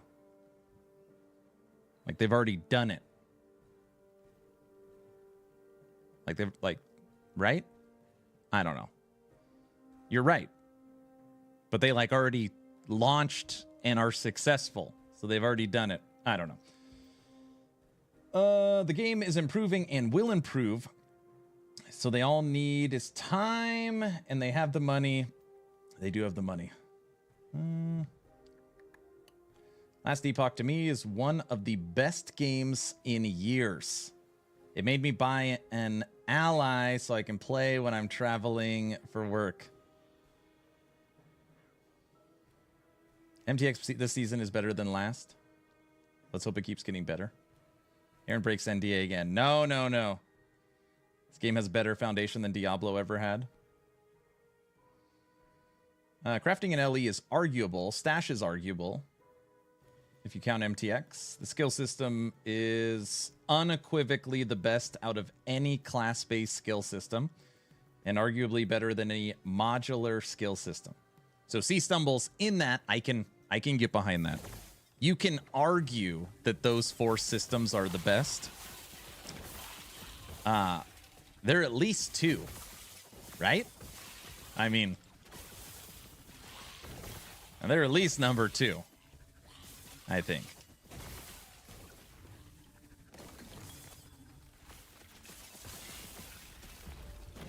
You have a bias because you're in the journey. Yeah.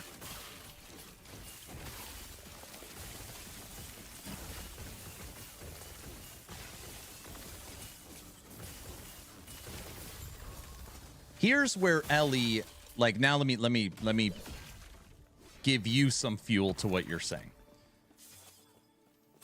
PoE does not fall off when PoE 2 hits, okay? So now you have the community of gamers that play Diablo 4. Then they play PoE. Then they play PoE 2. Then they play Titan Quest 2. Then they play whatever the Elden Ring, Hogwarts Legacy, Last Descendant AAA game is that is new for that month. And then they restart that cycle. So if there is enough competition in that live service game where somehow Last Epoch falls out of relevance because it has fallen too low on that totem pole based upon competition, of course, like, yeah, the game will fall out of relevance, which means they're not selling any copies, which means they're not selling any MTX, and sooner or later you run out of money. Sure. Totally. That's totally feasible. All I can talk about is current time. Current time, it is considered number 3, and every content creator has shown up the first and second time that it has done a major release. So, you know, from that regards, in its current position and financial situation, it is set up for success, and it is up to EHG to continue to deliver to the community a great game. Is that fair? I think that's fair, right?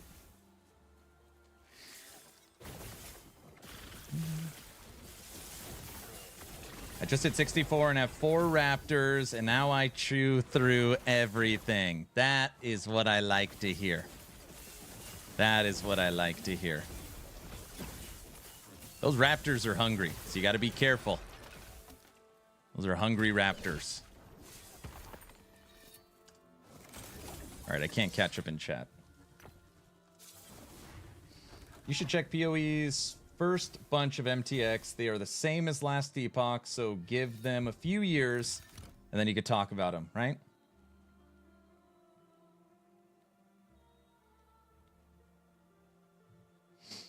Let me see how biased you are. You can say something negative about LE since you have all the negativity about... Let me see how biased you are. You can say something negative about LE since you have all the negativity about the other ARPGs.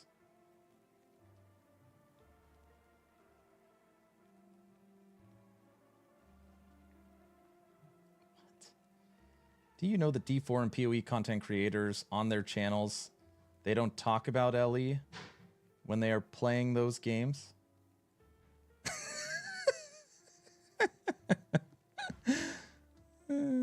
James, I'm answering questions in Twitch. So funny. People in Twitch are asking about... I'm answering questions from the community. So funny.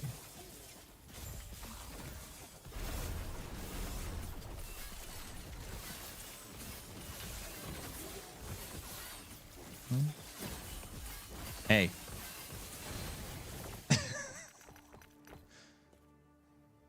Am I bagging on PoE and Diablo?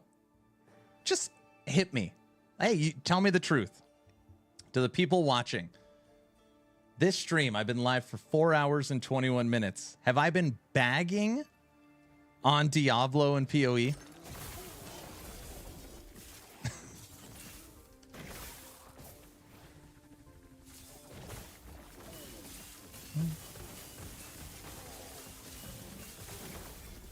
I try to answer. I'm literally interacting with the community, trying to answer questions to the best of my ability from my experience. I have played D2, D3, D4, Titan Quest 2, 3, Titan Quest Torchlight 2, Torchlight 3, Torchlight Infinite. I've played Victor Van Helsing, Chaos Bane, Inquisitor, Sloremancer, Chronicon, Wolson, Last Epoch. I've played PoE 2. I have played Grim Dawn. Like, you name it, for the most part, I have played it to Endgame. Every stream, I do my best to give my honest assessment of things. Is Last Epoch my favorite? Yeah. But I also try to make, like, actual... I try to make actual comparisons based upon my experience.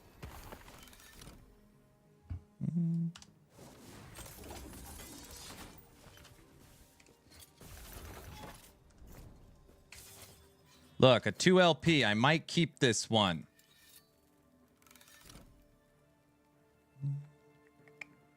See? There you go. I agree with you on most points, but I was trying to say I bought the game 4 years ago. I played it a few times, waiting for it to become a full game, just to see the progress. I haven't bought an MTX because I didn't find anything interesting. I could call it an average gamer. Because I play all kinds of games. Yeah, and I think the MTX need to be a lot better.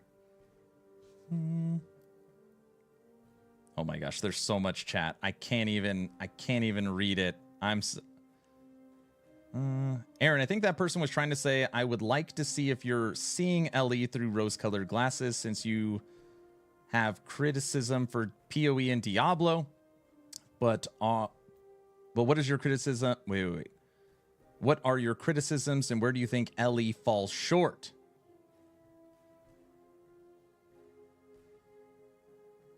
You said LE is the third best multiple times. He might be trolling.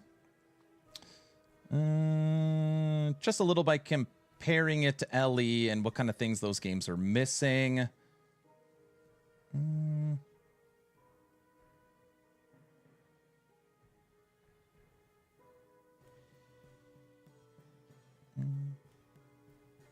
All lies. We know Dwarven Realms is your favorite. Hey, season 7, 8 for me is coming up next month.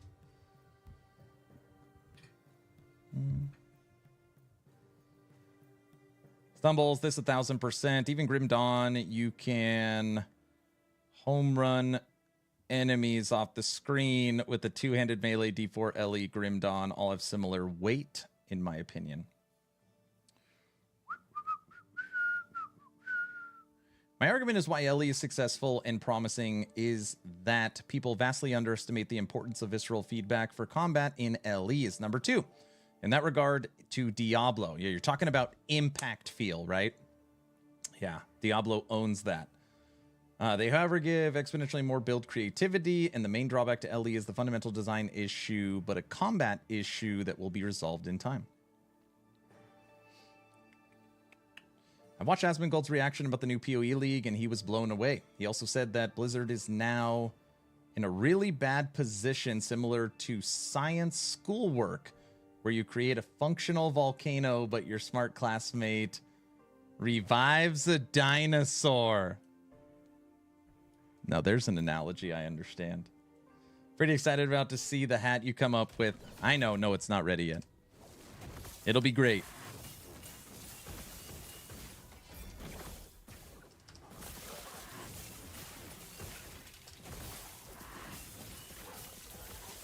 Bane.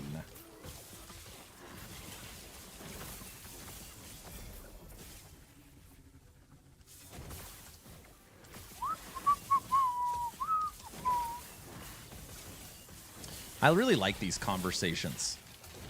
I understand that I don't like it when people are tribal, and then I can become tribal. That's fair. I mean, I do not think that I am perfect. So if me having a conversation about why I love LE comes across as Diablo 4 and PoE bad, I have done a terrible job communicating.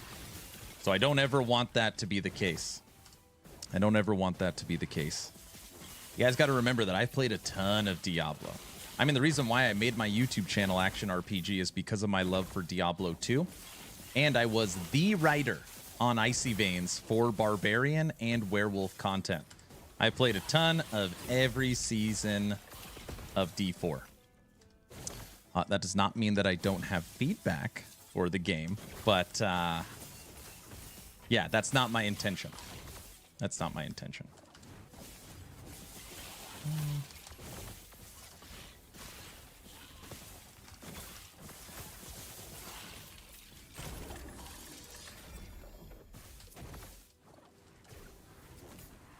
Chad, how do you quickly increase corruption on monoliths? You need to find needles. You get needles by defeating harbingers. And that can add 3 Gaze of Oribus. And Gaze of Oribus can add up to 48 corruption per shade.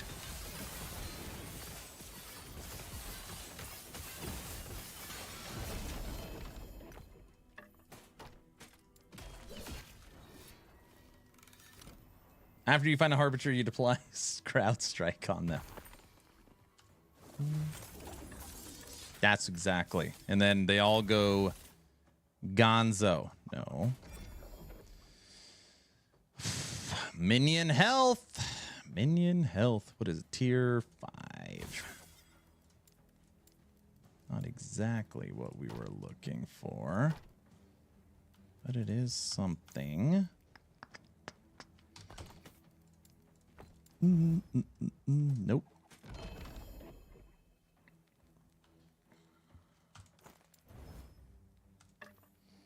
Damage over time, a lightning spell.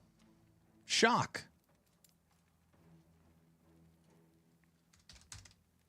That's not how you spell it.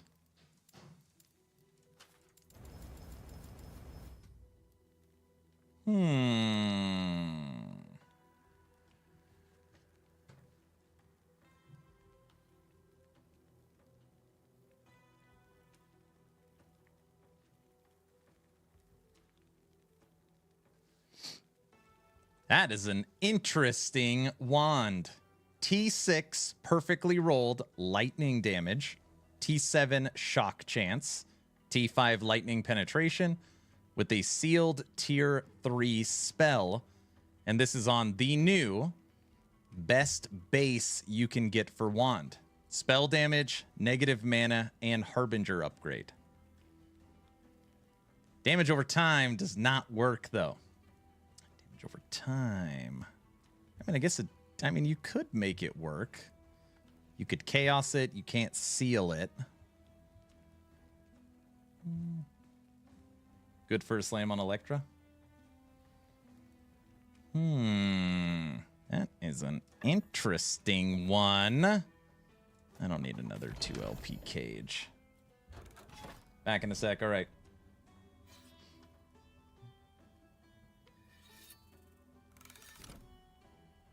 It's good for this build with Dot. I was just thinking about that too. I know. If you turn it into an actual lightning Dot, it's great.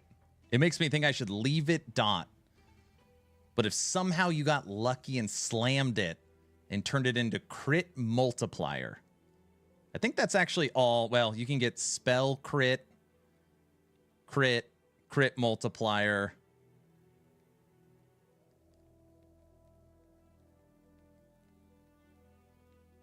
That's it.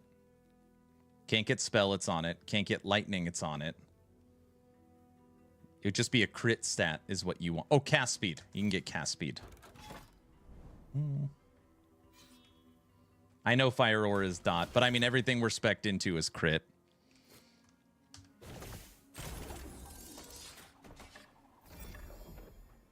You're right, I should just leave it Dot.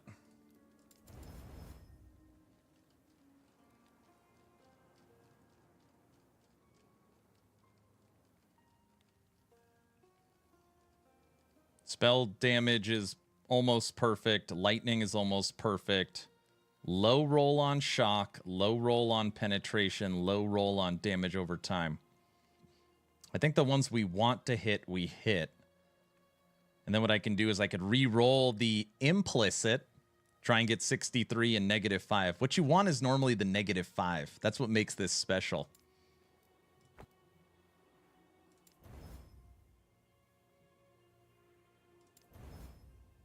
$60, -5. Now the 60 is the lowest. All right, leave it alone. You can only seal one. You can only have one sealed affix. That would be sick. I would have tried to seal it instantly if I could have. That would have been awesome.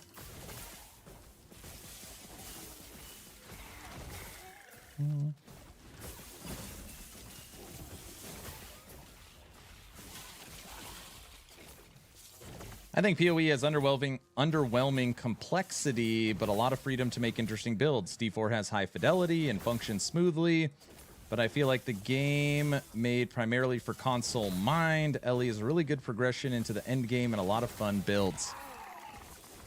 Yeah, and I think a lot of content creators, most content creators agree with that, and they actually tell that to their communities. PoE is kind of the professional grade ARPG. Diablo 4 is a little more casual, especially if you're into AAA, and PoE is a good in between. I think that's accurate.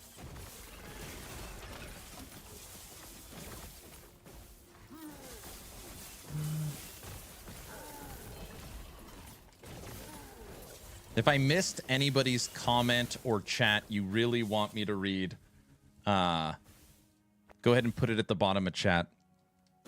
I know there was a ton of chat up there. I don't want to go back. So if there's something you want to discuss through, go ahead and throw it in the chat now. I think D4 will slowly improve until the X decide to shareholder expectations. I hope it gains some pretty progression systems. At the moment, you've lost a lot of trust. And from the glory days, GGG is kind of dunking on Blizzard with their expansion. And the Paladin cosmetics, it's pretty funny you say that. We were talking about that when we were watching the live stream. I was like, oh, Paladin. You think that was planned? Like, oh, Paladin. All right, let's go to our egg. Anything in here? Necro. Oh, we've thrown in Aaron's Will. There we go. Aaron's Will goes into the egg.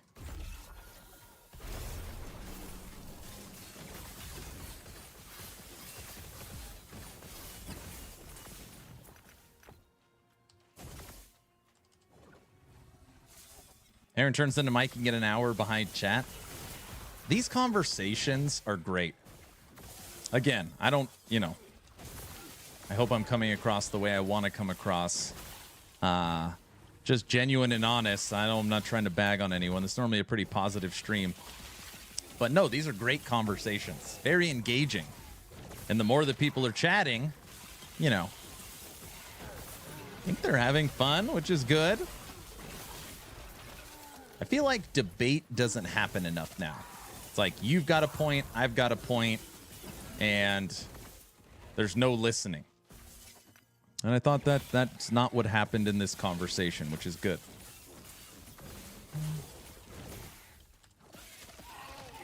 Does Last Epoch have controller support? Yes, it does.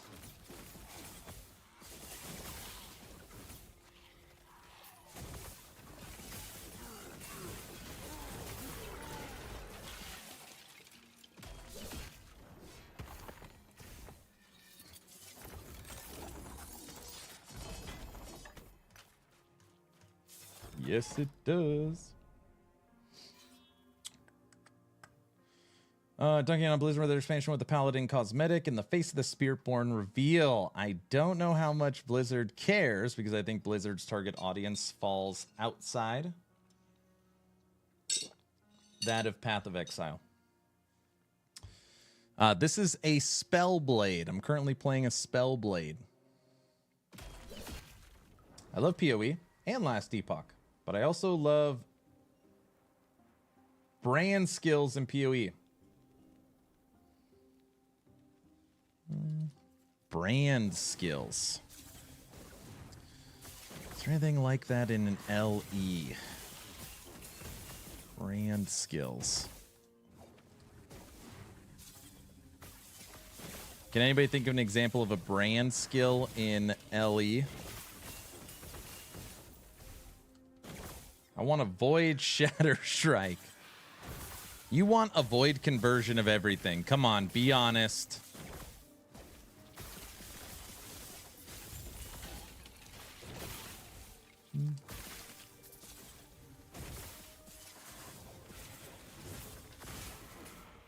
The only one I don't have, Spellblade. Time to start. It's time to make one.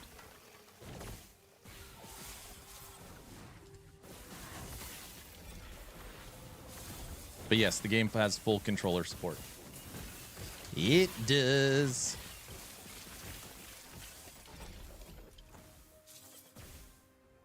New York City.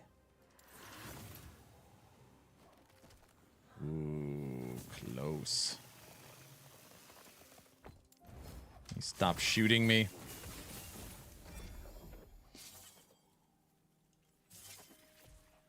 Social media has the Grim Reaper debate. Companies profit off engagement and have learned that tribalism creates passion. Hold on.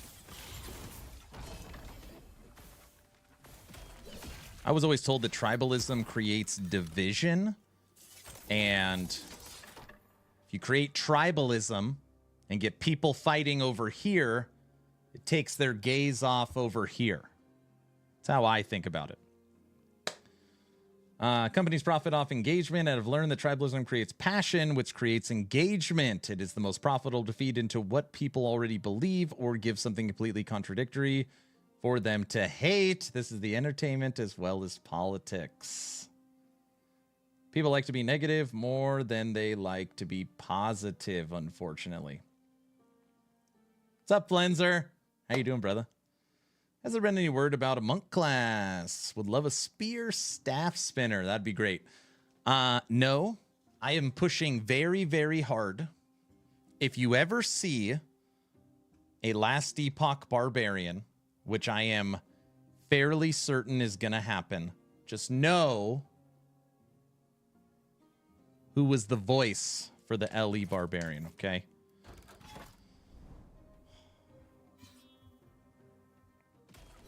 Example, need an answer for coding? Write a question. And then post a really bad answer under a different account. People will trip over themselves to correct you. I've heard about that.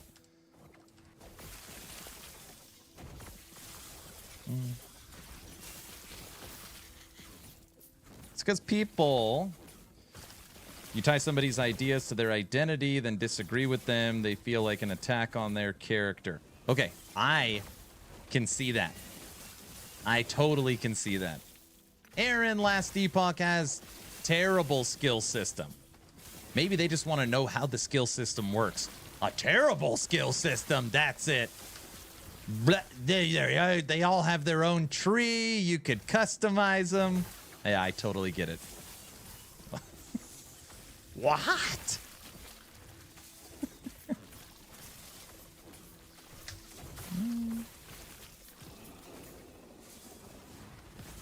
Speaking of coding, do you know if EHG is developing under Unity using dots or traditional mono B? I have no idea.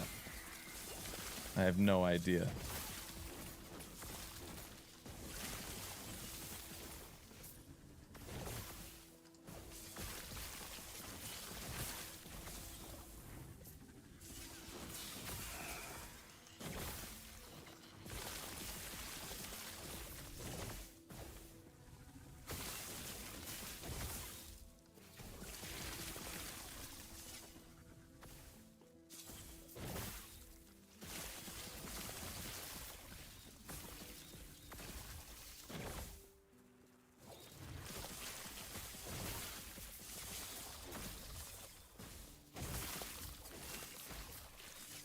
Oh, we're freaking crushing.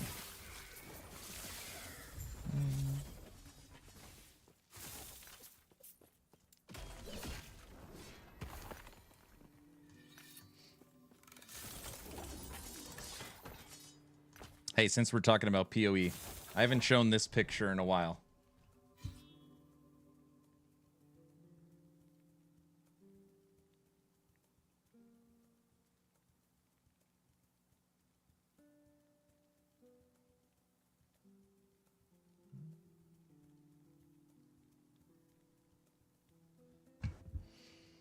I need to organize this better. Well, this is one.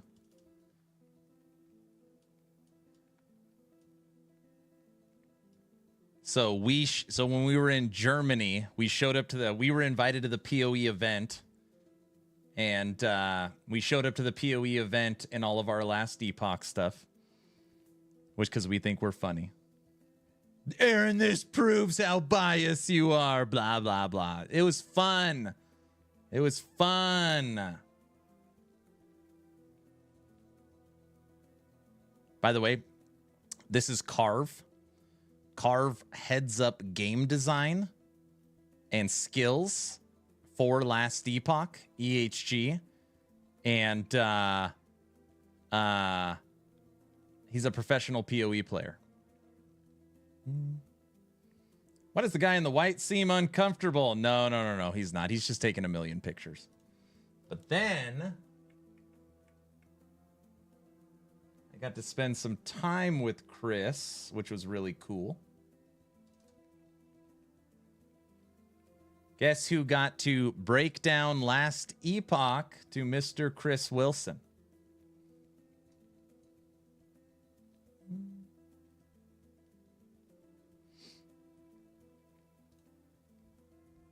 And by the way, I got to play PoE 2 as well. Like, I was in their booth as well.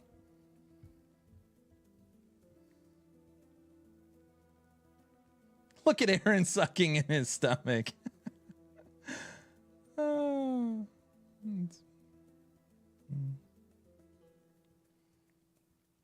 Looks like you're dropping the hammer there.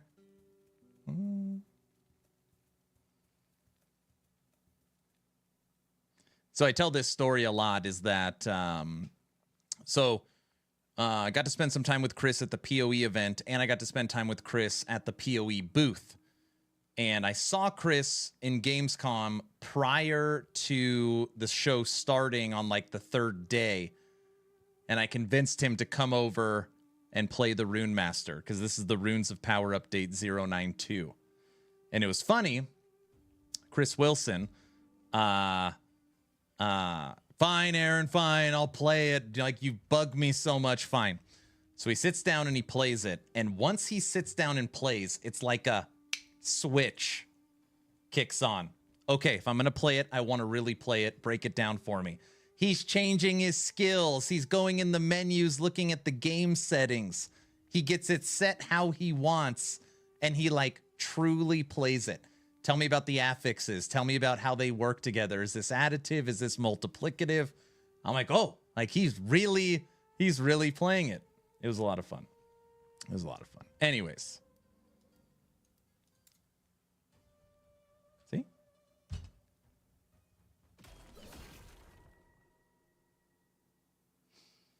I envy you, man. I wish I had the time and money to join the Germany event. No, I mean, just to be clear, I wish I had the time and money to go to Germany as well. I was sponsored and paid by 11th Hour Games, studio that makes Last Epoch, and they flew me to Germany to help promote their booth. So I will not be at Gamescom this year, but I will say it's the best gaming convention I've ever been to. I could never do that on my own. Aaron, the next time you travel to Germany of some kind event, PM me. I'll take a day off work and come meet you. That would be awesome. Oh, that would be awesome. There was a bunch of people. I took a ton of pictures. There was a bunch of people that came and said hi last year. I think it's great when people keep an open mind about their games and want to improve their game by looking at what the competitor does. Yeah, I agree.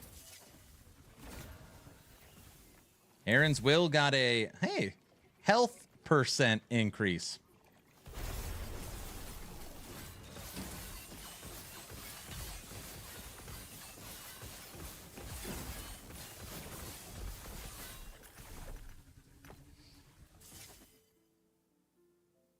Are you saying that EHG paid you to play PoE 2? It's obviously the greatest game ever.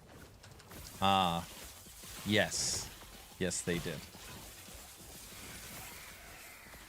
Oh, will I get that benefit next event? Of course!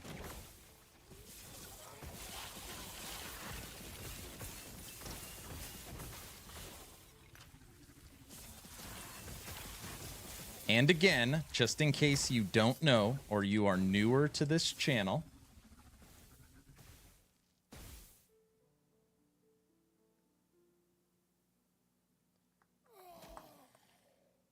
leave me alone. Behind me, oh, whatever. This wall behind me is our booth wall. This right here, EHG was going to throw away. They're like, how can we it weighed so much. It's this thick magnetic material that they spent thousands of dollars on creating for the Germany booth. This is us setting up. The seal is like setup day. They're going to throw it away. And I was like, wait a second. You're telling me I can have this? They go, if you want to take it, you can. This thing is huge. The picture doesn't do it justice. It is huge. I mean, look behind me. You can see like one square. Anyways, this is my background behind me, right? I bought a huge luggage and folded it up and flew it home.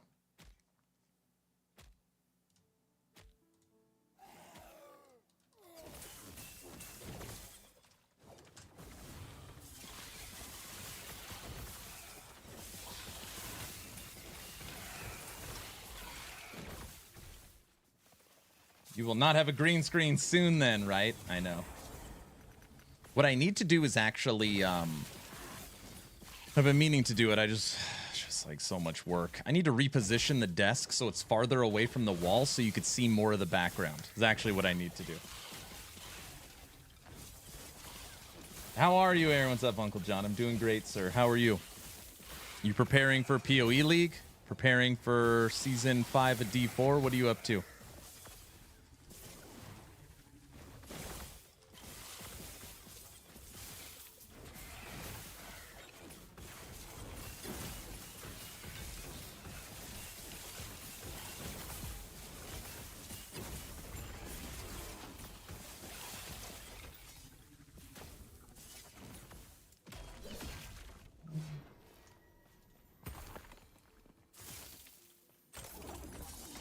Yep, and how I can prepare for this PoE, it's massive. Let me guess. You plan on going melee. This is the season of melee.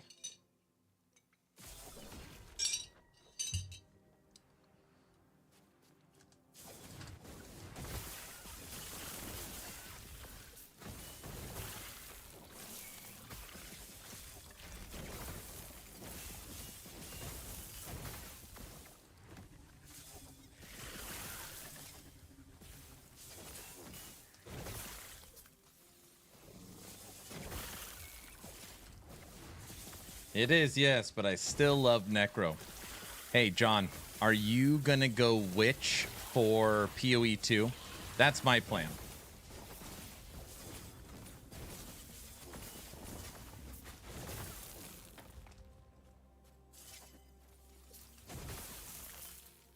I love LE because the devs love minions. GGG hates them. Do they hate them?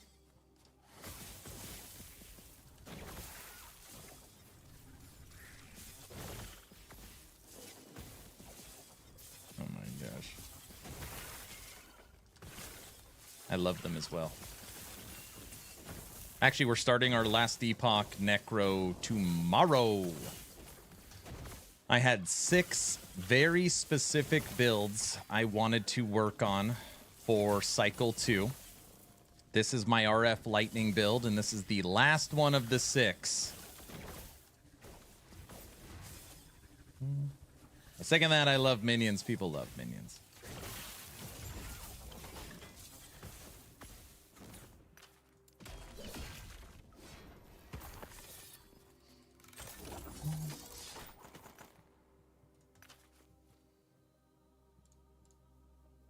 There, you all got to see my pictures. Well, some of my pictures.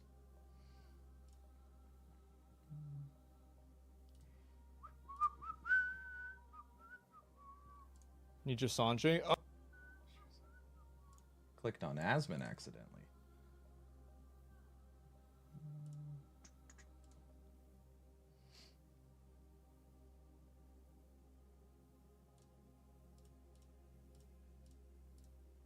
Okay.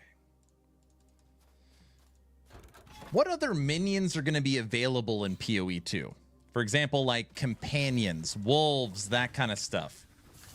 You think it's going to have all that as well? All I've been following is Witch. For other minion classes, you don't want to play Necro? What do you think? What else is PoE 2 going to offer?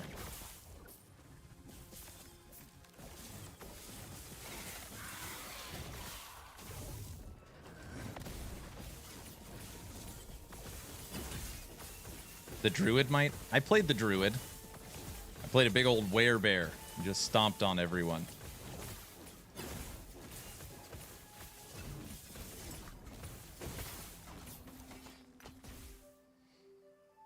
But for example, like, do you think like the Archer, the Rogue, like, do you think that like you can do like a Hunter style? You got like a Jaguar or something with you?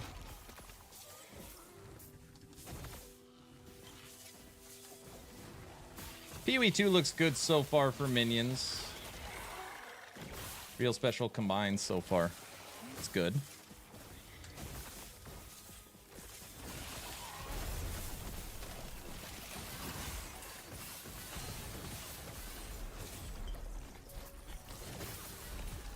Freaking poison nemesis. Gosh. I mean, it's fine. It's fine.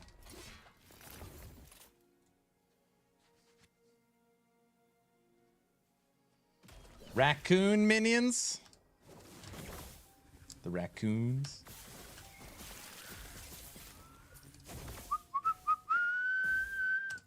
Hard to say. Snakes. So this is what I say, and I hope you guys can follow me with this. Last Epoch is my main game. I have all 15 masteries leveled. I'm obviously not an expert on every skill, but I feel like I got a general understanding of most of the game, right? Since this is my main game, when I play other games, I have to pick something because I don't have the time to master everything. So for Diablo 4, I play Barbarian. For Torchlight Infinite, I play Carino. For Dwarven Realms, I play Magic or Wand. For Titan Quest 2, I'll pick one. For PoE 2, I'll pick one. And I'm curious what I'm like, what'll be that selection for PoE 2. You love Ellie's Endgame now? I know. Uncle John, I just want to say, it is so refreshing to have a fellow content creator come by this stream and say that they are enjoying Last Epoch and are saying positive things about the game. I appreciate that. Thank you. I really want a release date for Titan Quest 2. Well, this is my thought, and I will be lying if I'll be disappointed if they don't do it. August 2nd, I will be streaming the THQ Nordic Showcase. And on August 2nd, we are 100% getting the new gameplay trailer. So we're going to see finally the game. We'll see the UI. We're going to be able to break down a ton from this trailer. And you know how most of them do it. At the end of the trailer, you get like it slowly fades or slowly pops into view a date. I'm hoping they give us the release date, at least the early access date. I really hope so. August 2nd.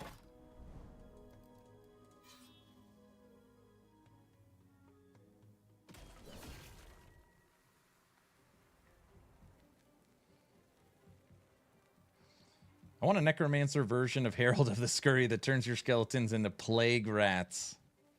August 2nd for Last Epoch? No. August 2nd, we finally get the gameplay trailer for Titan Quest 2.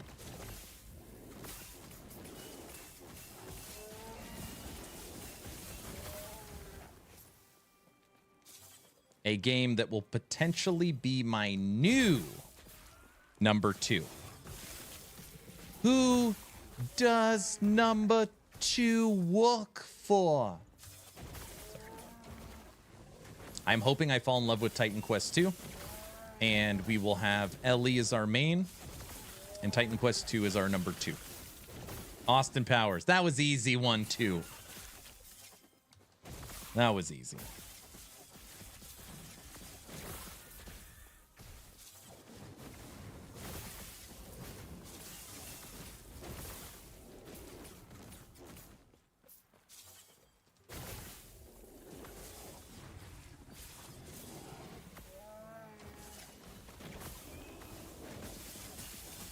And if you guys didn't see my last Titan Quest video, a lot of the game systems have now been revealed. At least item types, affixes, rarities, character breakdown, weapon types.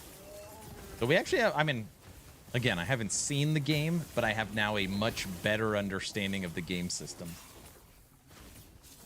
Can you Glyph of Envy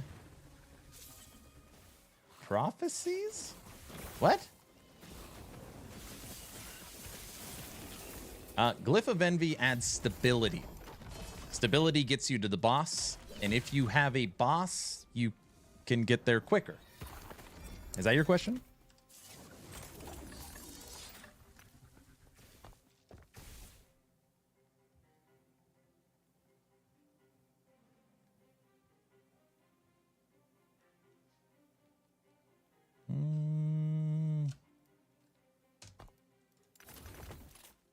One singular T7 reduced bonus damage.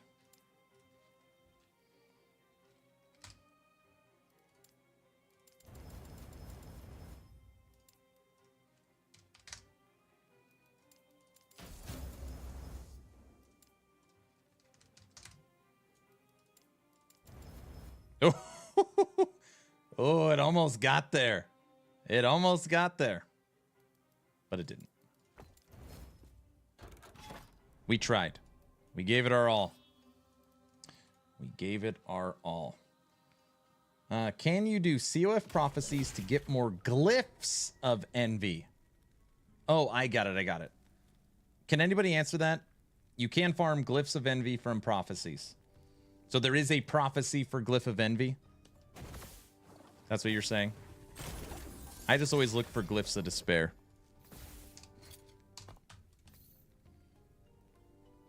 Oh, sucks.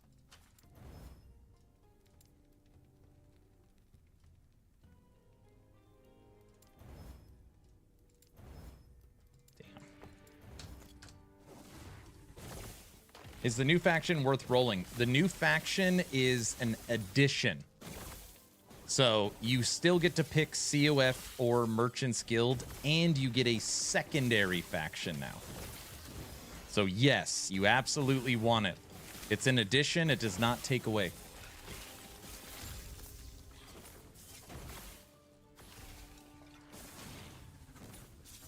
How do you get the second one? The second one, you unlock it once you unlock Empowered. So you know how normally you have to kill this boss, and this boss? Well, when you're about to unlock level 100 content, when you kill the level 90 boss, a Harbinger jumps out. And when you kill the Harbinger, you unlock the Shattered Road. And once you have the Shattered Road, you talk to the NPC and you unlock the Forgotten Knights. Merchant's Guild for life. What's up, Cody? MG.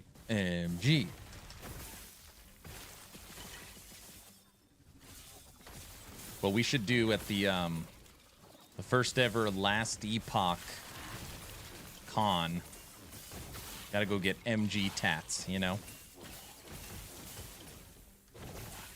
Just to be clear, I don't care if it's like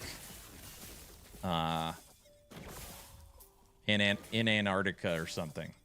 Wherever that first Last Epoch con's at, I'm there. Don't tempt me with a good time. Oh, gosh. Thank you. I'm working through normal monos. Yeah. Yep. So once you kill that level 90 boss, you got to kill the boss, then you got to kill the Harbinger, and then you got your Forgotten Knights. Aaron, do you have any idea if the plan to make Merchant's Guild any good? Wait. Aaron, do you have any idea if they plan to make Merchant's Guild any good? The search filters need a lot of work, and with 0 gold, and the 0 gold must stop sometime. I know that they plan on making the search way better, but just know that amongst the community, MG is considered more powerful. That doesn't mean it's more popular, but yeah, the search, they had some new search tools that didn't make it in that are coming. Obviously, the gold dupe is the hot topic right now. But yes.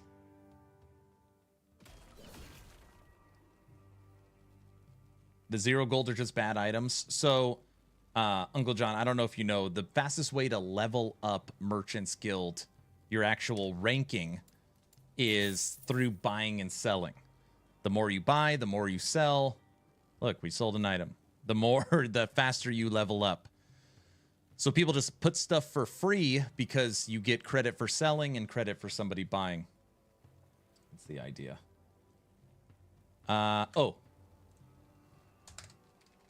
Question was asked, Aaron, did you ever get the final boss down? What a great question. I take you to this awesome YouTube channel I just discovered. It's called Action RPG. And I recommend you watch this video.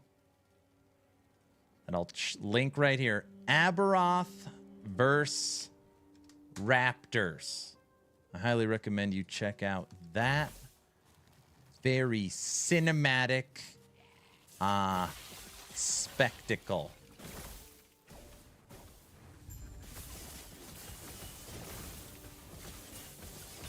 You're wrong. You gain experience for listing, not selling. Is that true? I don't know.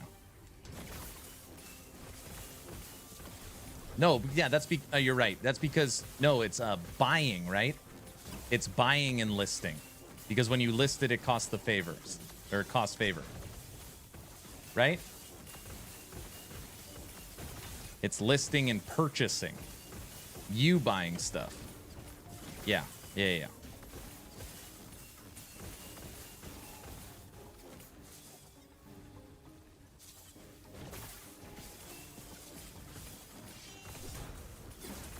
Come here, Formosus. Actually, actually... I don't know if I hit the Harbinger on this one. Oh, I should have. And I didn't. One-handed sword, one-handed mace.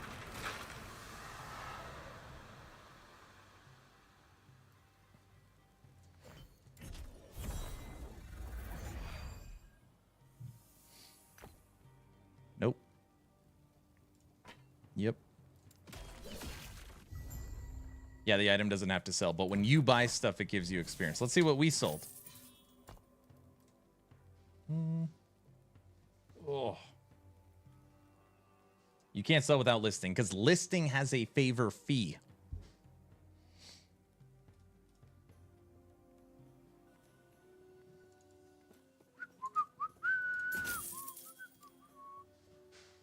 Ominous sold. The ominous we've got sold. $9.50. You told me I listed it too low. That took a few days.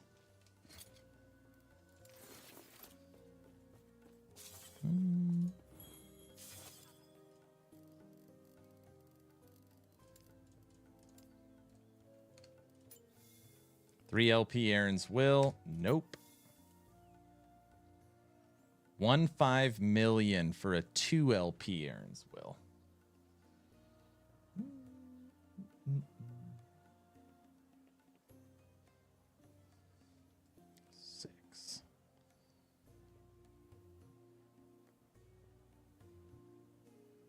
Damn, 19 million. 1 LP is practically free.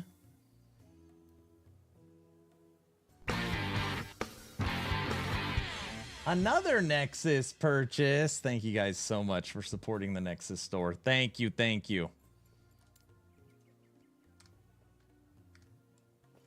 I'd prefer just to take the 0 LP and agate.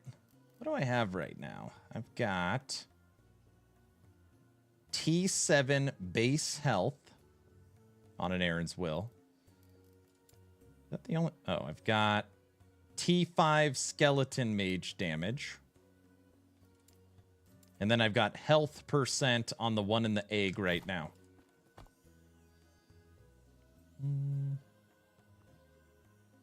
You're welcome. Thank you so much.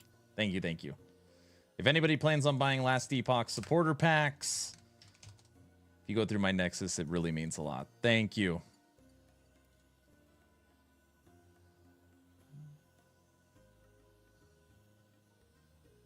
Do you have to do anything special to make sure Aaron gets the money in the Nexus store? No, as long as it's through this link. So when you go to buy it, you're on my page and you add it to cart. It'll show what it'll just show what you get from it. $1 helps. By the way, everybody, we're now, let me switch sides. We all know everything that came for Cycle 2.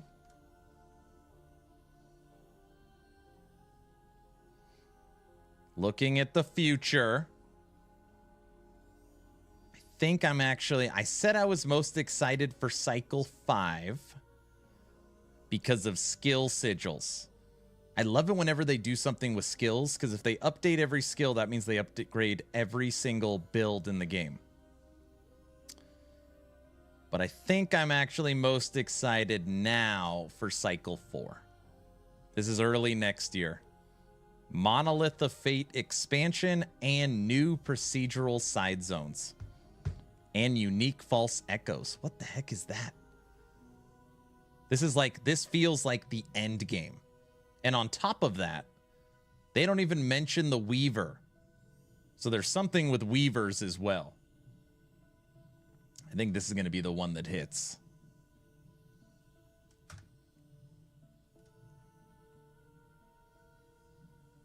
$45 million. That's Cycle 4. Yeah. No, I'm sorry. That's Update 1.3. It's Update 1.3. I can't even talk about it. Now I just got myself upset that you did that. Primordial uniques are going to slap? I hope so. 1.4 will be probably new Uber. Yeah. So if you look at the written communication, EHG again is not stupid. They wrote in the patch that what terminology did they use? It's like a general of Oribus. It's not what it says. But anyways, it's Aberoth is under Oribus. So we're still, remember, when you fight Oribus, you're fighting a shade of Oribus. You're not actually fighting Oribus when you're going through the Monolith. And Aberoth is under Oribus, which means we should have a new fight that's harder. They're adding more to the campaign? Why? Okay. So, they have a lore master. The lore master's name is Kyle. He's Judd, the game creator's cousin. And he's been with the studio a very long time. EHG has a 12-chapter campaign. It was written a long time ago. So the actual story of Eterra is 12 chapters. And this next update, we get chapter 10. This update, we get chapter 10. EHG is smart. I doubt they're going to force you to go through it, as in it actually, adds time to the campaign. But when it is all said and done, we will have 12 total campaigns, chapters.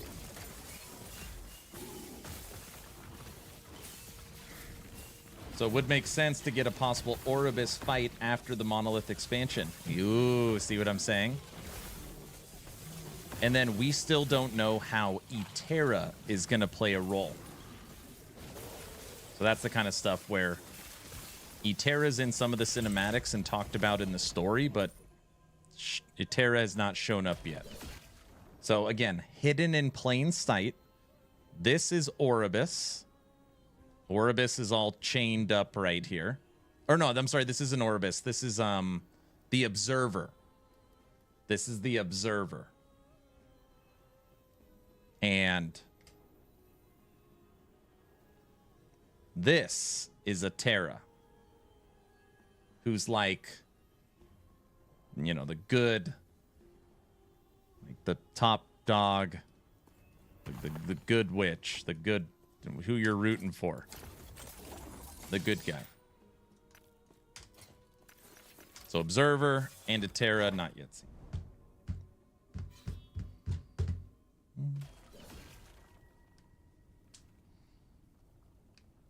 Stumbles, it's not funny.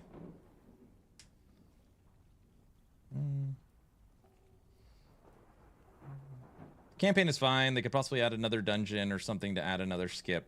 Yep. I mean, again, they could add 20 more chapters, right? I'm just saying, they could add 20 more chapters. That doesn't change the point that once you hit Hyboria or finish Hyboria, you can immediately go into the Monolith because you have your passives and your idols. So it doesn't matter how much they add, knowing that you can go into the Monolith at any time. And I think a lot of people are, like they want to see the end of the story. I don't know. Maybe nobody cares.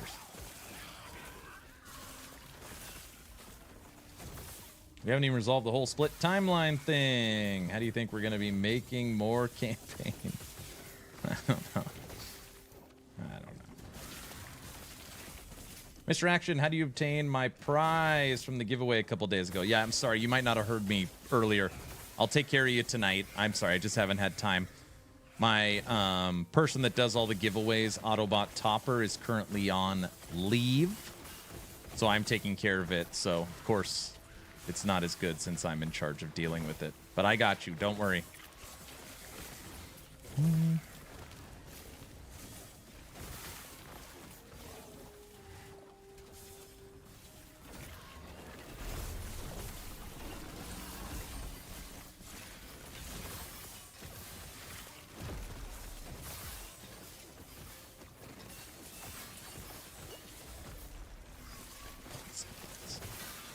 Get out of here. Here, maybe I could do it right now.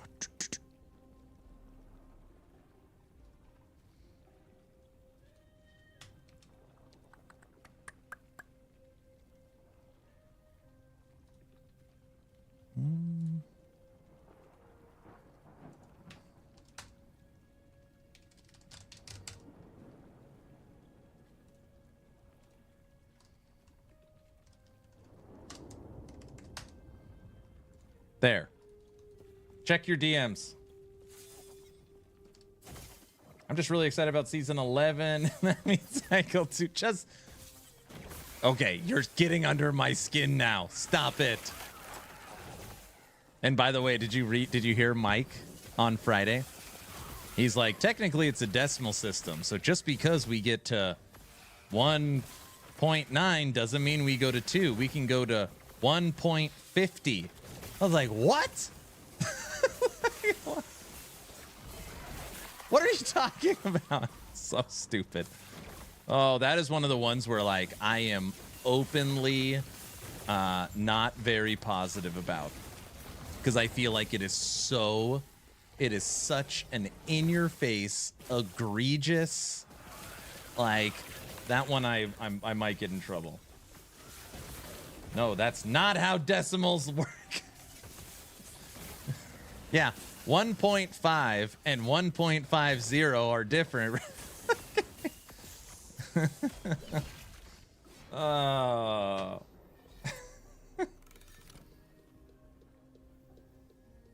I don't even know what's going on in the story. Come on, you gotta put the epoch together, and once you put it together, it is the last epoch, which allows you to travel back in time, because you're trying to find the void, how the void started, and stop it. How do you not know that?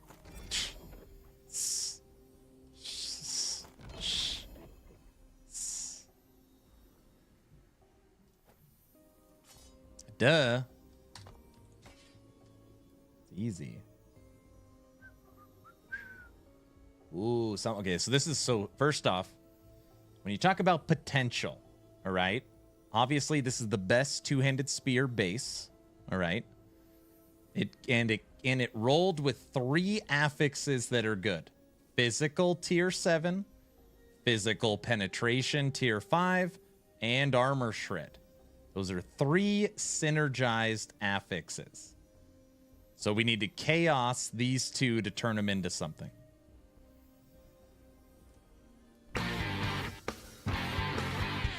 Oh, another person has supported Nexus. Thank you so much. Okay, mana regen, potentially okay. So now we're going to jump to this one. Health on kill, no. Lightning penetration, no. Stun. Okay, stun with melee. Armor shred. Physical penetration.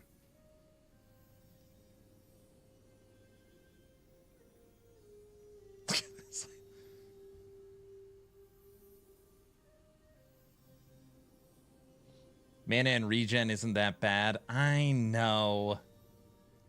We'll keep it like this for now. That is a heck of a spear.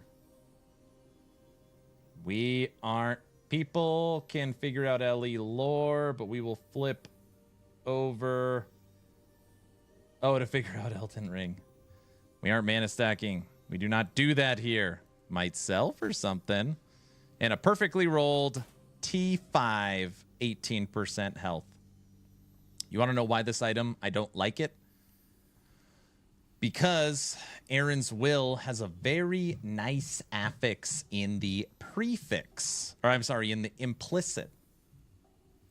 Up to 6% of your maximum health gained as endurance threshold. And this is a 3. Ugh.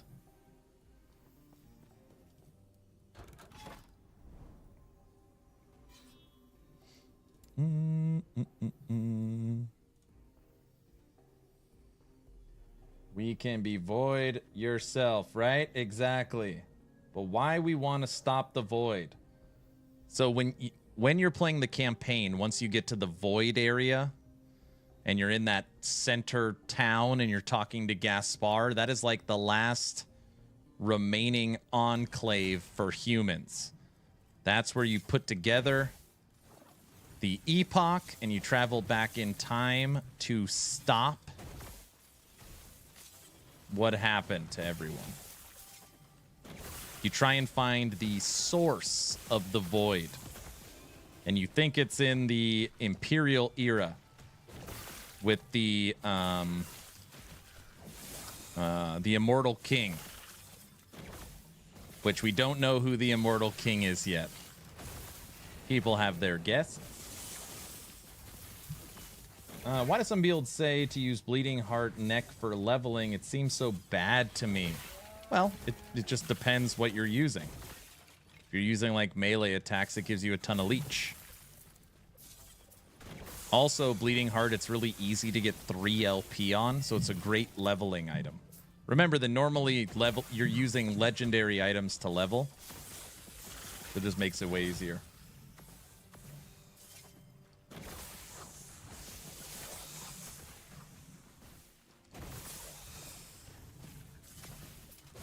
Yeah, it doesn't hurt you if you're melee.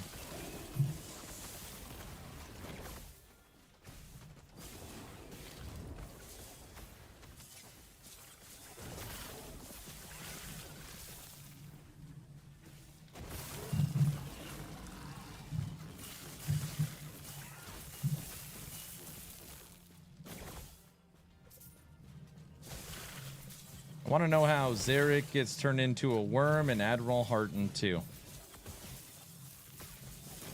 See, there's lots of people that want to know what's happening. So Cody, what you need to do is you just got to learn the tags of the skills. And once you get a good understanding of that, you'll know what helps you, what hurts you. So for example, Bleeding Heart. If you're using a melee attack, you're fine. So like Mana Strike, Lightning, Melee, arena, Area, Intelligence, and Dex. This would be fine. But if you came over and got Mana Storm is a spell because of the scaling tags. So now you would not be fine.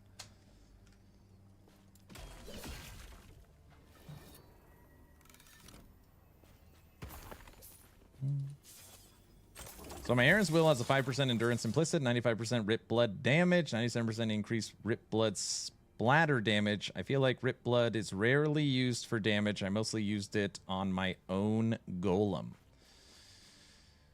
Let's go back.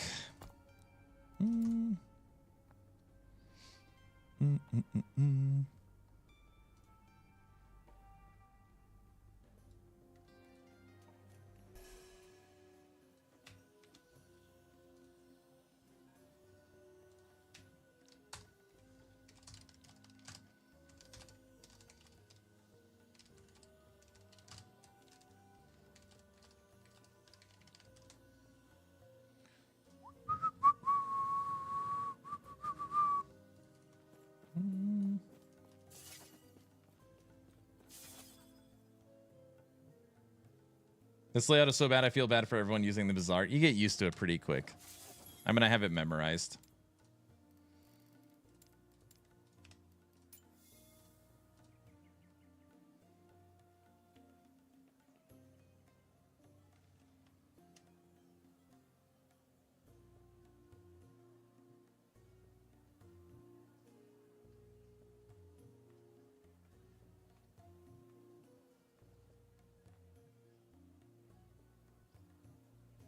And I want... Is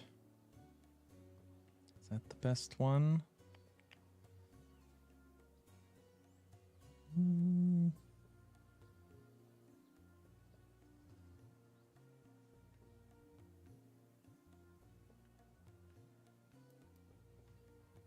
I want this one. So, again, big roll range. Increased health can roll from 6 to 18. This one has a 16% increased health and a perfect 6% maximum health gained as endurance. Thank you very much. There's our 1 LP, Aaron's Will.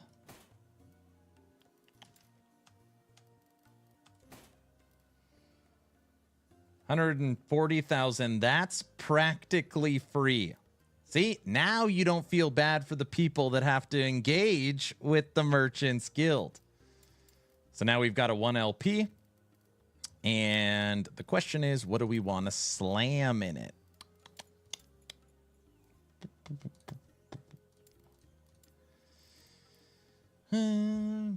Minion crit, double life, skeleton mage, life. I mean, there's so many options. Crit.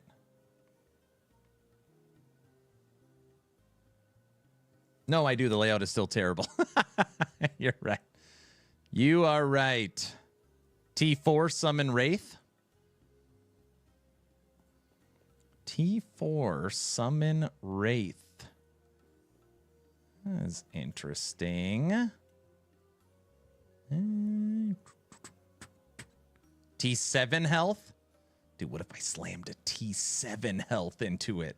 Oh, it's Sentinel armor. Oh my gosh. It's not...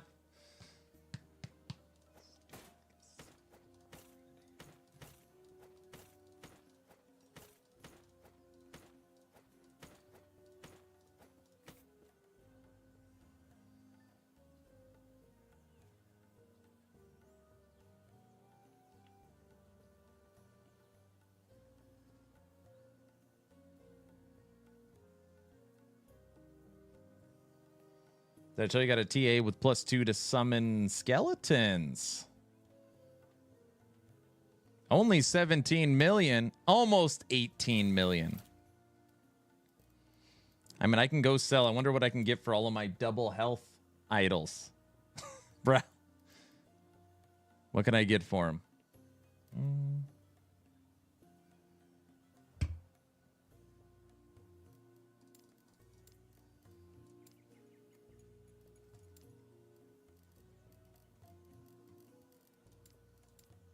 What level's Aaron's will? 70...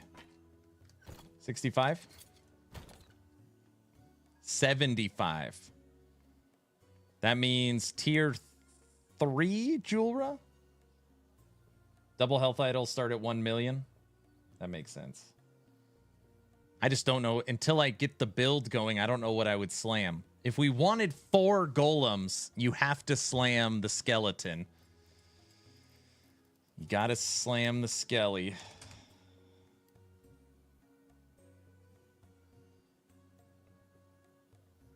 I can get one for free, but...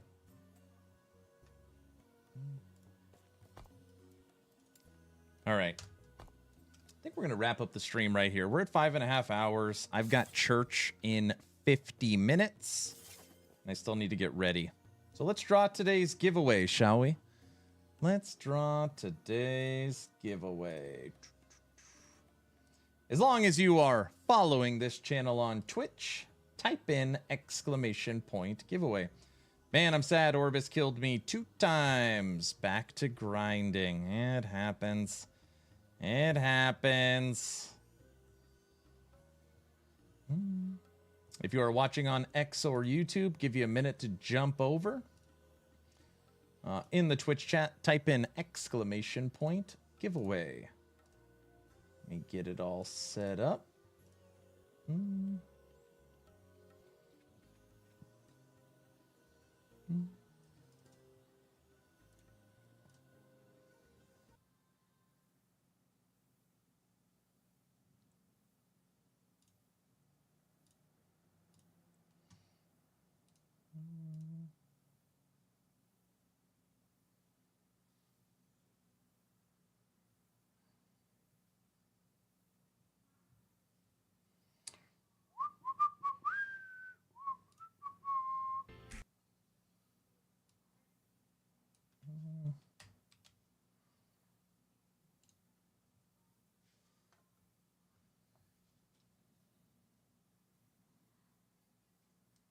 All right.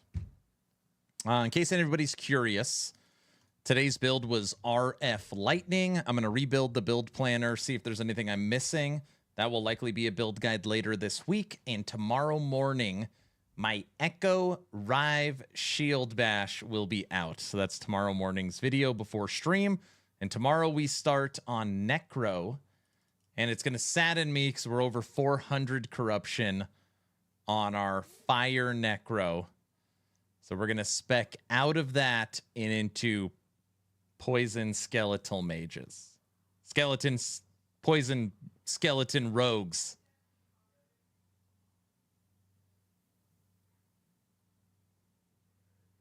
Sure, it'll be fine. All right. As long as you're following the channel on Twitch, type in !giveaway. Starting the countdown now. 10, 9, 8, 7, 6, 5. It's not rigged. 4, 3, 2, 1. And entries are officially closed right now. Ow. Ow. And today's winner is boop, Methodist.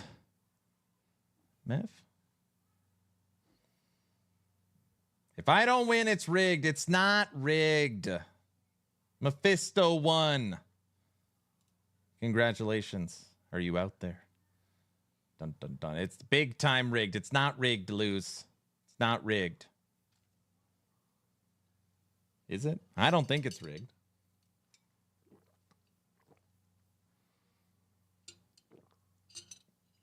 Gonna play a round of Ice Cream Elemental. I almost thought about Ice Cream Elemental as my next build, but everyone keeps asking me to play Necro. So you don't have to be present to win, but you do have to claim your prize. So I hope you see this and hit me up on Discord. For anybody watching out there, if you have not joined my Discord, you should. We're approaching 4,300 members. We do a giveaway every 2 weeks for just being a member of my community. We gave away an Action RPG hat. We gave away 2 copies of LE. Or I'm sorry, we gave away a copy of LE, and the next giveaway is another copy of Last Epoch. We're also kind of the unofficial voice channel for LE. So Last Epoch's Discord, they pulled out all the voice channels. So we've got you covered in my Discord. It is a great place to hang out and get all the information on all things ARPG. So join the Discord. Tomorrow we start Necro. And I hope you all had a fantastic weekend. I'm going to go spend some time with the family and go to church. You're all awesome. Den, I'm going to work on your hat tonight. And if you need anything, hit me up on Discord. I'll see you tomorrow. Have a great night. Bye.